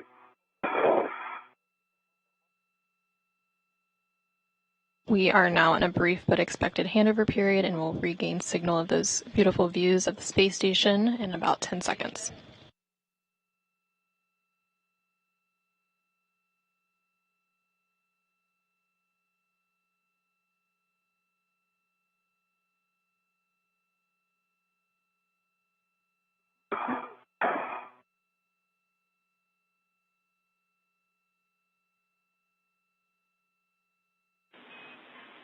All right, Houston's back with you. Welcome back. Woody, you are staying exactly where you are. Well done on the final bolt to release IROSA, and Steve will take your report. It looks good. Looks like it's stretching out nicely, and everything seems to be lining up. How does it look to you? You should have a good view now. Copy. We don't have video back yet, but we will shortly. We appreciate the words. All right, I'll stand by.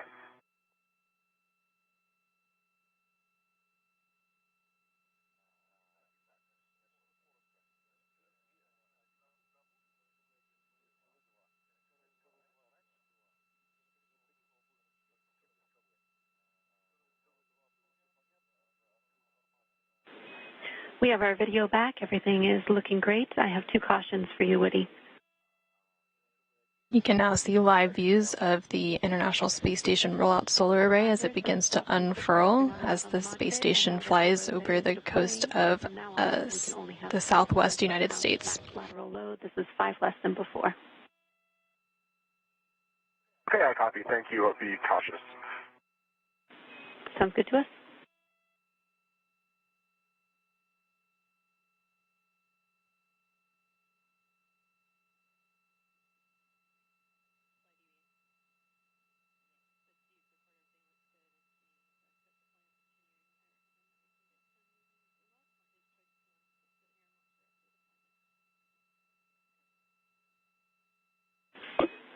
Everything's looking really good to us. Again, well done, you two. Woody, again, you have to stay put, but Steve, you can get moving if you want to. We're still well ahead of schedule, so you can stay and look a little longer if you prefer it, but your next step is to pick up your green hook. All right, I'm going to head back and pick up my green hook. Yeah. Copy.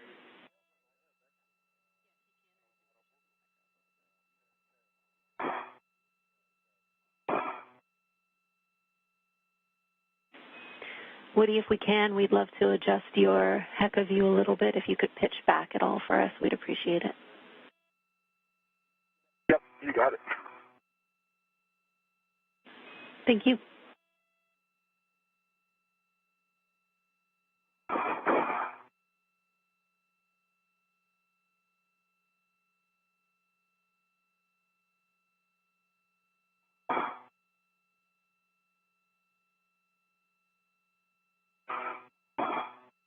Woody Hoberg is continuing to monitor the IROSA as it deploys. Meanwhile, Steve Bowen is translating back to the IROSA carrier to reconfigure the carrier beams that previously held the upright IROSA.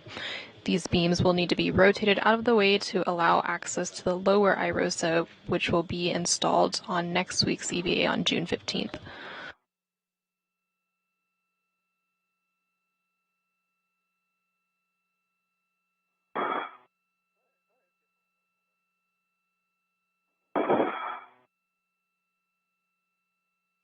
All right, green hook going to red reel.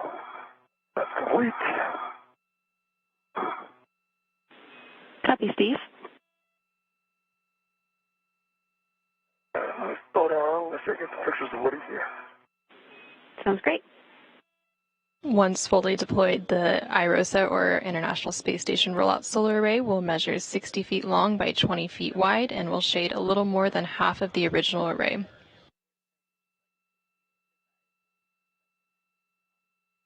Each new IROSA will produce more than 20 kilowatts of electricity, and once installed will enable a 30% increase in power production over the station's current arrays.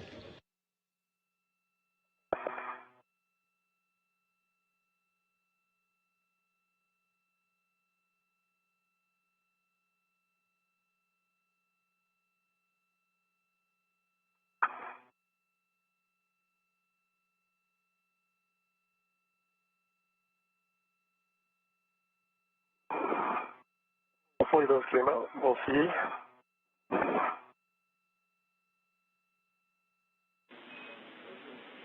Copy.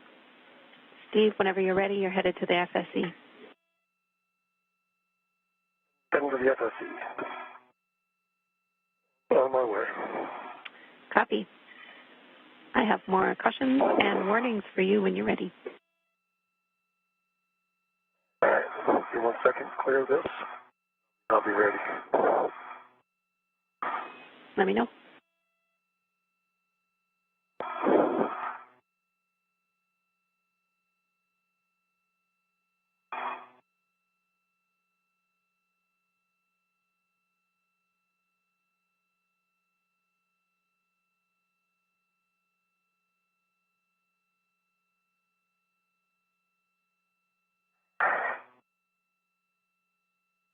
All right, I'm ready to copy. Steve, warning and a reminder, grapple shafts and curved coupling are no-touch zones. No sudden movements, quick grabs on the FSE. Wait until motion dampens out before imparting loads on the FSE. Don't simultaneously impart loads into the FSE. This is for when Woody is also ready to translate. And do not contact the IROSA blanket. And I copy all.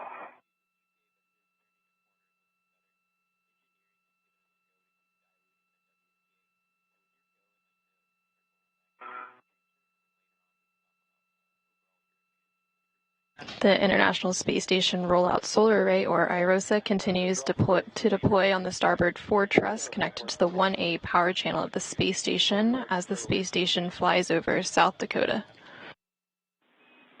I do not have a fair lead listed for you, Steve, and no green hook drop. Let me just confirm. Okay. All right, that's fine. No. Yeah, I can confirm that now, Steve. There is no action for a fair lead or green hook drop. You are just translating directly onto the FSE from the port CETA cart. So do not take the POA path. Not take the POA path. All right, I will do that. Okay, firm. Different path than last time.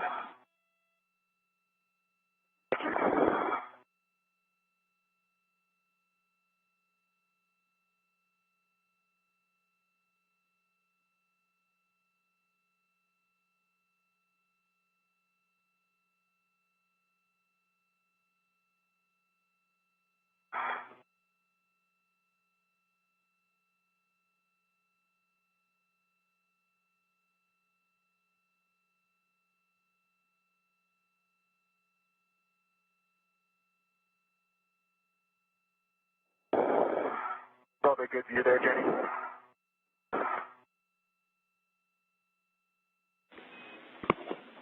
Affirm.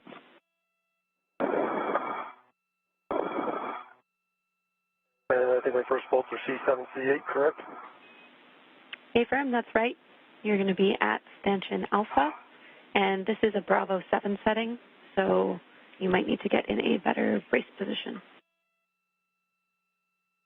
All right, hope the center works. Copy, let me know when you're ready for settings.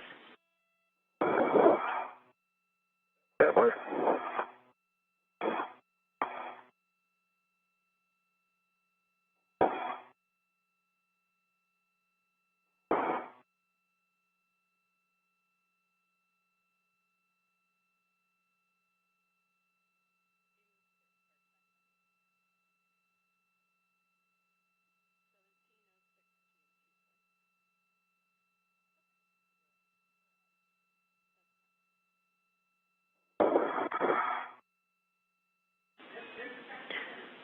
Woody, we are nearly complete.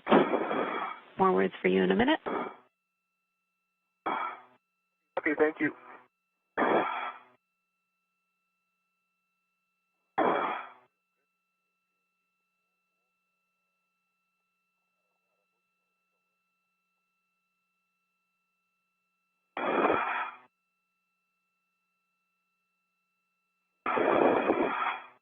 All right, what's the settings for C7, C8? Bravo 7, counter 2. Bravo 7, counter 2. Good readback. You'll be releasing C7 and C8. Expect 8 to 11 turns. 8 to 11 turns, C7, C8. Good words. All right, here comes C7.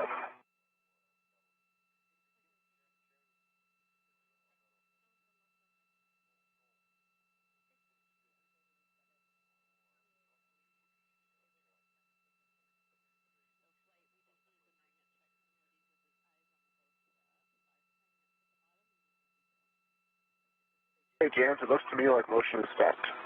Yep, we're just double checking that we can confirm a good deploy, Woody. What would help us is if you could confirm the bottom 5 magnets on both booms. We don't need a heck of you, we just need you to see that the magnets have snapped together.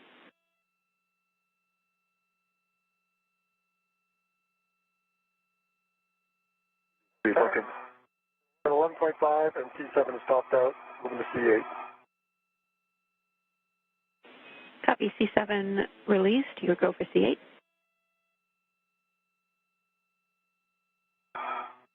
And James, I'm thinking I might need to move to see those. Do you agree with that, or am I missing something?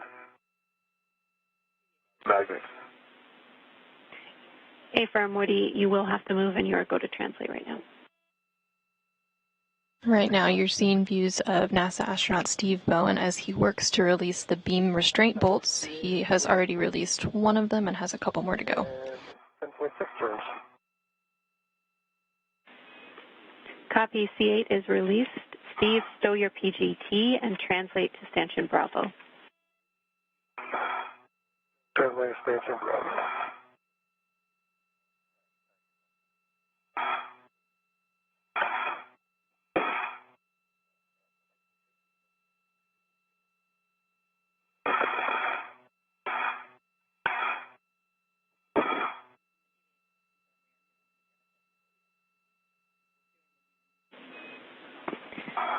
Steve, a delta to your plan. We'll have you continue translation past stanchion Bravo to stanchion Charlie because we have enough time for a small efficiency here.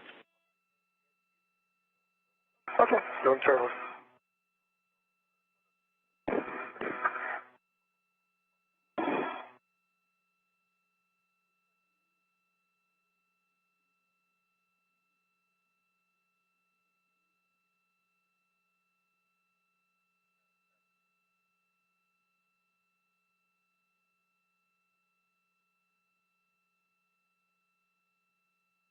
Jenny, yeah, I do see that first 5 magnets on the right side engaged. Copy, Woody, that sounds good.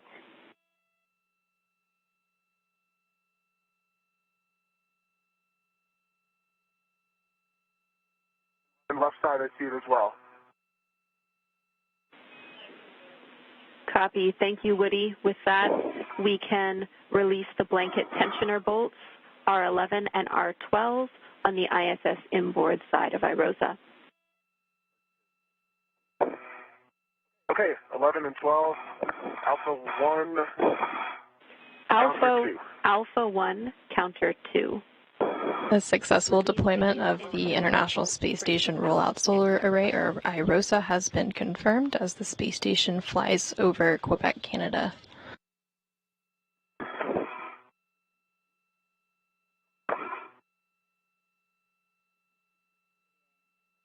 NASA astronaut Woody Hoberg is now working to release blanket tensioner bolts.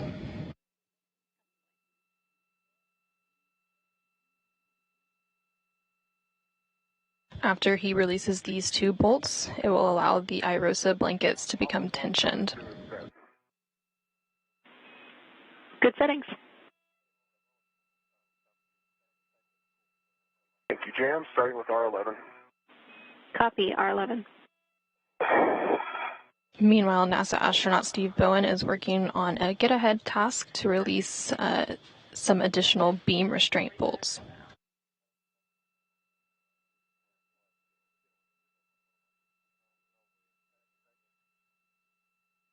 Okay, and expansion Bravo, what would you like? Retrieve the pit pin from the stowage location, push the C1 bolt into the can, and install that pit pin. Okay, so I thought you're Charlie. It's Charlie, right? Bypass Bravo? A-firm, you should be at Station Charlie. Let me talk to Bravo. Thank you. Since I got 5 turns on R11, it popped out with a white band, and I saw the tension on the array. Copy, 5 turns, R11 released. You can move on to R12. Starting turns.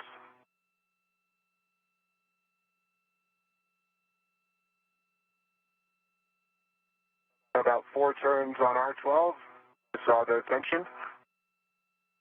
Got the good white band at the bottom of R12. Copy, R12 fully released. You can stow your PGT and verify all the MLI on the mod kit is in place. We want no metal struts or collar bolts showing.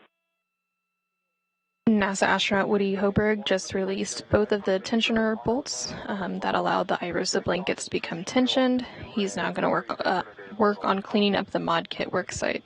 I would not describe the bolt as having popped out. Is that expected? We're checking, Woody. Thanks for the go back. And the pit pin is installed in Charlie 1. Copy, Steve. Your next step is to release Charlie 4 and Charlie 3. So 2 additional beam bolts. This is a Bravo 7 setting, so I'll let you get in position. All right, give me a second.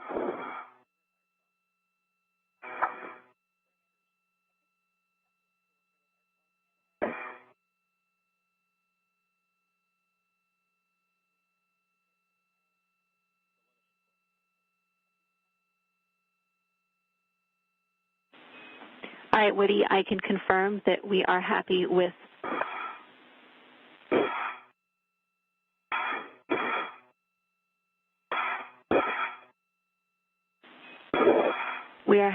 both R11 and R12, so we need you to verify all the MLI on the mod kit is in place.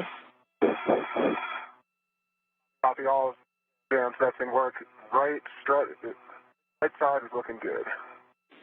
Copy, right side. Bravo 7. Counterclockwise 2. A-firm, Bravo 7, counter 2. You will be releasing these bolts. Expect 8 to 11 turns. All right. Starting with Charlie 4. Copy, Charlie 4.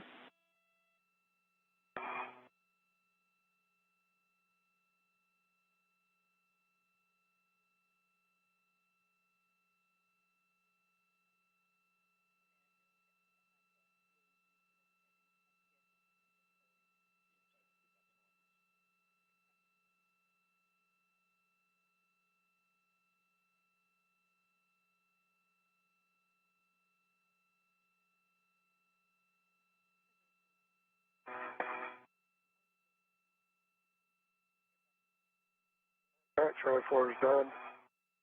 But, full turns. Copy, Charlie 4. Charlie 3. Charlie 4 is released. I need you to repeat the turn count. It was 12. I let it run a little bit longer than if I needed to. Copy. You can continue on to Charlie 3. Charlie 3 is in work. Again, the MLI is looking good. I neatened up a couple spots, and I'm ready to retrieve the scoop. NASA astronaut Steve Bowen is now working to release the second of 2 beam restraint bolts in his get-ahead task. Copy, Charlie 3 released. Steve, you can stow your PGT, and we'll have you translate to Stanchion Bravo. Go back to Bravo. Woody, power your HECA on. Copy, Charlie.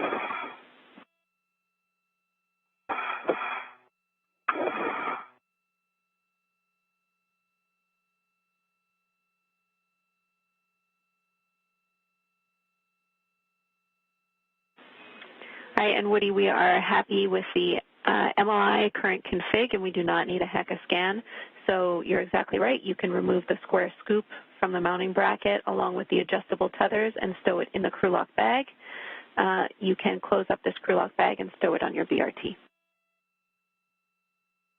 Copy all. In work. And we do not need a crew lock bag inventory. Lucky you. Oh, thank you so much.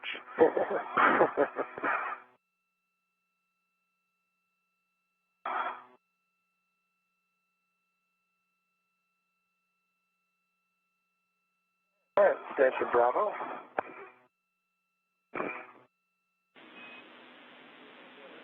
Copy, Steve. You will be retrieving the pit pin from the stowage location and stowing the C2 bolt. All right, pit pin, Charlie 2. Good words.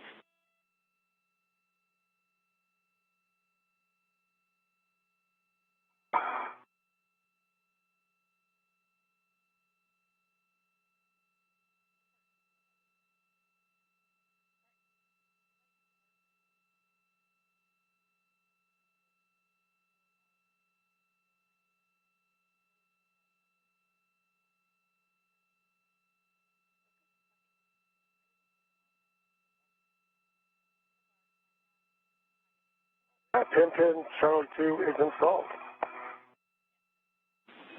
Copy, pit pin installed on Charlie 2. We need you to connect a RET to the adjustable equipment tether D-ring to the beam handrail stanchion. Understand. Get my adjustable ready to attach to the stanchion. Okay, that'll be in work. Okay, copy.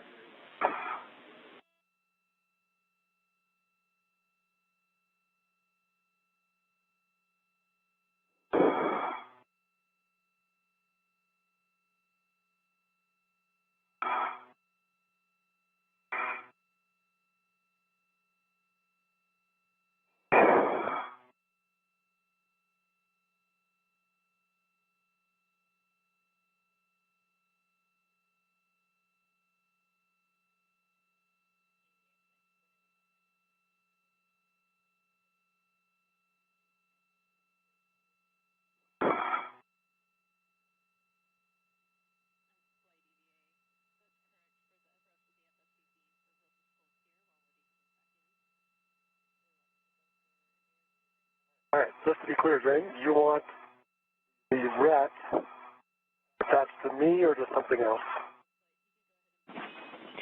There should be a RET to an adjustable equipment tether D-ring, and that adjustable equipment tether hook should be on the closest beam handrail stanchion to you. So you have an adjustable attached to the beam and the D-ring attached to a RET, and that RET is on your mini workstation.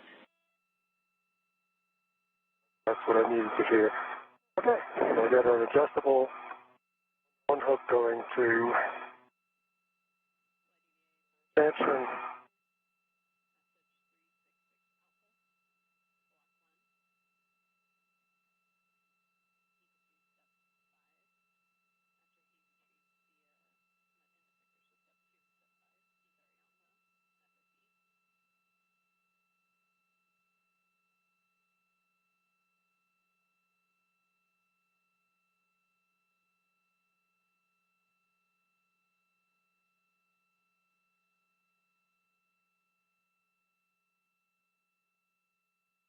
All right, let me configure all my other adjustable.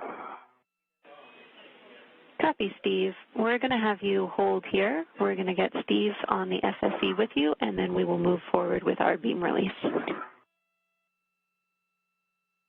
All right. You're way along, Woody. Sounds good. Yeah. We will have you get your I don't often say that much, so. All right. We'll have you get your PGT out. We're not releasing any bolts yet. Again, we're waiting to do that, but this will be a Bravo 7 setting to release Charlie 5 and Charlie 6, so you can get ready for that. You have some time. Okay.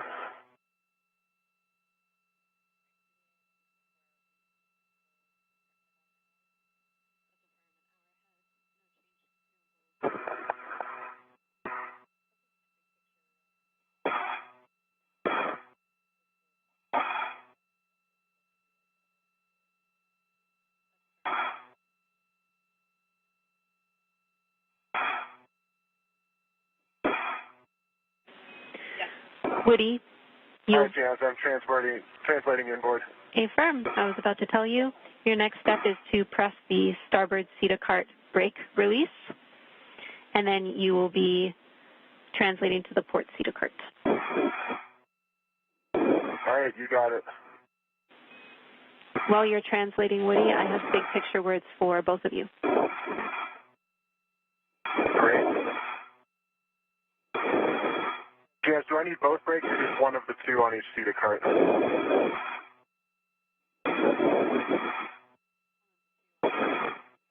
I'll get them both. You can get both. I just confirmed you need one of the two on both CETA carts. Just took us a minute. Okay, copy. Thanks. There's the track on the starboard side. Copy. Woody, you are going to be dropping your green hook on S3 handrail 3011 and then stowing crew lock bag M on 3217. 011 and 3217. Okay, thanks, James. Good read back. Let me know when you're ready for those big picture Looking words. for that. I'm ready. Okay. We are now 4 hours into this 7-hour, 30-minute EVA. Limiting consumable has not changed. That is the battery on Woody, and we are still 1 hour ahead of timeline. Obviously, we've deployed iROSA, so great job to you both. We are getting to the point where we are going to stow the FSE beams and remove that FOD. If we have time, we're going to do some get-aheads and release the ARDs for the next EVA. That sounds good. That sounds real good. Thanks, James.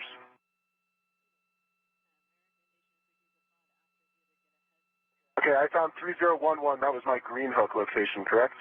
Affirm. Copy.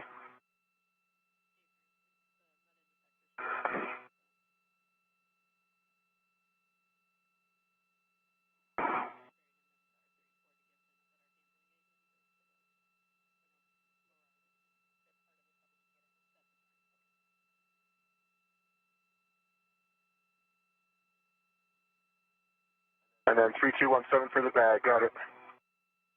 Go ahead and have Good a work. chat with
All right, Jams, I'm ready to go up onto the FSE.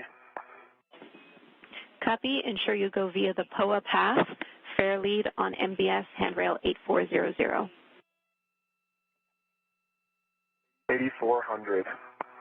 Copy that. Affirm. Yeah, I'm looking for it.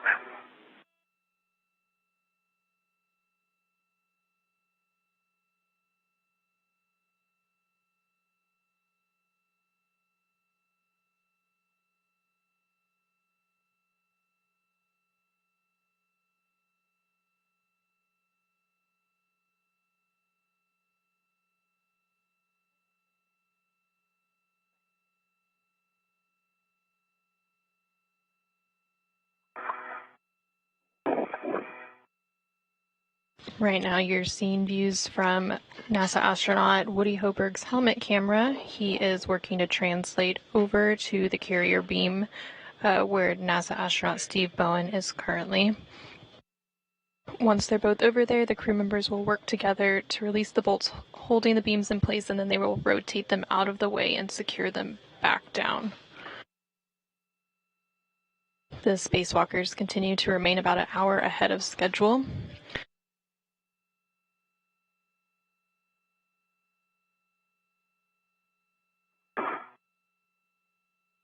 After they release the beam, there's a couple of get-ahead tasks that they can work on prior to ingress.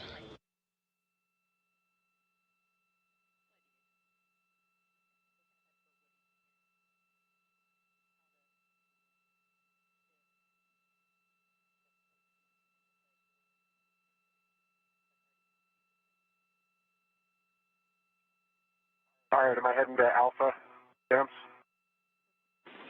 Affirm. Copy.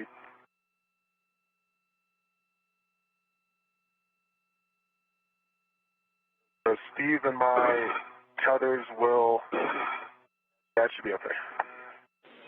Looks good. Affirm.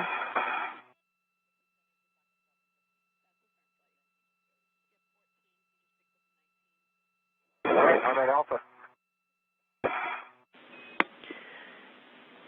Woody, your next step is to perform a socket swap. Steve was able to already release C3 and C4, so we'll just take the socket swap and then move on to rotating the beam. Okay, copy, socket swap.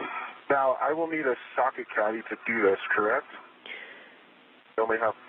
Oh, no, disregard. I have an extra pit pin wrap. Affirm. You're going to use your pit pin. So you'll remove the 6-inch wobble from your PGT and stow it in your trash bag with the pit pin, and the 2-inch that's currently, I believe, in your trash bag will be stowed on the PGT. Copy all. And do you want me to release one of the C5 or C6? Affirm, Steve. You can release either one. Bravo 7, counter 2 are your settings. Bravo 7, counterclockwise 2. Good words.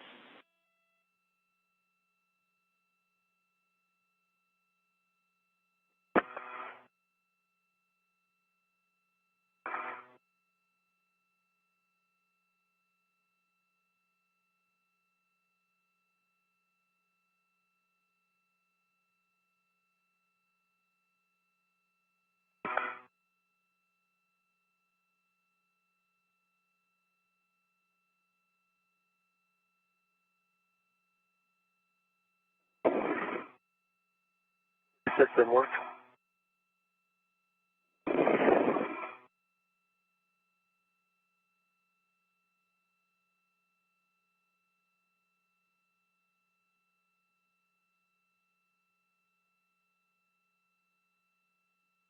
That's complete. And I got 11 turns. Copy 11 turns, and that was C6. That was C6. Copy, we'll hold here. I agree.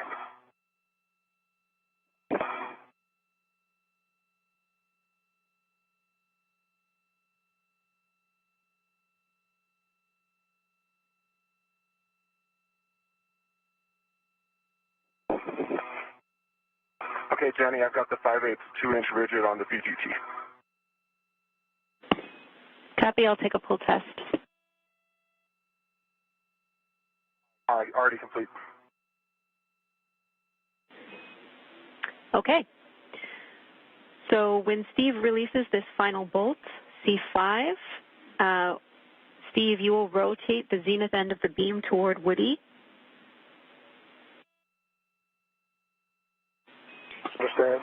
And you'll be temp stowing the beam in the stowage location, which is parallel to the blankets with the handrails facing the POA. You'll need 2 adjustable equipment tethers to do this. Okay, and Woody, do you have an adjustable available quickly? Yes. Okay, we'll be ready to go. All right, we are go when you are ready. All right, release from C5. Copy C5.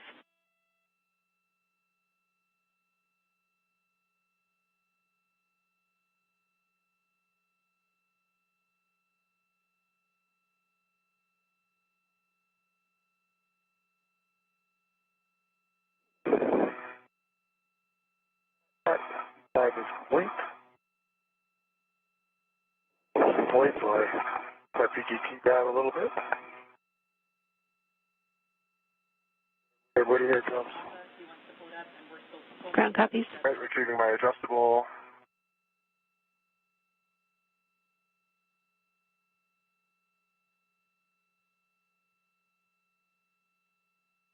NASA astronaut Steve Bowen just released the final beam restraint bolt. Steve Bowen and Woody Hoberg will now work together to rotate the beams out of the way and secure them back down. Still installed. Bolts installed. What bolts?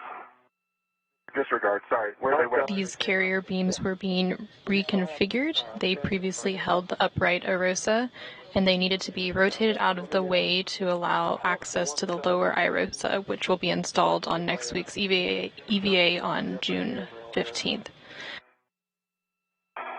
Okay. I've got it. All right, I've got an adjustable on it. I can cinch this side. We won't cinch it down, but when you get yours on there, when we come back, we'll cinch them down and make them snug. Got an adjustable Houston on concurs, that's correct.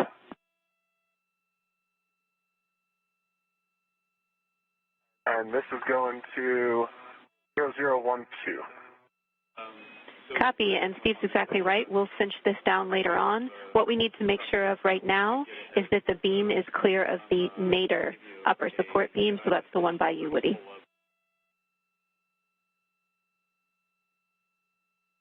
Okay, stand by. It's clear. I had no interference there. Copy. Steve, you can release your RET. I understand that the beam is tethered via 2 adjustables.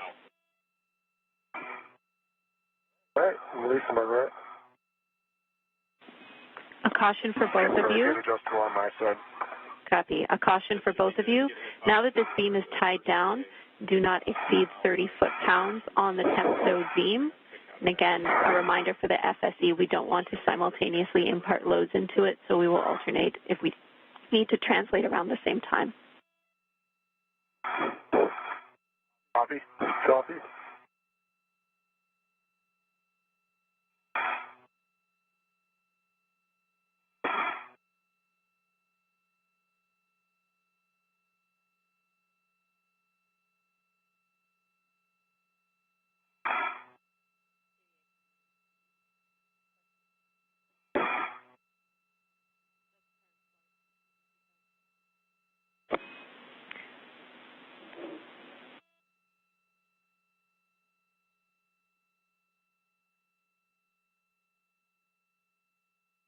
We are in another brief but expected handover period and will regain signal shortly.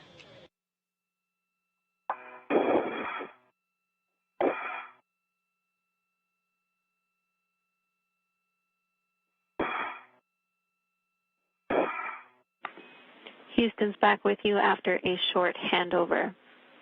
We will need Woody to translate to stanchion Delta, and Steve will need to translate to Stanchion Charlie, but again, please alternate your translations. Okay. What, are you ready to go? I am ready to go. Then go ahead and tell me when you're there. Okay, going to Delta.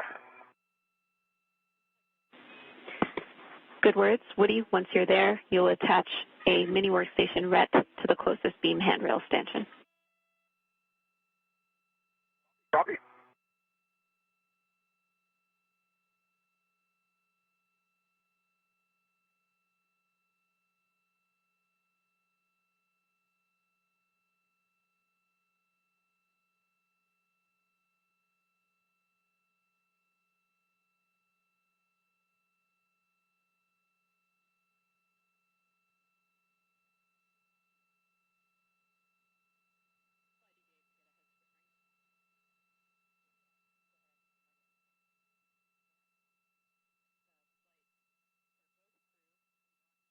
All right, I'm at Delta, putting that mini workstation RET in work. All right, I'm going to start my translation. Copy both. Sounds great, Steve.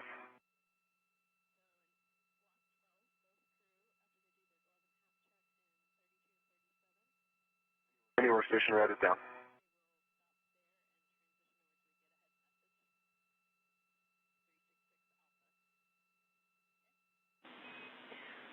Woody, once you have that RET down, you'll be readying your PGT.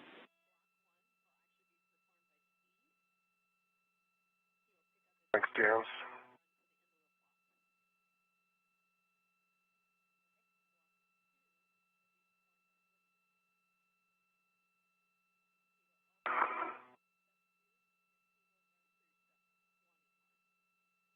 All right, Woody. What will be my PGT setting when it swings over here? So that was for Woody, then your setting is Bravo 7, counter 2. Bravo 7, counter 2 is set. All right. And when it gets here, what will it be? It'll drive the 20 turns. It'll also be Bravo 7. You'll just be clockwise 2 Bravo 7, clockwise? For Steve.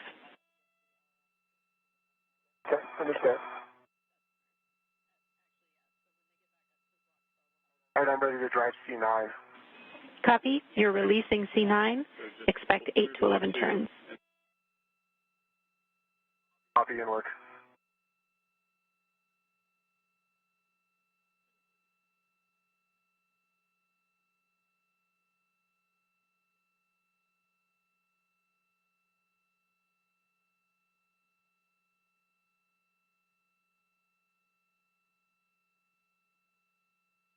I counted 9.5 and it popped out. Ready for C10. Copy. C9 released. Your go for C10. About a minute until a short handover.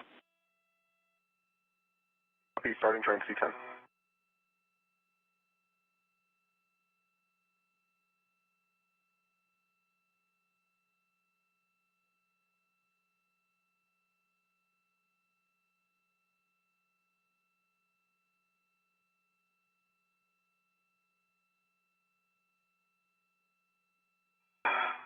C10 popped out 9 turns. Copy. 9 turns. C10 popped out. You'll be rotating the beam toward Steve. Copy. Ready, Steve? Yep. Coming at you. Short handover.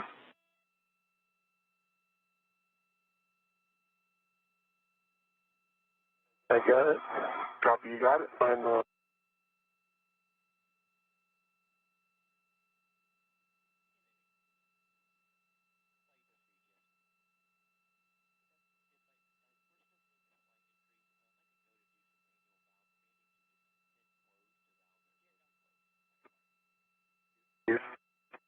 Turn 2. About 1 turn.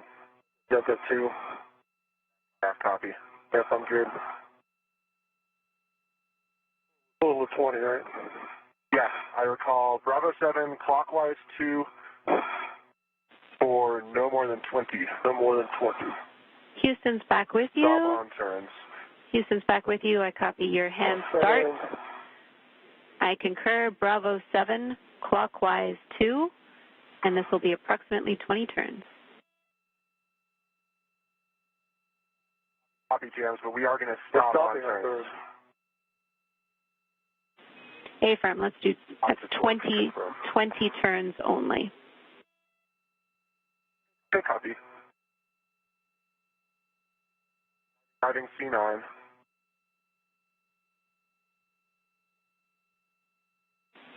Copy C9.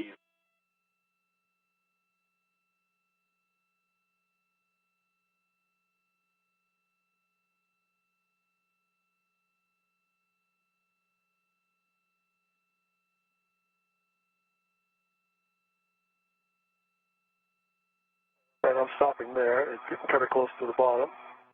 I got 17 turns plus the 2 that puts me at 19 turns. Is that okay?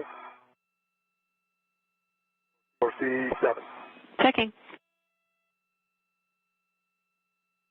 C9, I put in 18 turns plus 2 hand starts. Copy, 18 turns on C9 plus 2 hand turns. We're checking.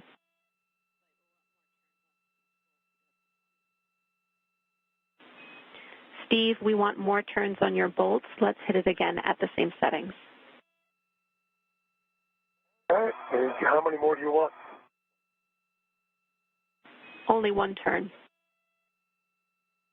All right, that's it. Complete.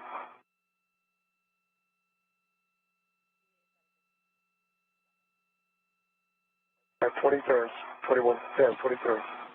Copy, Steve. Stand by. We're still discussing that config on the ground. We might have more action here. Woody, your bolt is good. Okay, I copy. Thanks, James.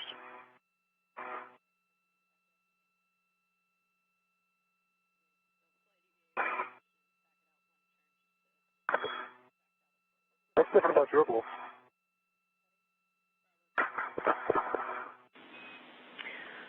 All right, Steve, because we torqued out on this bolt, we need to back it out 1 turn. Your settings are Bravo 7. Didn't torque out on this bolt. Did not torque out on this bolt. Got a low torque. Okay. We misunderstood. Then I got 18.5.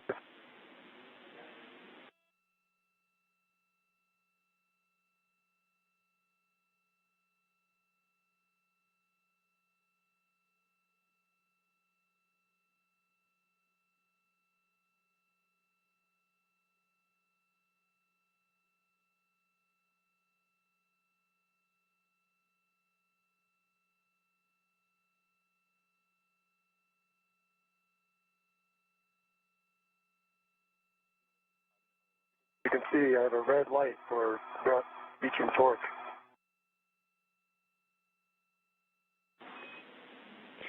Hey, Steve, wait one. I'm trying to get word from Houston here. I think we came up on a handover quicker than they expected. Hey, okay. This is Houston. We hit a patch of Radicom. We are good on that bolt, Steve. So at this time, I'm handing over to Frank. Frank, you are prime IV. We are 1 minute away from a 5-minute LOS. Yeah, I copy. I am prime IV. And can you just verify what step you're on in block 12? Block 12, pick up in step 32 for Woody and 37 for Steve, and Nick passed you the additional instructions.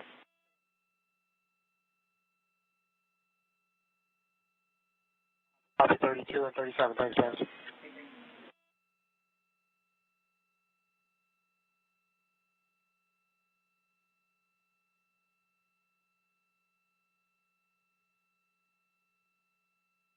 All right, Steve, I've retrieved my ret because that beam is installed. That's good. It's installed. All right, guys, and I am with you on 1. So it looks like you guys...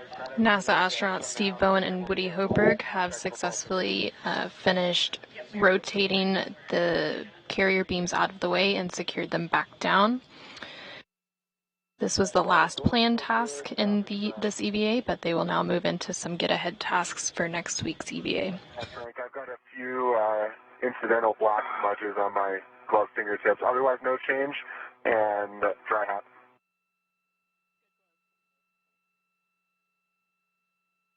Okay, I copy for both of you. And you'll just have to be a little bit patient with me here because we're working now out of a Jedi message. And so I'll just have to be toggling back and forth on the computer.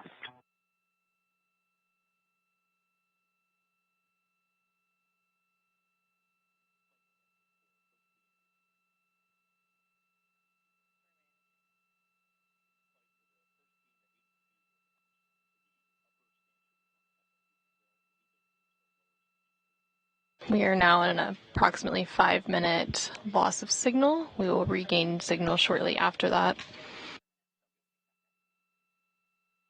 During this period, NASA astronaut Frank Rubio aboard the International Space Station is the prime IV for the spacewalking crew.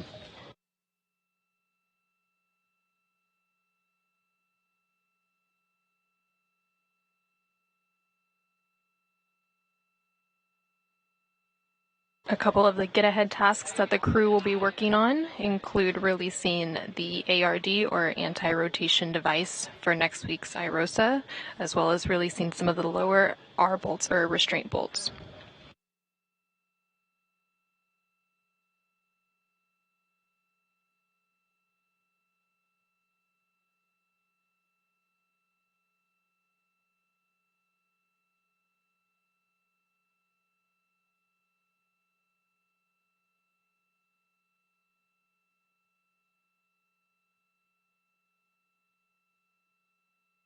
While today's spacewalk has focused on installing the IROSA, or International Space Station Rollout Solar Array, on the starboard 4 truss connected to the 1A power channel on the space station, next week's spacewalk will focus on installing the IROSA to the starboard 6 truss connected to the 1B power channel.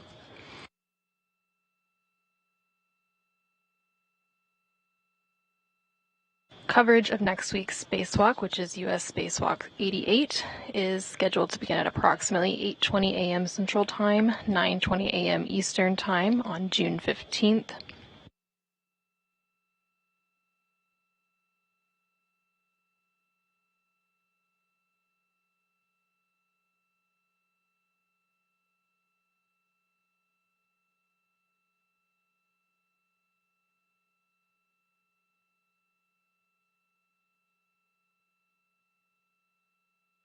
The spacewalk next week is scheduled to begin at approximately 8:20 a.m. Central Time, 9:20 a.m. Eastern Time, with NASA TV coverage beginning at 6:45 a.m. Central Time, 7:45 a.m. Eastern Time.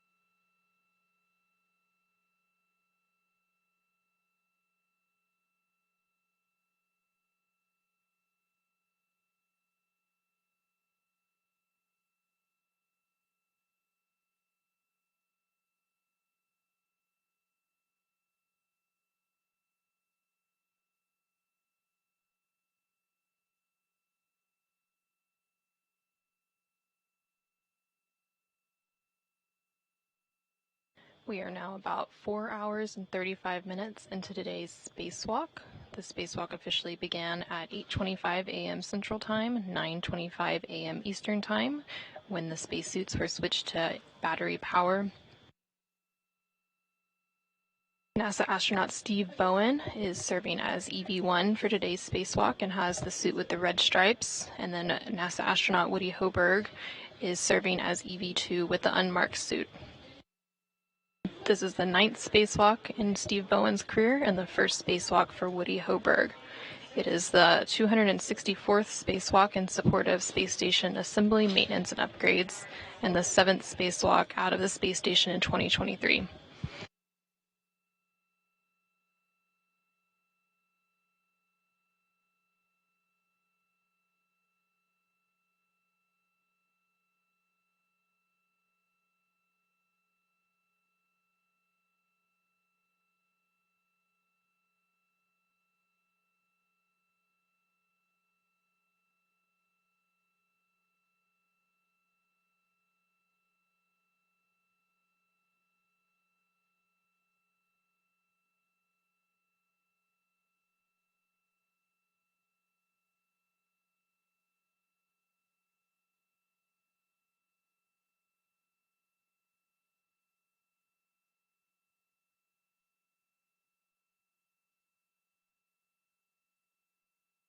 In this view, you can see today's ground IV, who is Jenny Gibbons, in the center of your screen. But right now, during the loss of signal, NASA astronaut Frank Rubio aboard the International Space Station is currently serving as the prime IV. This is from crew lock bag. Where's that adjustable?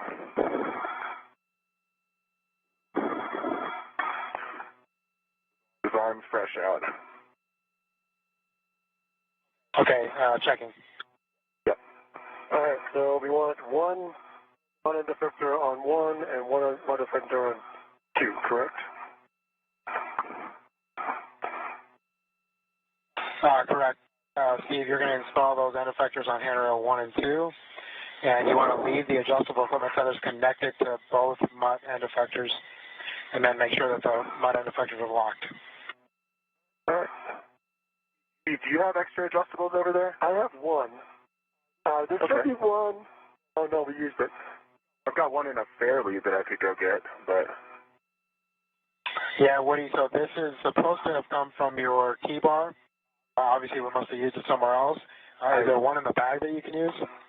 I used one on the boot beam. All right, I'll bring you one. Give me a second. Should we go lock? Oh, we're going to need... let's see. You just need one adjustable to do both. Yeah, copy. Correct. Yeah, Woody, you'll just end up putting that adjustable to a RET. Then you'll use the either end of the adjustable to hold both ARDs. All right. I have the front end effectors locked in place on handrails 1 and 2. Copy, Steve. Houston's back with you. Thanks, Jenny. We're trying to figure out where to get an adjustable for these ARDs. I'll bring it to you. Okay. All right, Jams. So we are currently, for Steve in Block 1, he just completed Step 5.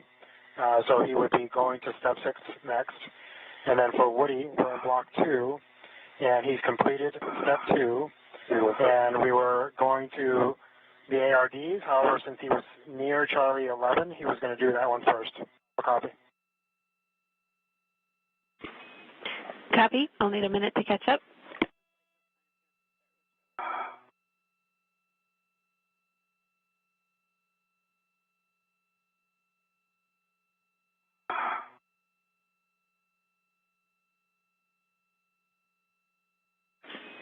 All right, and we copy that Woody needs an additional adjustable, and Steve is bringing it to him. Is that correct? Why don't I just turn that around? Affirmative. And so, again, Woody will be actually starting on Step 12, but after you complete that ARD, you'll have to go back to Step 3 for the ARD on Charlie 12. All right, Steve, I'm at a bad angle here.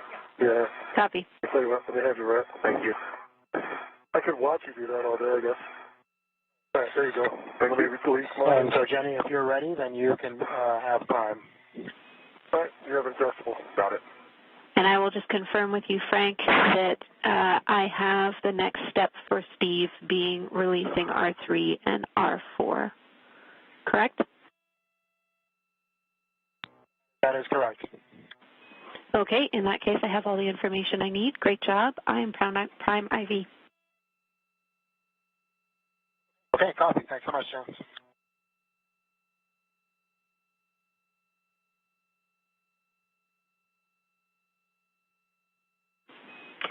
Steve, now that I need to do a socket swap, I think. Was that Steve or Woody? That's Steve. I think I need to do a socket swap because are these 5/8? Hey, firm, you need the, actually you need the 7/16 6-inch wobble on your PGT. Yeah. Let me go back and get those. Hey, firm, you'll be at crew lock bag T. Isn't that way?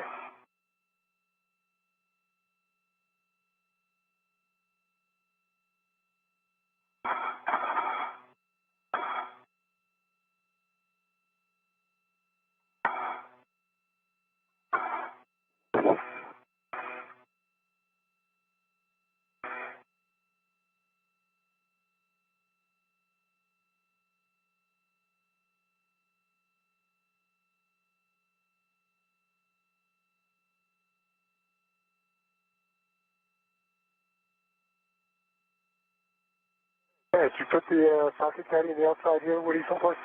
Oh, no, it's on the inside. Oh, Sorry. I went ahead and put it back inside.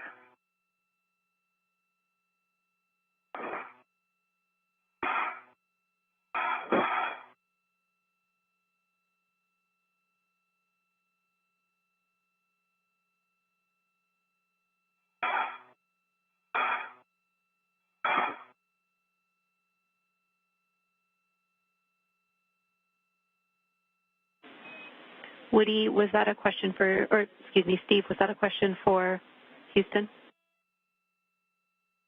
No, it's a question for Woody. Put the socket caddy back inside.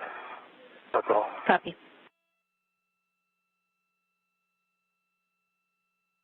And I have Bravo 3 counterclockwise 2 set for ARD C11 release.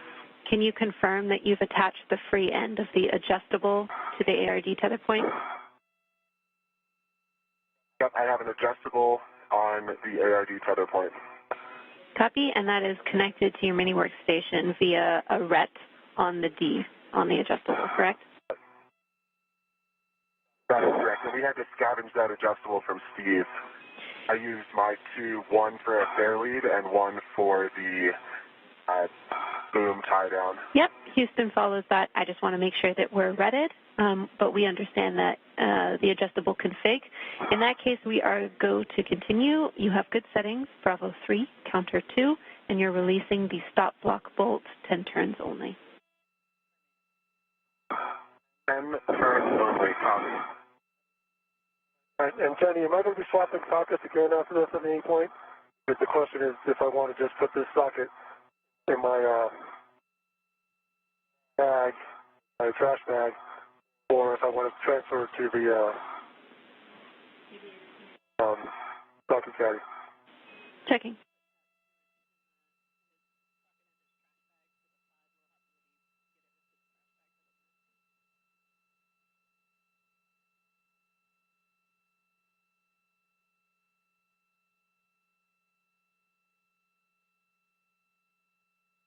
NASA astronauts Steve Bowen and Woody Hoberg are continuing today's spacewalk. They are 4 hours and 44 minutes into it.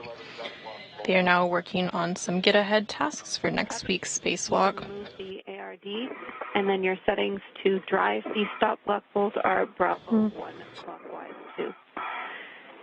Steve, I can confirm you have... Right now, Woody Hoberg is working to remove the anti-rotation device, or ARD, while NASA astronaut Steve Bowen works to release some restraint bolts. Bag or your trash bag, it does not matter to us.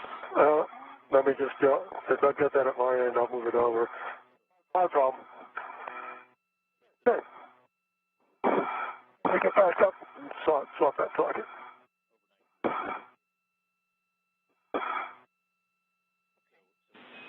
Copy, we got lots of time here.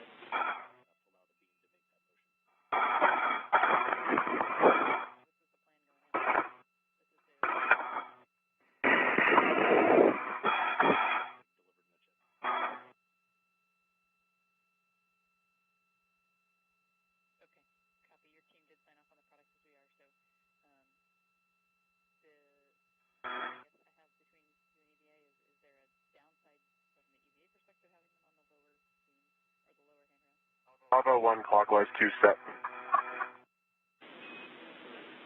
Good words, and confirm you've removed the ARD. Oh, yeah. Okay, your go to drive the stop block bolt to torque.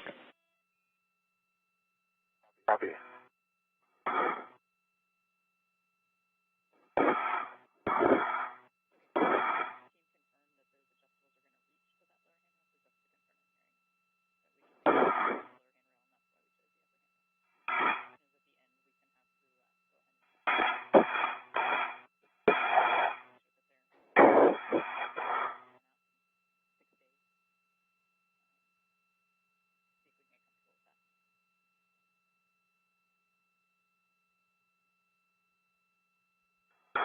All right, I'm on a 6-inch, 1/16 wobble.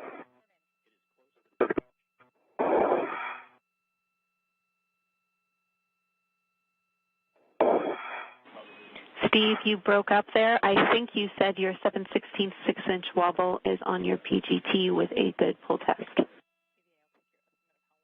That is what I said. Thank you. Copy. Your next step is to release R3 or R4. Let me know which position you're going to be in, and I'll give you settings. All right, let me get over there. I'll get settled. And the stop block bolt, torque out at 4.5 turns, good green light, 12.1 foot-pounds, and I can see that the block is resting on the bolt can, not in the further recessed position.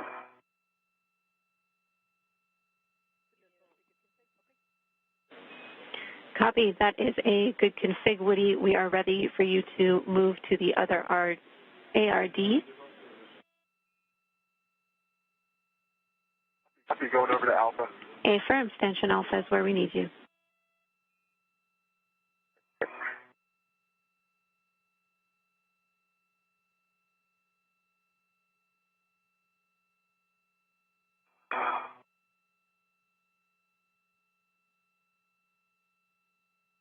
You are now seeing live views outside the space station from NASA astronaut Steve Bowen's helmet camera as he works to release some restraint bolts. The release of these restraint bolts is part of a get-ahead task for next week's spacewalk.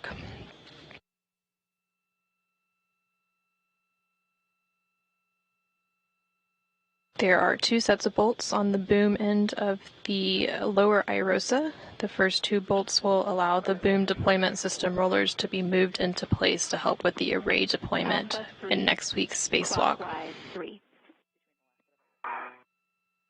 Alpha 3, clockwise 3. Good readback. Hold on. Alpha. Recalibrate again. I just turned off my PGP. All right, let's try this.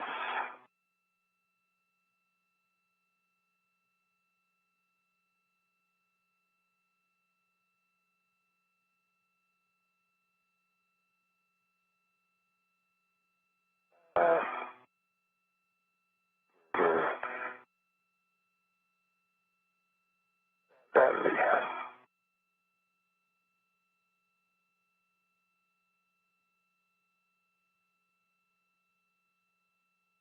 So Alpha 3 on R3, is it clockwise or counterclockwise? For R3, it is clockwise 3. R3, clockwise 3. So I must be. Right, I have R3, clockwise 3. Alpha 1? 3. Alpha 3, clockwise 3 for R3. Alpha 3, clockwise 3. I'm all set. Let me get myself stable.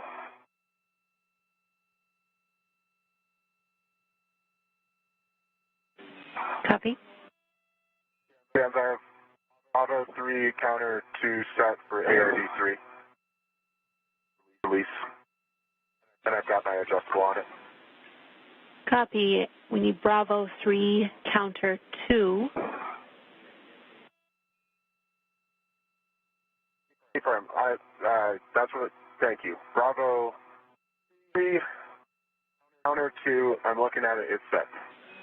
Copy. Good settings. Confirm that you have tethered to the ARD, and then you can release that stop block bolt 10 turns. Copy. 10 turns and adjustable tether is installed. Hold on, Jenny. I got to get a more comfortable position. I keep swinging here. All right. Give me a moment. I'm going to get a little bit better position. We understand, Steve. Again, we're doing get-aheads at this point, so lots of time.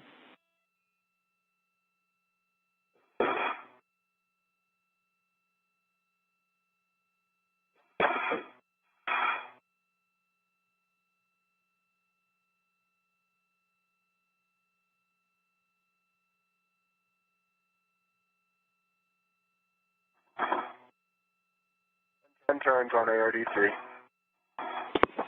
Copy. 10 turns on the stop block bolts. Your go.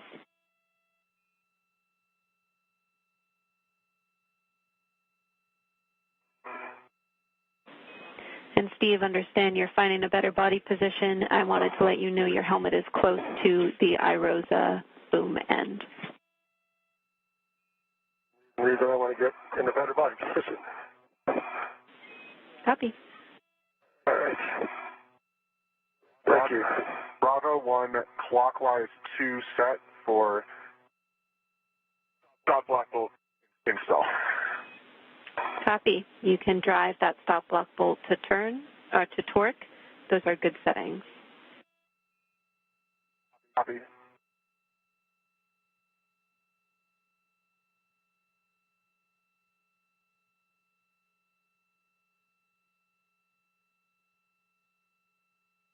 All right.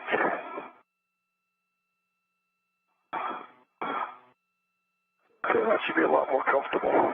And hopefully I am in a much better position. That looks great to us, Steve. Well done. Okay.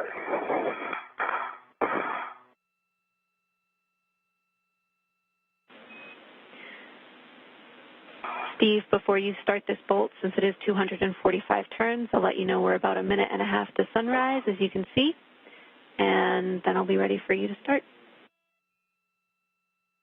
All right, Alpha 3, clockwise 3, 245 turns for R3, correct? Good words. And I am starting Alpha R3, clockwise 3, now. You are go. Jam, stop block bolt, 10 turns, green light, 12.4 foot-pounds.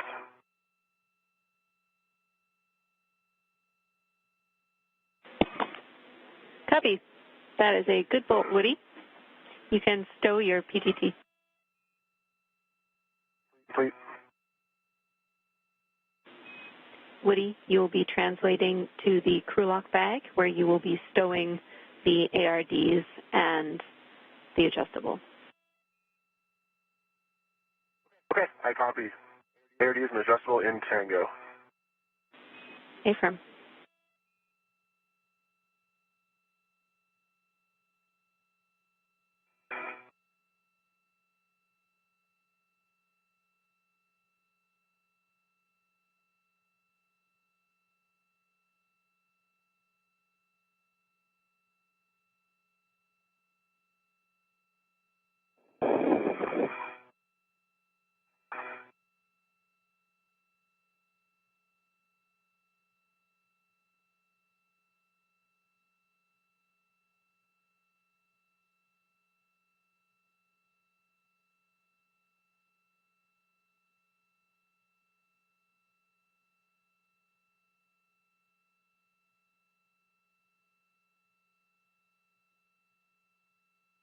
NASA astronaut Steve Bowen is currently working to release the first set of bolts on the boom end of the lower iROSA, or International Space Station Rollout Solar Array.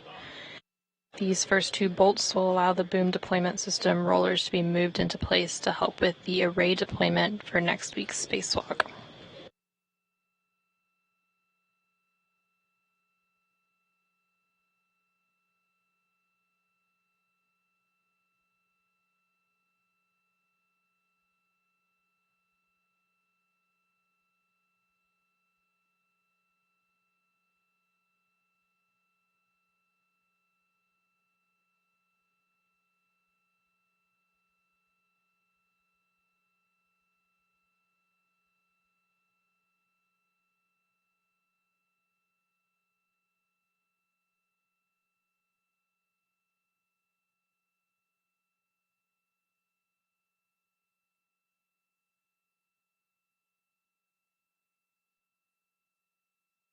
Right now you are seeing views from NASA astronaut Woody Hoberg's helmet camera.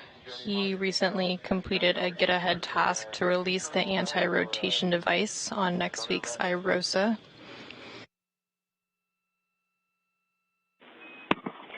Checking for you, Woody.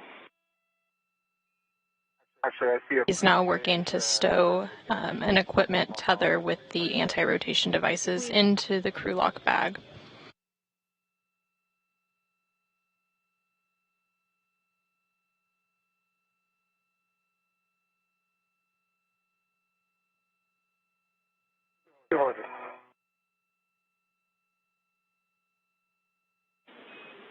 Woody, while you're at the crew lock bag, your next step is the socket swap. Let me know when you want more words. Okay, I'll get the 12-inch off. What am I going to? 7/16 6-inch. Okay, 17th 6-inch. I'll get that out of my trash bag. I'll get the 12-inch on the socket caddy.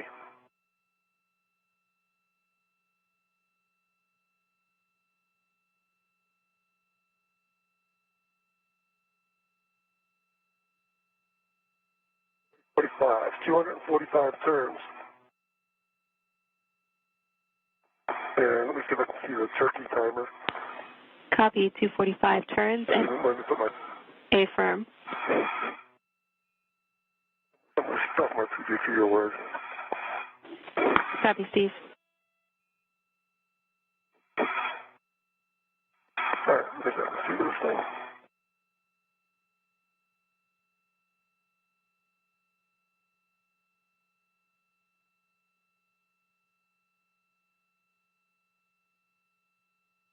NASA astronaut Steve Bowen continues to work on releasing a set of R bolts for next week's spacewalk.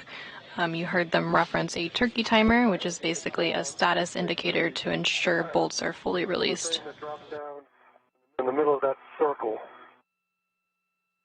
Correct? Woody, did you That's it, turkey Steve. timer? Yeah. Yep, it's popped up. Yeah. Okay. We can confirm. So R3 is complete.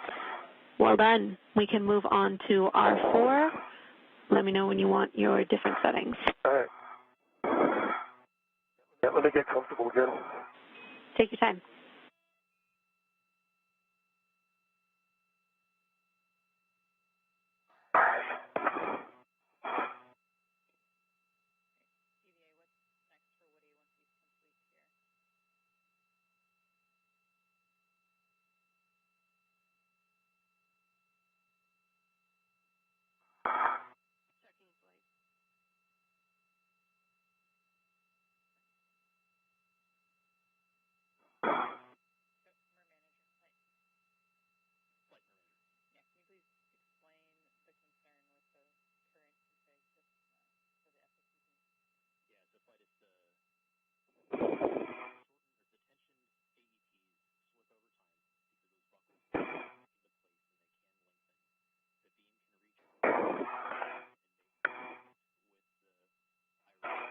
From this view, you can see both of today's spacewalkers.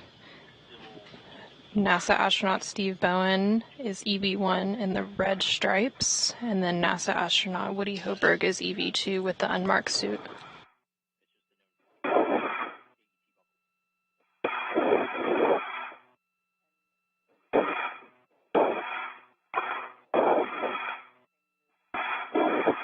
Jam socket swap complete. Get full test empty trash bag. Copy, Woody. I will have more words for you shortly. Copy. All right. Ready for Alpha, Romeo 4. Copy, Steve. I have you ready for R4. Your settings are Alpha 3, Counter 3. Alpha 3, counterclockwise 3 for R4. 245 turns again. You got it. That's in work. I see good counterclockwise. Copy.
right, Woody, thanks for your patience. We are ready. Translate to stanchion alpha. We are going to have you readjust the adjustable tether on the FSE beam that's temp stowed there. This is because there is a concern that that beam might move toward the top of the iROSA blanket over time with the adjustables in the current position. We want to stop that from happening.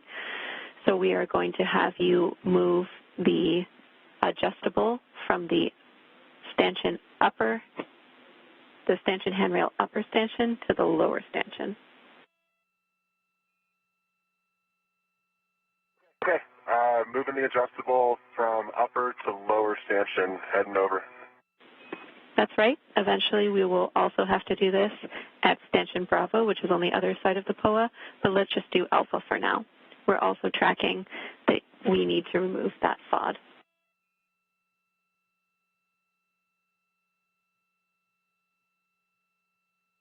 Okay, yep, copy all. All right, so this is down, this would be handrail 0001 next to width 4. Negative, Woody. It's staying on the same handrail on the stanchion, the one that your left hand is on. We just want to see if you can move the hook to the lower stanchion of that same handrail. Oh, I gotcha. Yeah, no problem. And just to be clear, we have not tightened these adjustables at all yet. Yep, we have not tightened those adjustables at all. We have that step for whoever leaves the FSE last. Normally that's Steve. Okay, gotcha.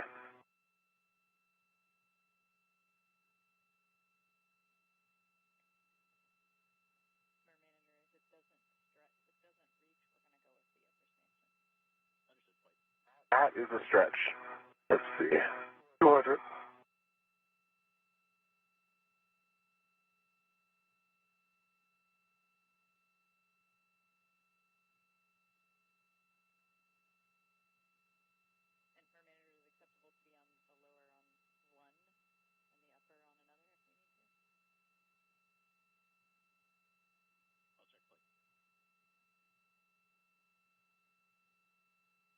Okay, James, got it on. Copy. Great job, Woody.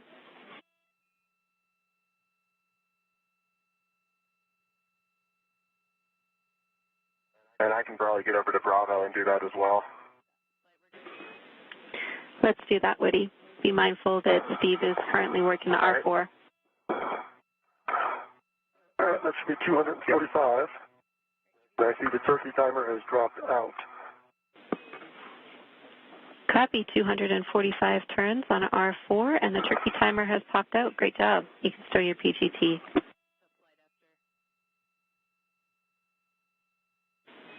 Actually, correction, Steve, you can probably leave your PGT out. Our next steps are for R1 and R2.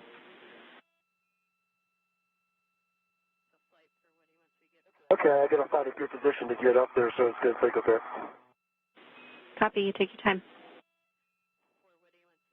NASA astronaut Steve Bowen just finished releasing the first set of bolts in his get-ahead task on the boom end of the lower iROSA.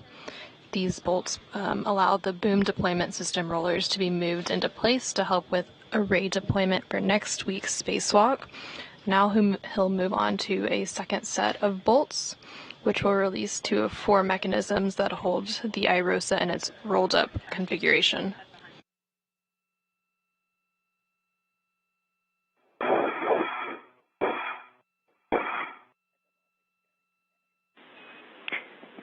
Woody, for your awareness, if you have trouble with this reach, so if the adjustable is not long enough, leaving this on the upper stanchion is acceptable since the other one is on the lower stanchion.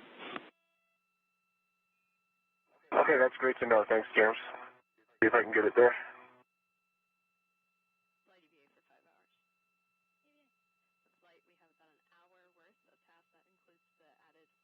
All right.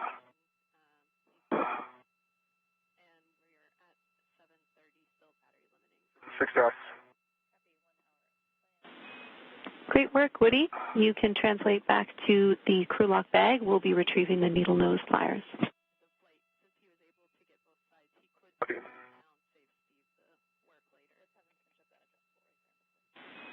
Actually, Woody, prior to your translation, we are going to have you cinch down the adjustable that's in front of you. Okay.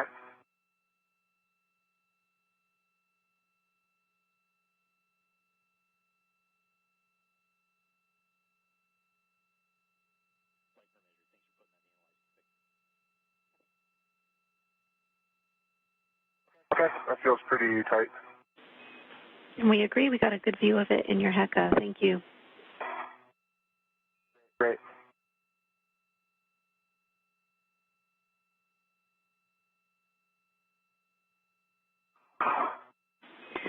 Woody, again, you can translate back in the direction of the crew lock bag. On your way, we will have you cinch the other adjustable tether that's temp stowing the beam. Perfect, I copy that. Okay, I'm not sure there's a good way to get to R1 or R2 from here. Might be pipe calling on the end of the arrays here. There's no good place to hold on to, right?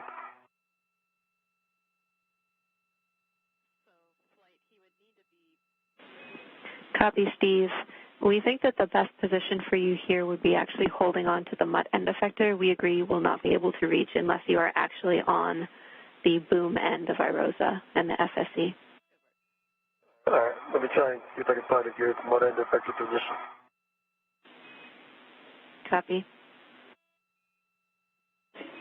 And Steve, we know it's tight around here. We're getting words to remind you not to contact the magnets and the blanket. Understand. Okay, Jenny. Alpha adjustable is cinched, and I can confirm the beam up here is well clear of IROSA. Great work. We're really happy to hear that. You can translate back to the crew lock bag, and we'll have you retrieve the needle nose pliers. Copy. Okay, question is, what are my turns on R1 and R2? And what load? Your settings will be alpha, so you'll be alpha 4, counter 2 for both of those bolts, and it'll be 10 to 13 turns. Okay, I might be able to do that. To get stable and make sure I can reach. Copy.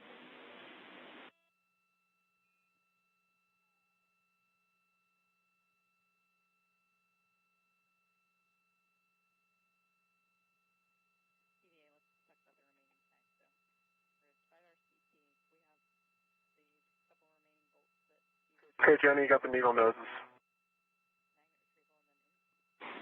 Copy, Woody. Stand by 1. Yeah, take your time.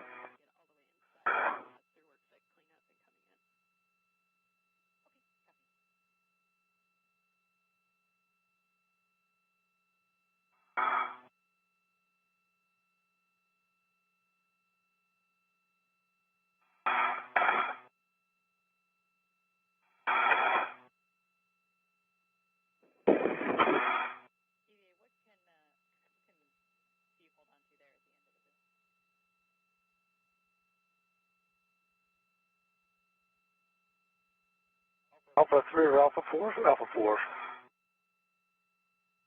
And counterclockwise? It's alpha 4, counter 2. And just a reminder caution here, you'll have to rotate these boom deployment system rollers slowly once you release those bolts. Well, that's a whole other issue, to be able to reach up there to get to those. We understand. Because they're on top, and I am not. All right.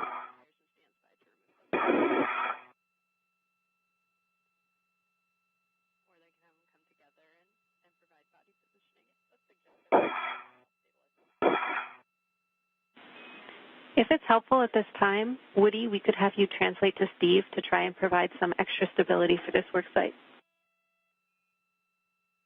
Yep, that in there. That would be helpful.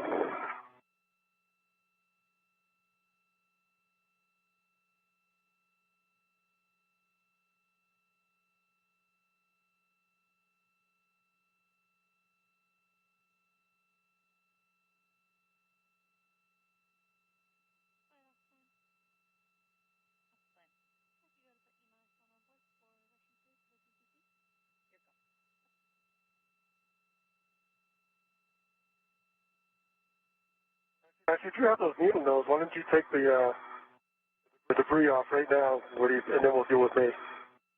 Okay, gotcha. Can you see it? It's right there. Let me get out of your way a little bit. And ground's fine with that option. Drop the CRT just for a little.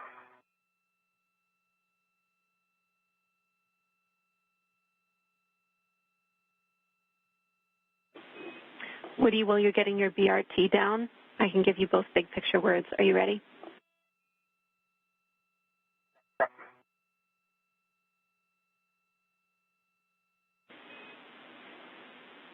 All right, we are around 5 hours and 15 minutes into this EVA, tracking a time of 7 hours and 30 minutes, with the limiting consumables still being Woody's battery. We have no more than 1 hour of content left. And that includes our worksite cleanup and translating back. So that means we're going to try and get R1 and R2 complete. And also, like you guys are tracking, we will retrieve that FOD.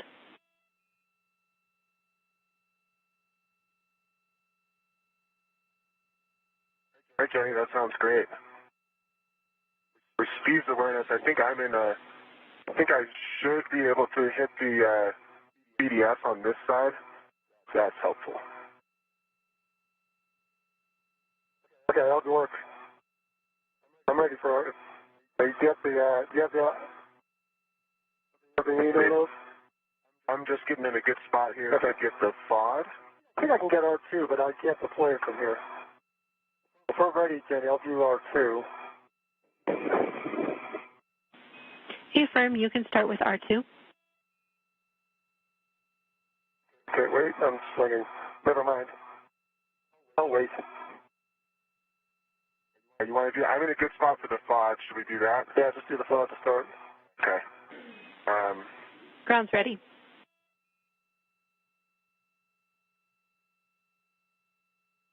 Okay, so Jenny, just to talk through it, the plan is to grab this with the needle nose, then attempt to stick the needle nose into the trash bag and release it in there and hope it stays.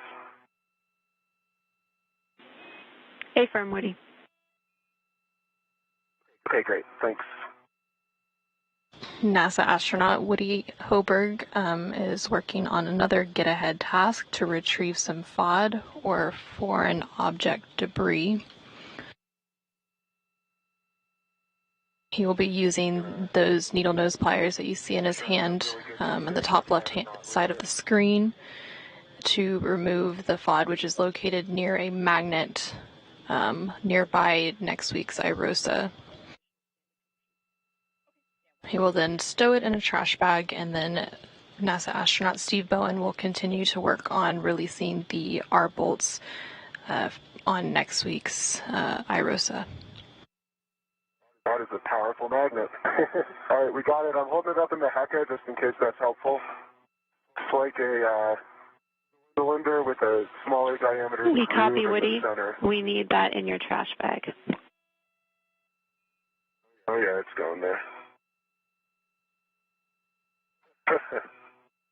It is, I'm looking into the trash bag. The needle nose are in the trash bag. It is in the trash bag, but it's stuck to the needle nose.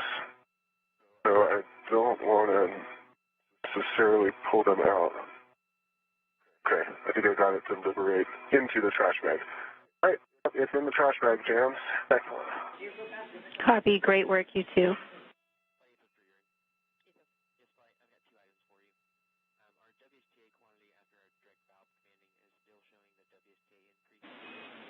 Steve, let me just get kind of configured here, and then I can help. Yep, I just need a little bit of stability in my leg, then it should be okay. I'm probably trying to swing around the other way, but I'm kind of constrained right now. Houston concurs.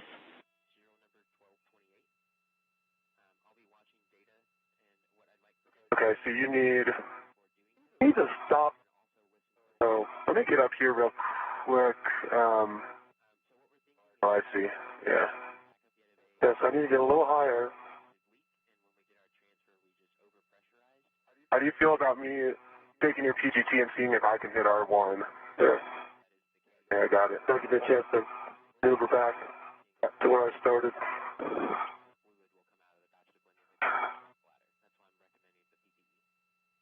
Okay, settings, alpha, 4, counter 2. Good settings. Release R1, 10 to 13 turns.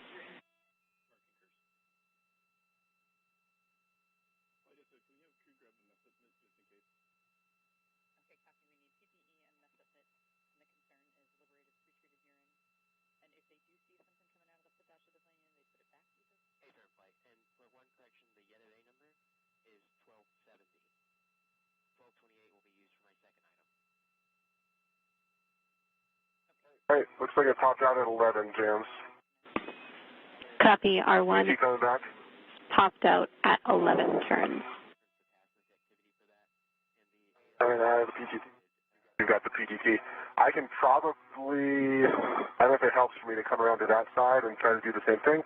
If you want me to try to just give you stability, just give me some stability. That might be helpful. Let me see what I can do here. Oh, they keep swinging under. Okay, let me grab your, okay, I've got your BRT. Perfect. Gotcha. All right, can I go a little bit higher? Wait, try. Touch the blanket on the right side. Yeah. All right, so.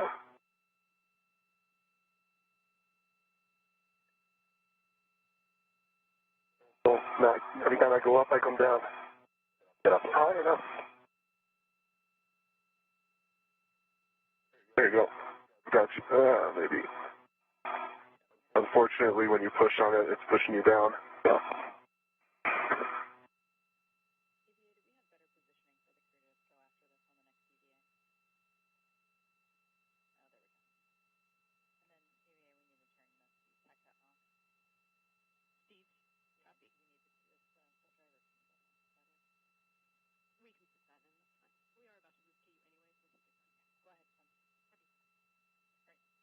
NASA astronaut Steve Bowen is working to release the second of 2 bolts.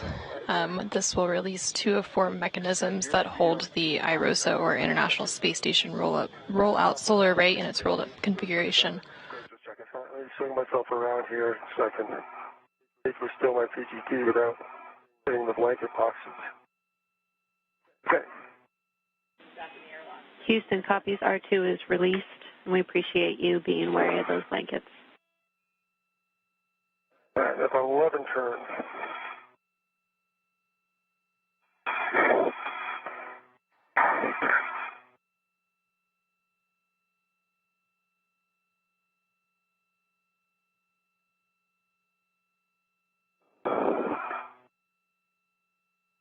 They'll now work to rotate the boom deployment system rollers.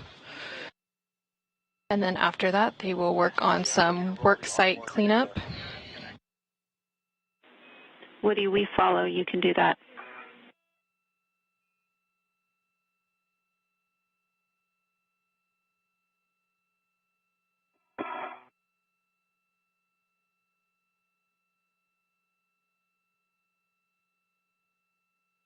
From this view, you can see both of today's spacewalkers.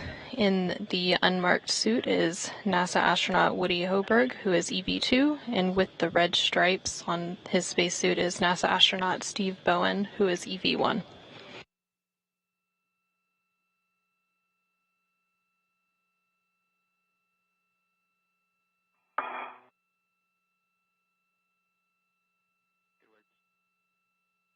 Okay.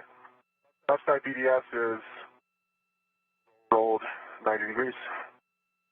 Okay. Copy, Woody. I just pull it out slowly, right? I just slowly roll.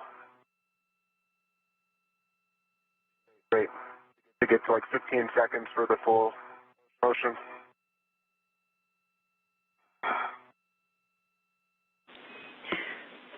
And we broke up a little bit there. Steve, can you confirm whether that's deployed or not, or is that still in work? One work. Copy. Woody, your next steps will be to translate off of the FSE. You can tuck the needle nose pliers in your mini workstation. You'll need to translate back down the POA, pick up your fair lead, and then the crew lock bag. All right, so how does that look, Danny? I think I've got more than 90. I need to bring it back up a little bit.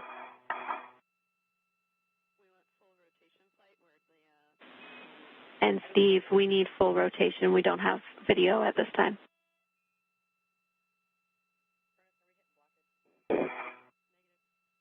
All right, so what does full rotation mean? The rollers need to contact the blanket in the deployed position. Okay, they are now in contact.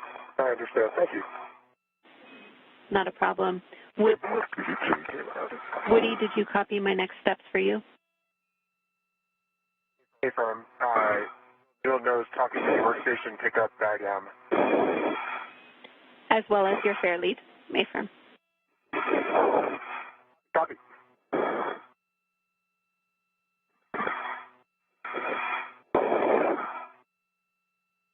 And Jenny, what is on tap for me next? Steve, you are going to translate to crew lock bag T, where you're going to clean up that crew lock bag. We are still tracking that the socket caddy is outside, so we need that tucked back in and then cleaned up such that the doors are facing the tower. All right, is there any reason to leave that bag out here? A-firm, you are leaving crew lock bag out there. And for the next EVA, why are we leaving it out here? Is my question. We've stowed, I think, everything we're going to stow in T, isn't it? Steve, give us a second to check on that. We're about 30 seconds for a handover. I understand. I'll get it configured, and then we can see if we want to leave it out or bring it in. That sounds good. I'll be back with you in 20 seconds or so.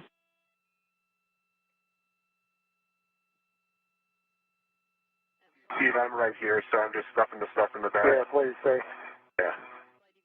Can you think of a reason to leave it out? Unfortunately, the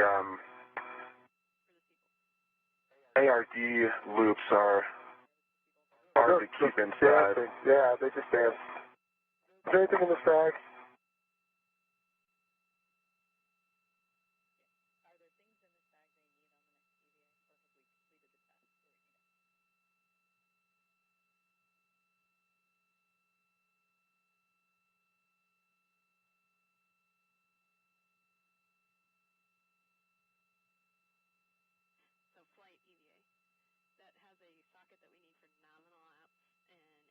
It's pretty close.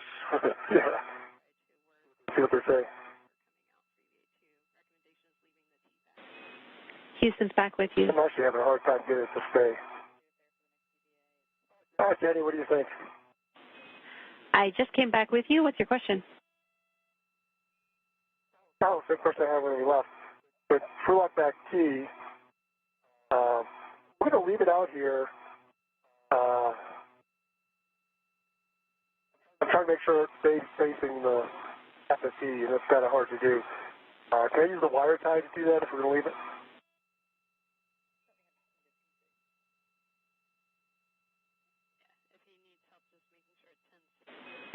A-firm, Steve, we've confirmed you will need to leave it there because we need a socket for the C-bolt release on EVA2, but you can use a wire tie to help you stow it. As long as the tethers are still attached, that's fine. Oh, yeah, no, I'm leaving the tethers, but they just don't cinch up tight enough to hold it in space. That's totally fine. Okay.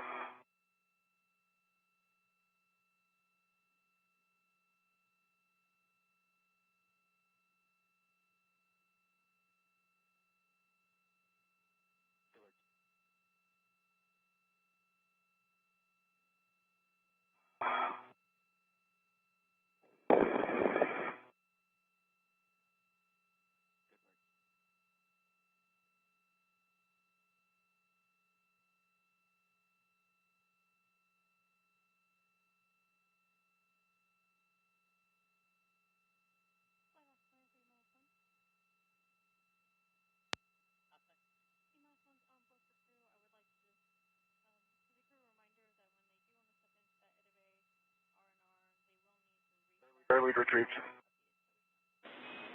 Copy, Woody.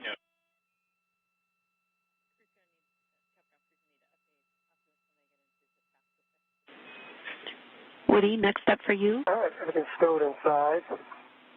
Copy, Steve.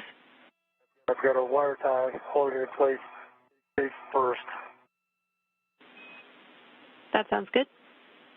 Woody, for you, you will be following your tether back to your green hook. You'll be retrieving that as well as crew lock bag M. Stow that on your VRT. Copy all.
Woody, an additional reminder of you to stay clear of that test cable just in front of the crew lock bag. Yep, got it in sight, and thanks so much for the reminder. Okay, Woody, over. We are just under 5.5 hours into today's spacewalk, which began at approximately 8:25 a.m. Central Time, 9:25 a.m. Eastern Time, when NASA astronauts Steve Bowen and Woody Hoberg turned their spacesuits to battery power. Is there something else you need to do? The duo then egressed the crew lock, where Steve Bowen received a crew lock bag, and Woody Hoberg then retrieved his articulating portable foot restraint.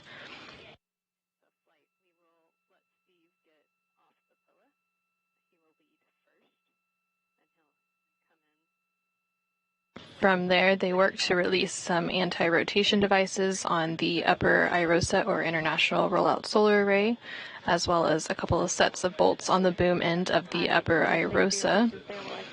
You are going to get off of the FSE via the POA, and we will have you translate back to the airlock leading. They then worked to remove the IROSA from its carrier and installed a scoop so that NASA astronaut Woody Hoberg could lift the IROSA from the carrier. And then after several maneuvers on the robotic arm, Woody Hoberg arrived at the 1A mod kit worksite where NASA astronaut Steve Bowen met him. They then worked to install the IROSA onto the 1A mounting bracket.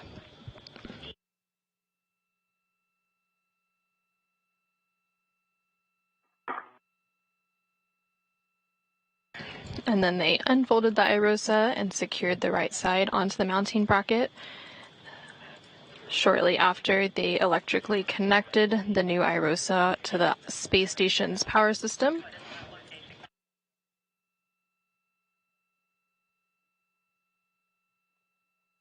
After releasing the final two bolts holding the IROSA in an undeployed position, the International Space Station Rollout Solar Array deployed over the next approximately 10 minutes. I see him, well. The team then moved to work on reconfiguring the carrier beams that previously held the upright IROSA. Those beams needed to be rotated out of the way to allow access to the lower IROSA, which will be deployed on next week's spacewalk on June 15th. Hoberg and Bowen remained about an hour ahead on their tasks today, so they were able to complete several get-ahead tasks. Okay. I'm currently at my anchor. The first of those tasks was to release the anti-rotation device for next week's IROSA install, along with some R bolts on the boom end of the IROSA for next week, and they also retrieved some FOD, or foreign object debris. They're now working to clean up their work site, and then soon we will see them ingress the space station to complete this week's spacewalk. Confirm. This is just a four-man spare lead. I'll let you know if it's a rich man's. Okay. Do you want it at the very top, or do you want it like halfway down?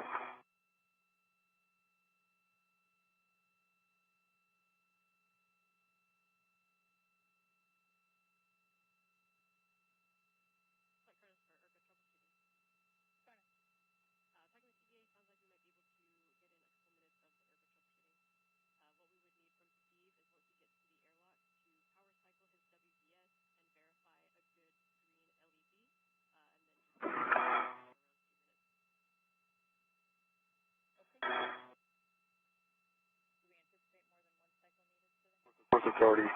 Signal down here.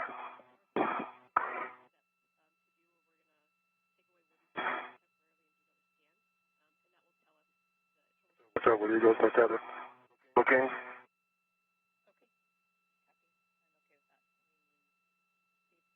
All right, my fair lead still up there? Yeah.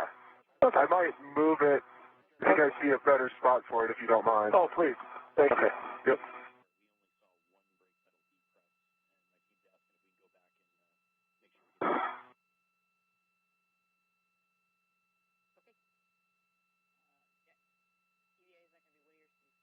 Okay, yep, Steve, looking good. Thank you.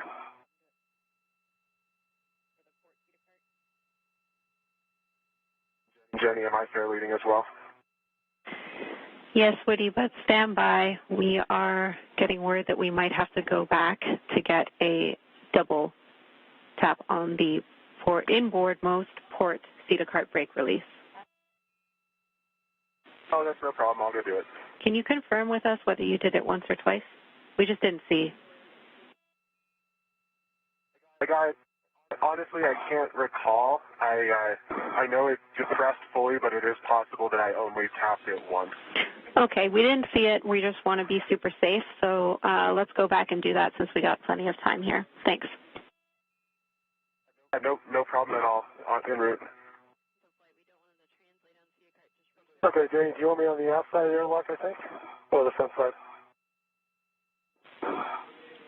Copy, Steve. Your next step is to open the hatch thermal cover, and then we're going to be waiting for Woody to get back.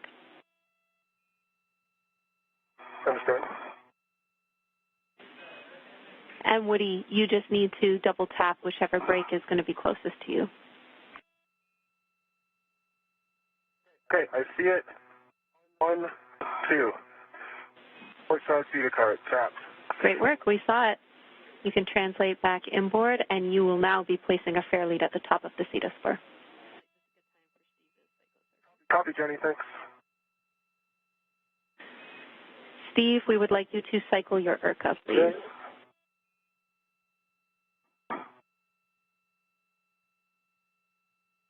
Okay, I got a quick question first. Go. Get my. Do you want me on the front side or the back side of the? That's of the airlock. I think I need to be on the front side looking where my tether's bending, so Woody can get by. Does that make sense? Steve, we'll have you on the aft side. That's what we have as a good position. What did you say you needed to deconflict yourself with, Woody? I'm just looking at the way my tether is. I go to the aft side, it crosses in front of the airlock. If I'm here, you can pass between me and go to the aft side. It's just harder. I can go there if you want me to go to the aft side.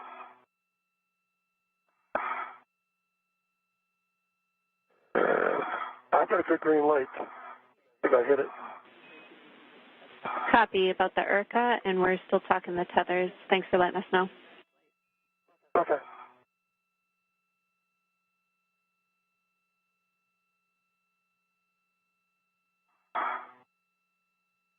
Hello, what do you think? Steve, I just passed under your tether. I'm over on the CETA spur. Yeah, that's clear. right. I think you're clear to go aft. Sure. Yeah. Your tether's on the left, right? My tether's on the left. I've got eyes on it. That's good. I can see it too.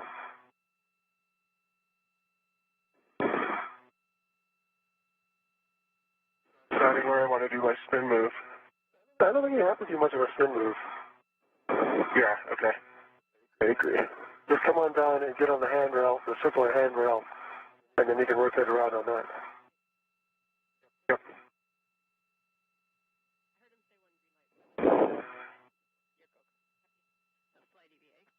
There you go.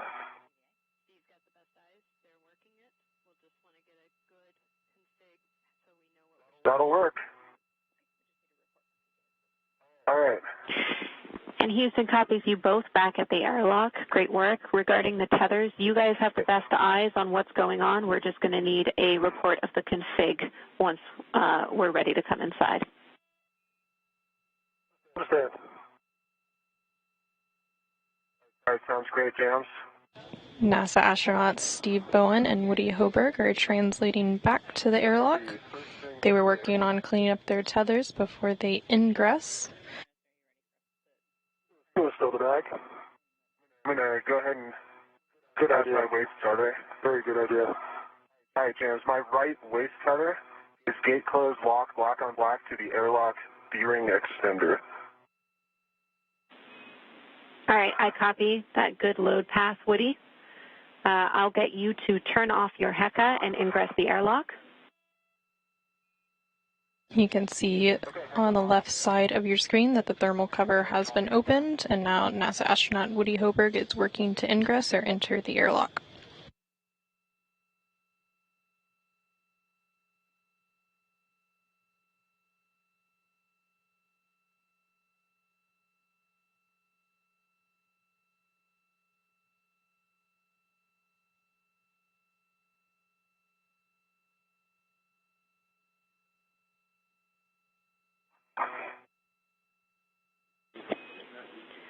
Woody gives Steve a go when he's ready for your tether actions.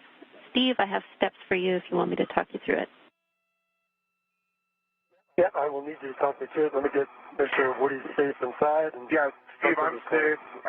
The only connection I have is other than my current safety tether, is my waist tether to the D-ring extender. Understand, that sounds good. You have a go. There we go. Okay. Benny, I'm ready to copy. Steve, lock Woody's green reel.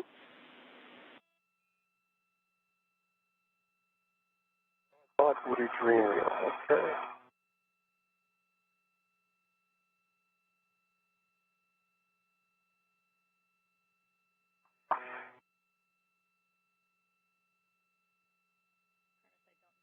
It's locked. Stow his green hook on the aft airlock external D-ring. Green hook going to aft. Good words.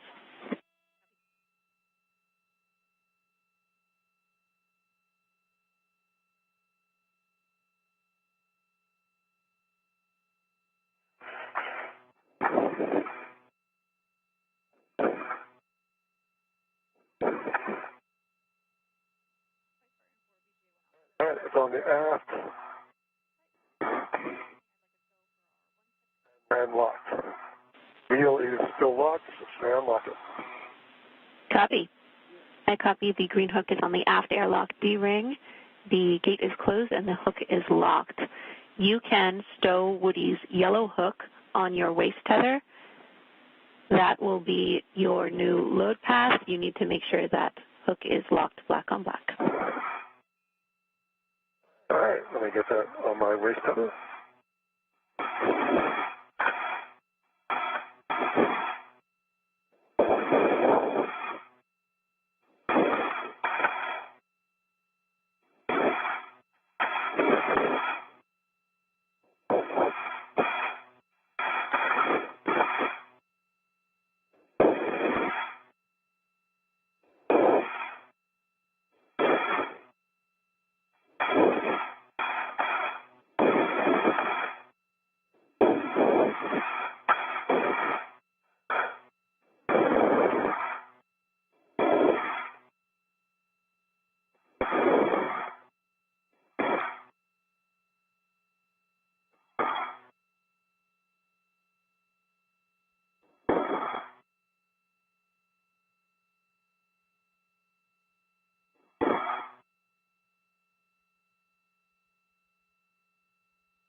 All right, I have my waist feather, gate closed, slider locked.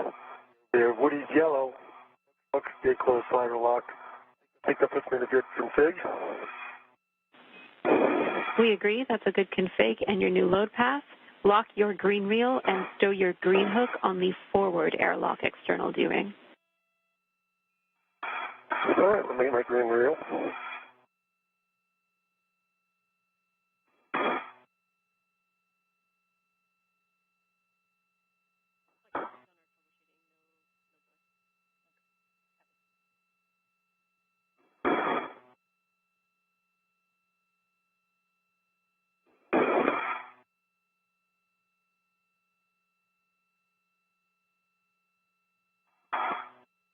All right, that's locked. Copy, reel locked.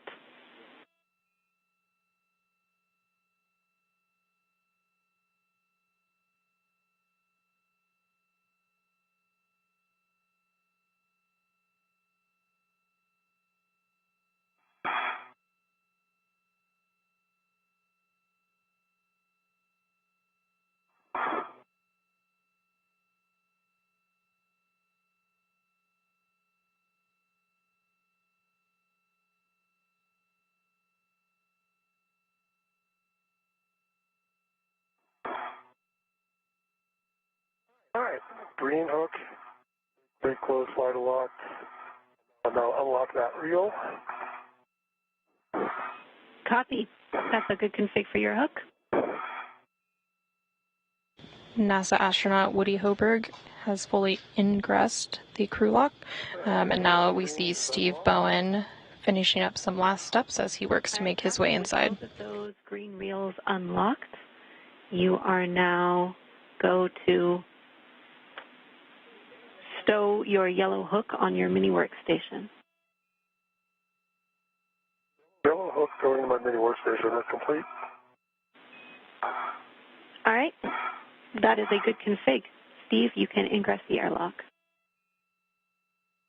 All right, I will ingress the airlock.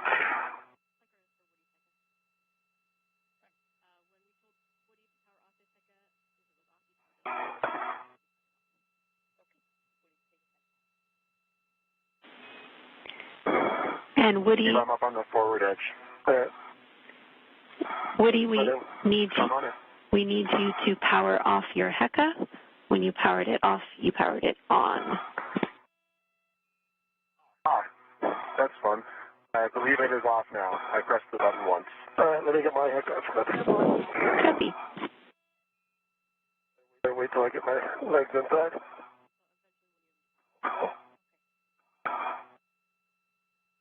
You can now see NASA astronaut Steve Bowen making his way inside. Once inside, they'll close the hatch thermal cover and the process to repressurize will begin. Looking. What's behind me? That feels like maybe we got I think you're in my... Hang on. Protection's off now. I'm looking for... I think there's something around maybe the back of my legs. Steve, is that possible? It's possible. No, actually disregard. That is not the problem.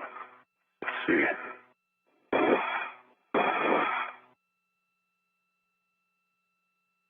Try again.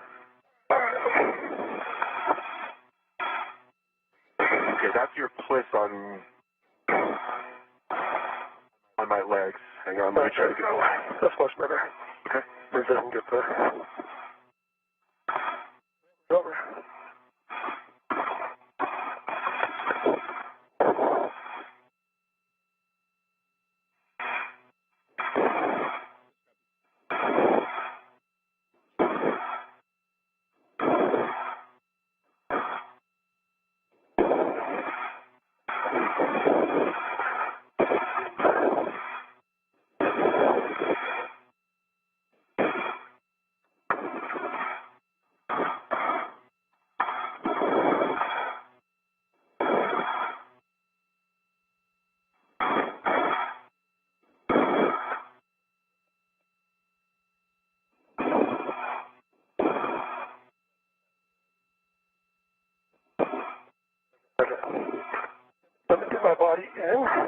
Okay, nice job.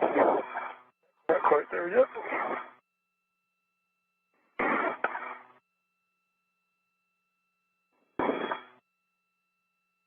Come in this way.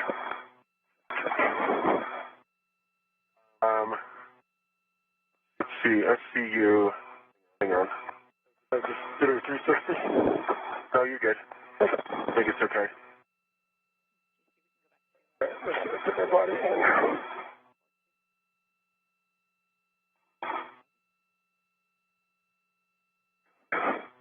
You need a 180 from that. A 180. Oh, I'm sorry, disregard speed. I'm wrong.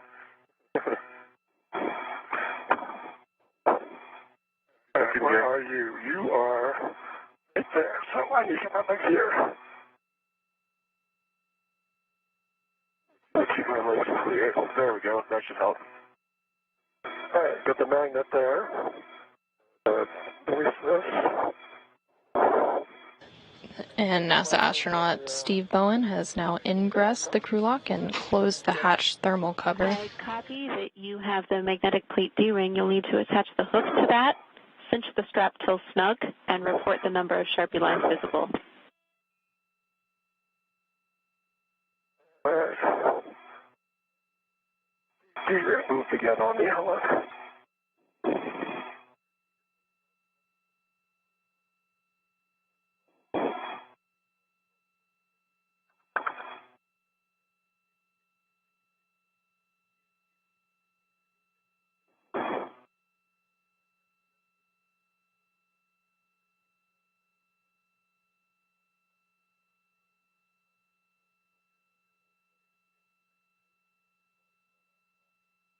Alright, so I've got that, and you want 6, I think. 1, 2, 3, 4, 5, 6. And I got 6. I get a little bit more. Copy. That's what we were expecting. Verify the magnet is engaged. Alright. It is engaged. Oh, I get my helmet off of it first.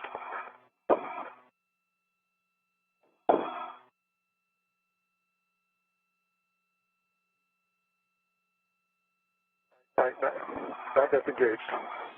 Copy. Well done. Now for both of you, you can remove the SCUs from their stowage pouches, remove your DCM covers and Velcro them to your DCMs, and connect your SCU. All right, that didn't work.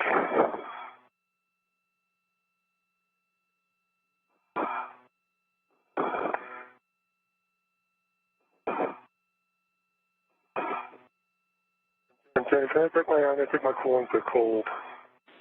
Let me get that set first before I... Copy.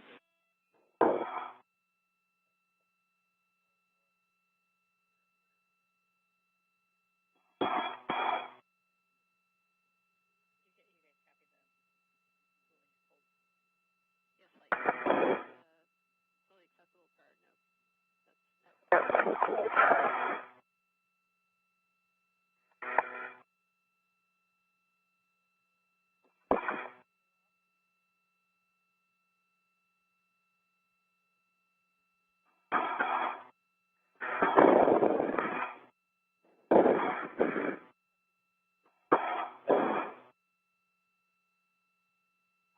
Getting EV2 SCU installed and locked. TCV 8. Copy. SCU installed and locked for Woody and a TCV of 8.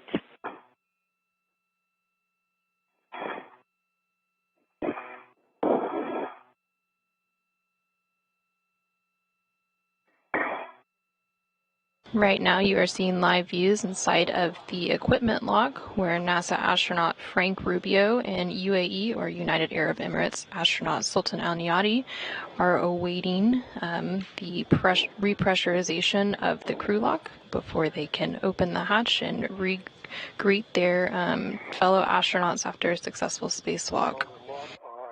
EV1. Copy. EV1 SCU is attached and locked. Both EV crew members switch water off, OFF. Expect H2 is off message. EV1, water's off. EV2, water's off. Copy, both waters off. Caution, do not close the hatch until EMU water is off for 2 minutes. We've started the timer.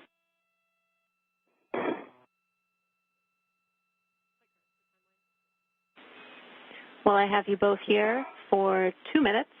I want to say congratulations to the team on an exceptional EVA. You guys were fantastic today. Congratulations to Woody on your first spacewalk and to Steve on your 9th. Finally, congratulations to all of Crew 6 on your 100th day on orbit. It's been a doozy. Thank you very much, Jenny. Really appreciate that. And yeah, I think it's been an amazing support from the ground. A great plan. He was absolutely amazing. Quite startling, although that's what he does every day. And Woody, do you have anything you want to add? Thanks, Steve, and thanks, Jans. The team did an amazing job planning this EVA and also executing it. And couldn't be happier to get to work with this team and also to get to do my first EVA with such a fantastic leader as Steve. I just could not imagine a better experience to have for my first EVA. So thank you so much. Great. Well, we're happy for you both, and we have 30 seconds left on our timer. I'll let you know when you can close the hatch.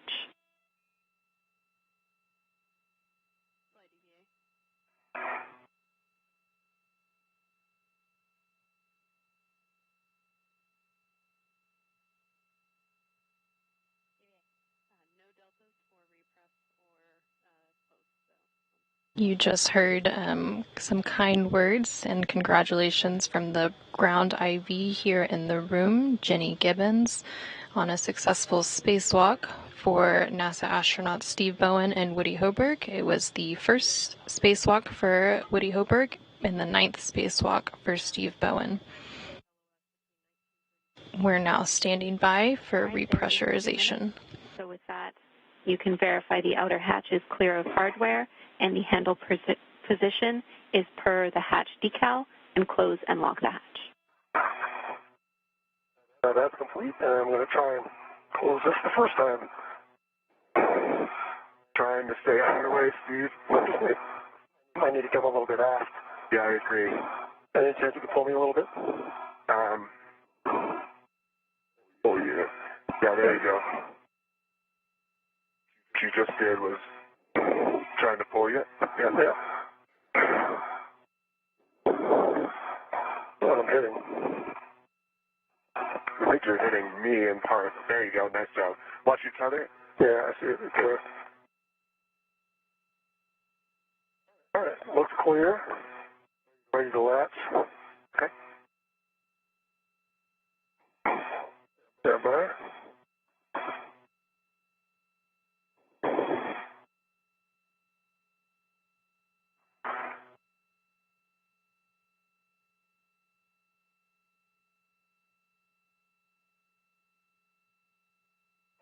Good to see you there.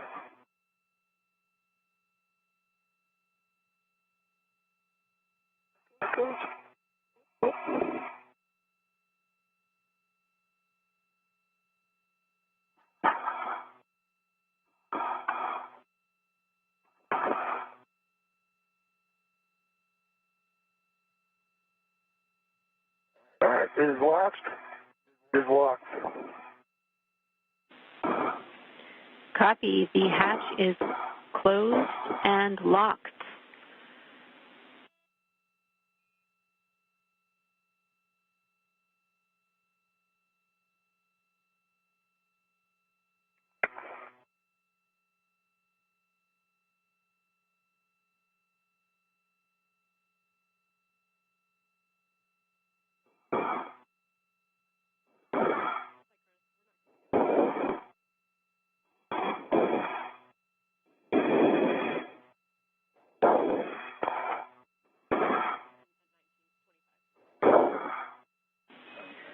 Woody and Steve, for your awareness, we are going to be headed into an LOS where we will have Shaw SS.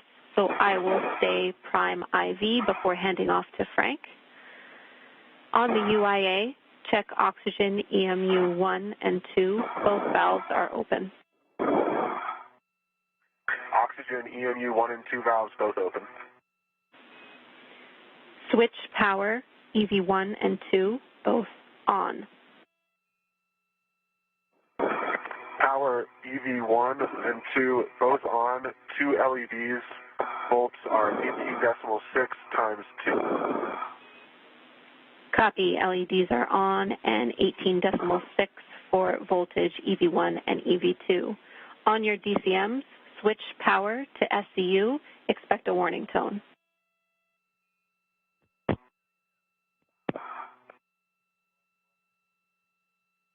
EV1 is SCU.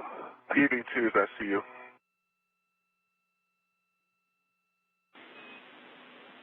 Copy. With that, I will hand you back to your very capable suit IVs. Frank, the comm is yours.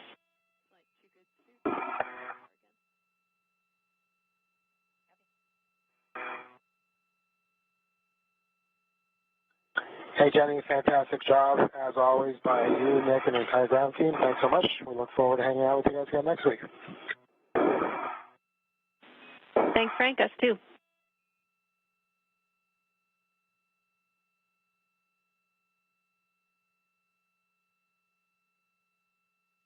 All right, Steve and Woody, next we'll be working through crew lock repress, which should be a 10-minute warning if disregard. So both of you, O2 actuator to press. Verify that you see O2 actuator to press displayed. All right, let me take a minute here and get that done.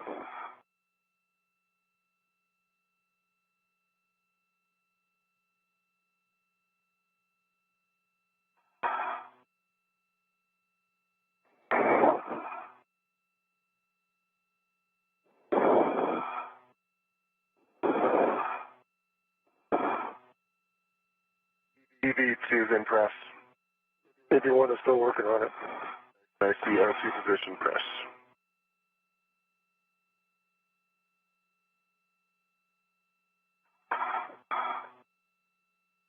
I put my finger on there for some reason.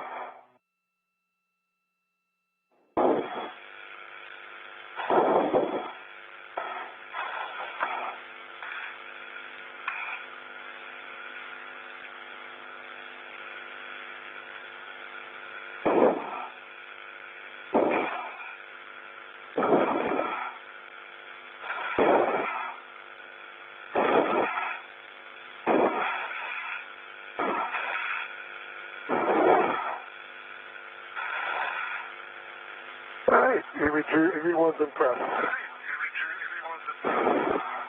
Copy, Steve. And also, could you verify that you see O2 actuator in press? O2 actuator is in press. No, stand by. I'm still not there.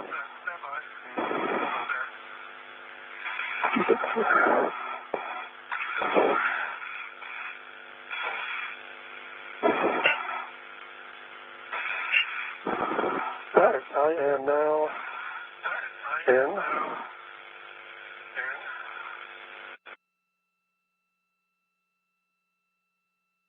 NASA astronaut Frank Rubio inside the equipment lock is currently walking through some repressurization procedures with our spacewalkers from today who are on the other side of that hatch in the crew lock.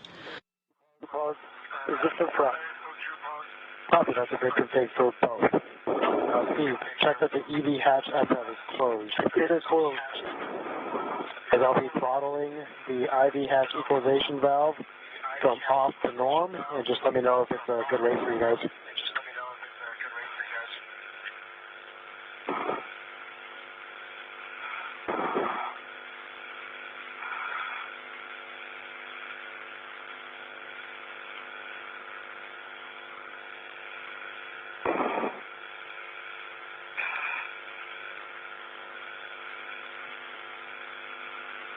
The repressurization of the crew lock has officially begun. We are currently at about 5.5 pounds per square inch and climbing. You should expect an alert tone, and then you can also expect an alert tone at 4.0.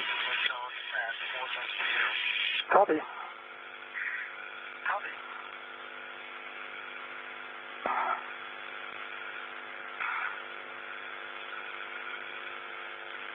You guys both okay with that, right? I'm good with it. ED2 is good.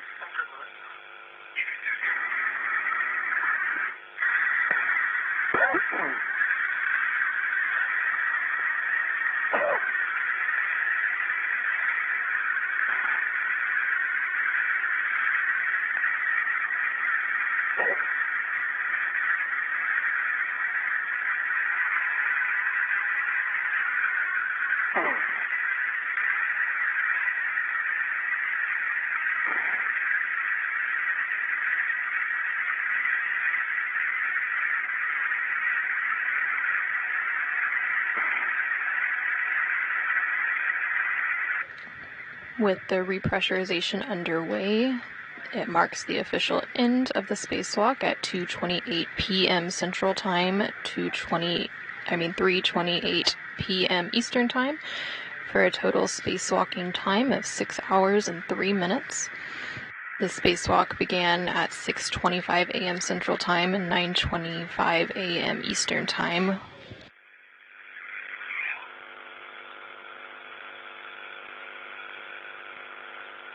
Okay, guys, we're at 5 psi. We're going to let the pressure stabilize for 2 minutes and then do a leak check. Sounds good. Sounds good.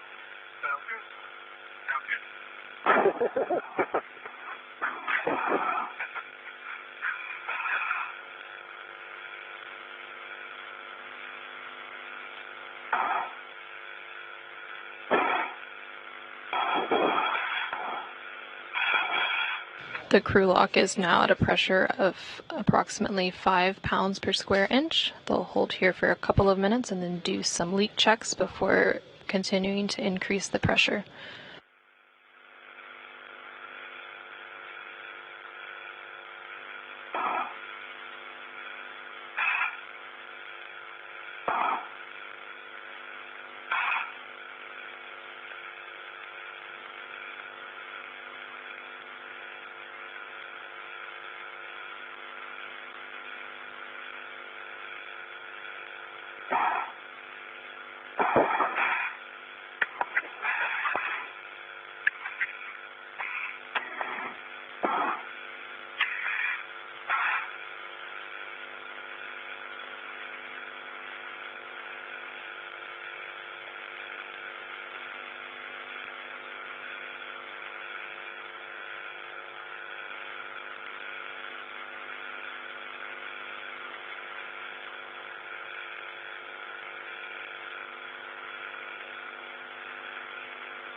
with today's spacewalk coming to an end and totaling 6 hours and 3 minutes.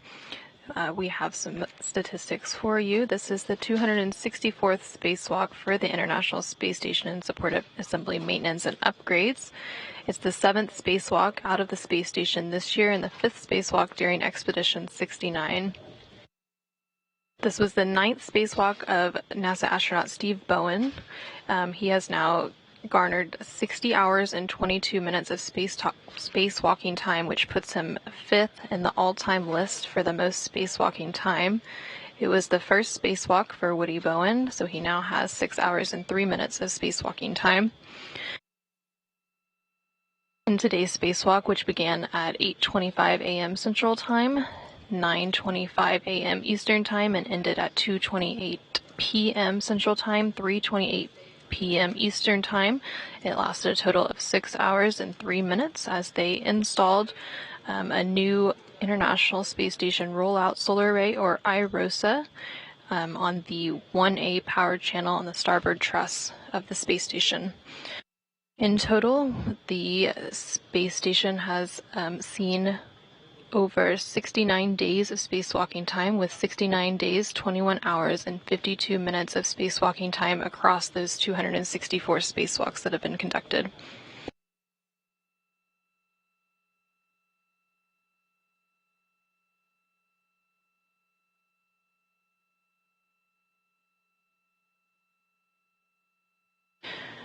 We are currently in a brief loss of signal as we transition between satellites. There's about 3 minutes left in that, and then we will return to views inside the equipment lock as the crew lock continues to be repressurized.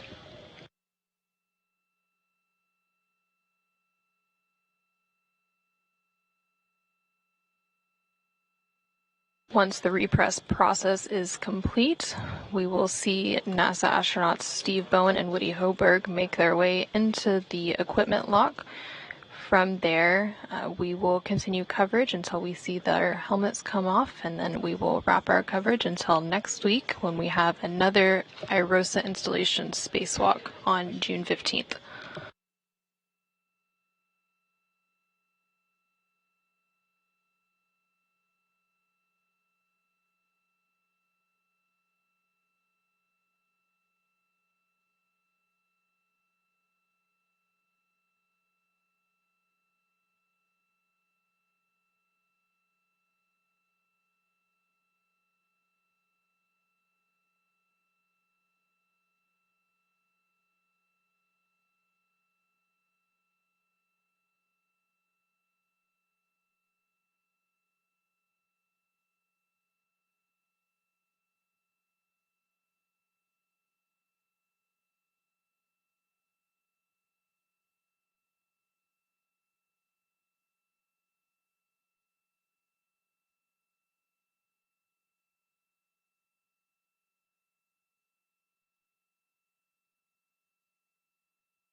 Houston Station 1 for step 4.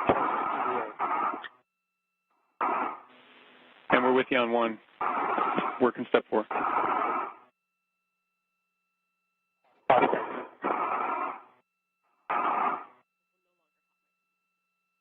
During that loss of signal, the repressurization of the crew lock was completed, and now you can see NASA astronaut Frank Rubio towards the bottom of your screen, assisting our spacewalkers from today, who were NASA astronauts Steve Bowen and Woody Hoberg, back into the equipment lock.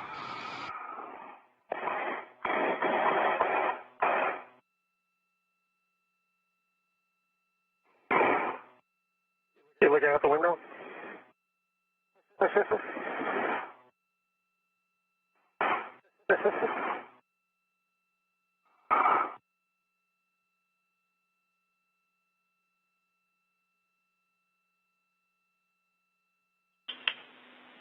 And Station Houston on 1, crew is no longer hot mic.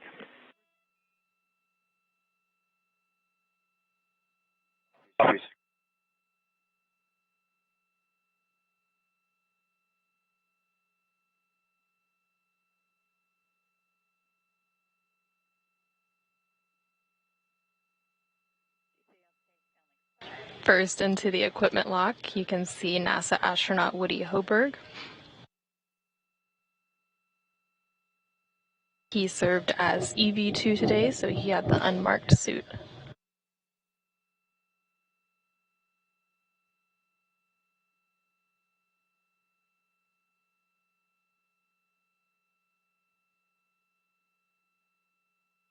Right now you can see UAE astronaut in the bottom right-hand corner of your screen, removing the safer or simplified aid for EVA rescue from Hoberg's suit.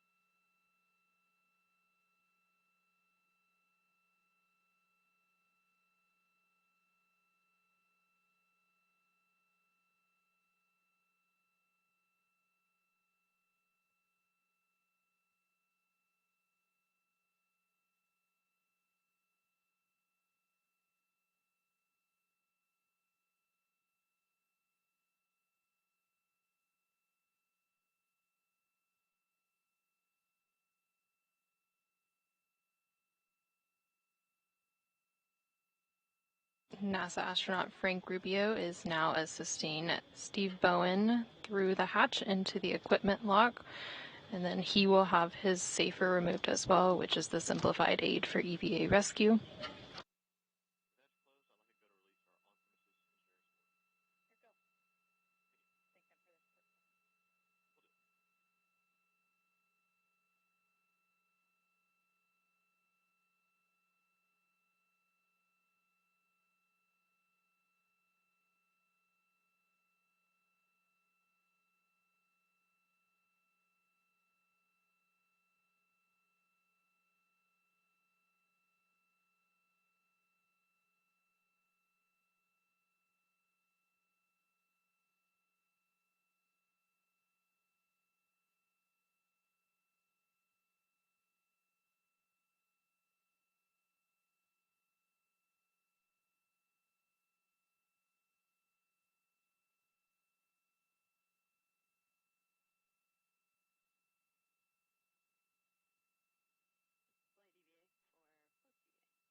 NASA astronaut Frank Rubio and UAE or United Arab Emirates astronaut Sultan Al Niyadi are beginning to assist with doffing the spacesuits. Right now they're removing some of the tools that were used on today's spacewalk and getting those out of the way.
You can see UAE astronaut Sultan Al Niyadi removing the HECA or HD EMU camera assembly from the spacesuit.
Al Niyadi and Rubio are now working to remove the gloves from Hoberg and Bowen. Shortly after that, they will then start to remove the helmets, Once the helmets are off, we will then wrap our coverage for today.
They are now working to remove the helmets from today's spacewalkers, who were NASA astronauts Steve Bowen and Woody Hoberg.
With the helmets off and our spacewalkers safely inside the International Space Station, we're going to wrap today's coverage.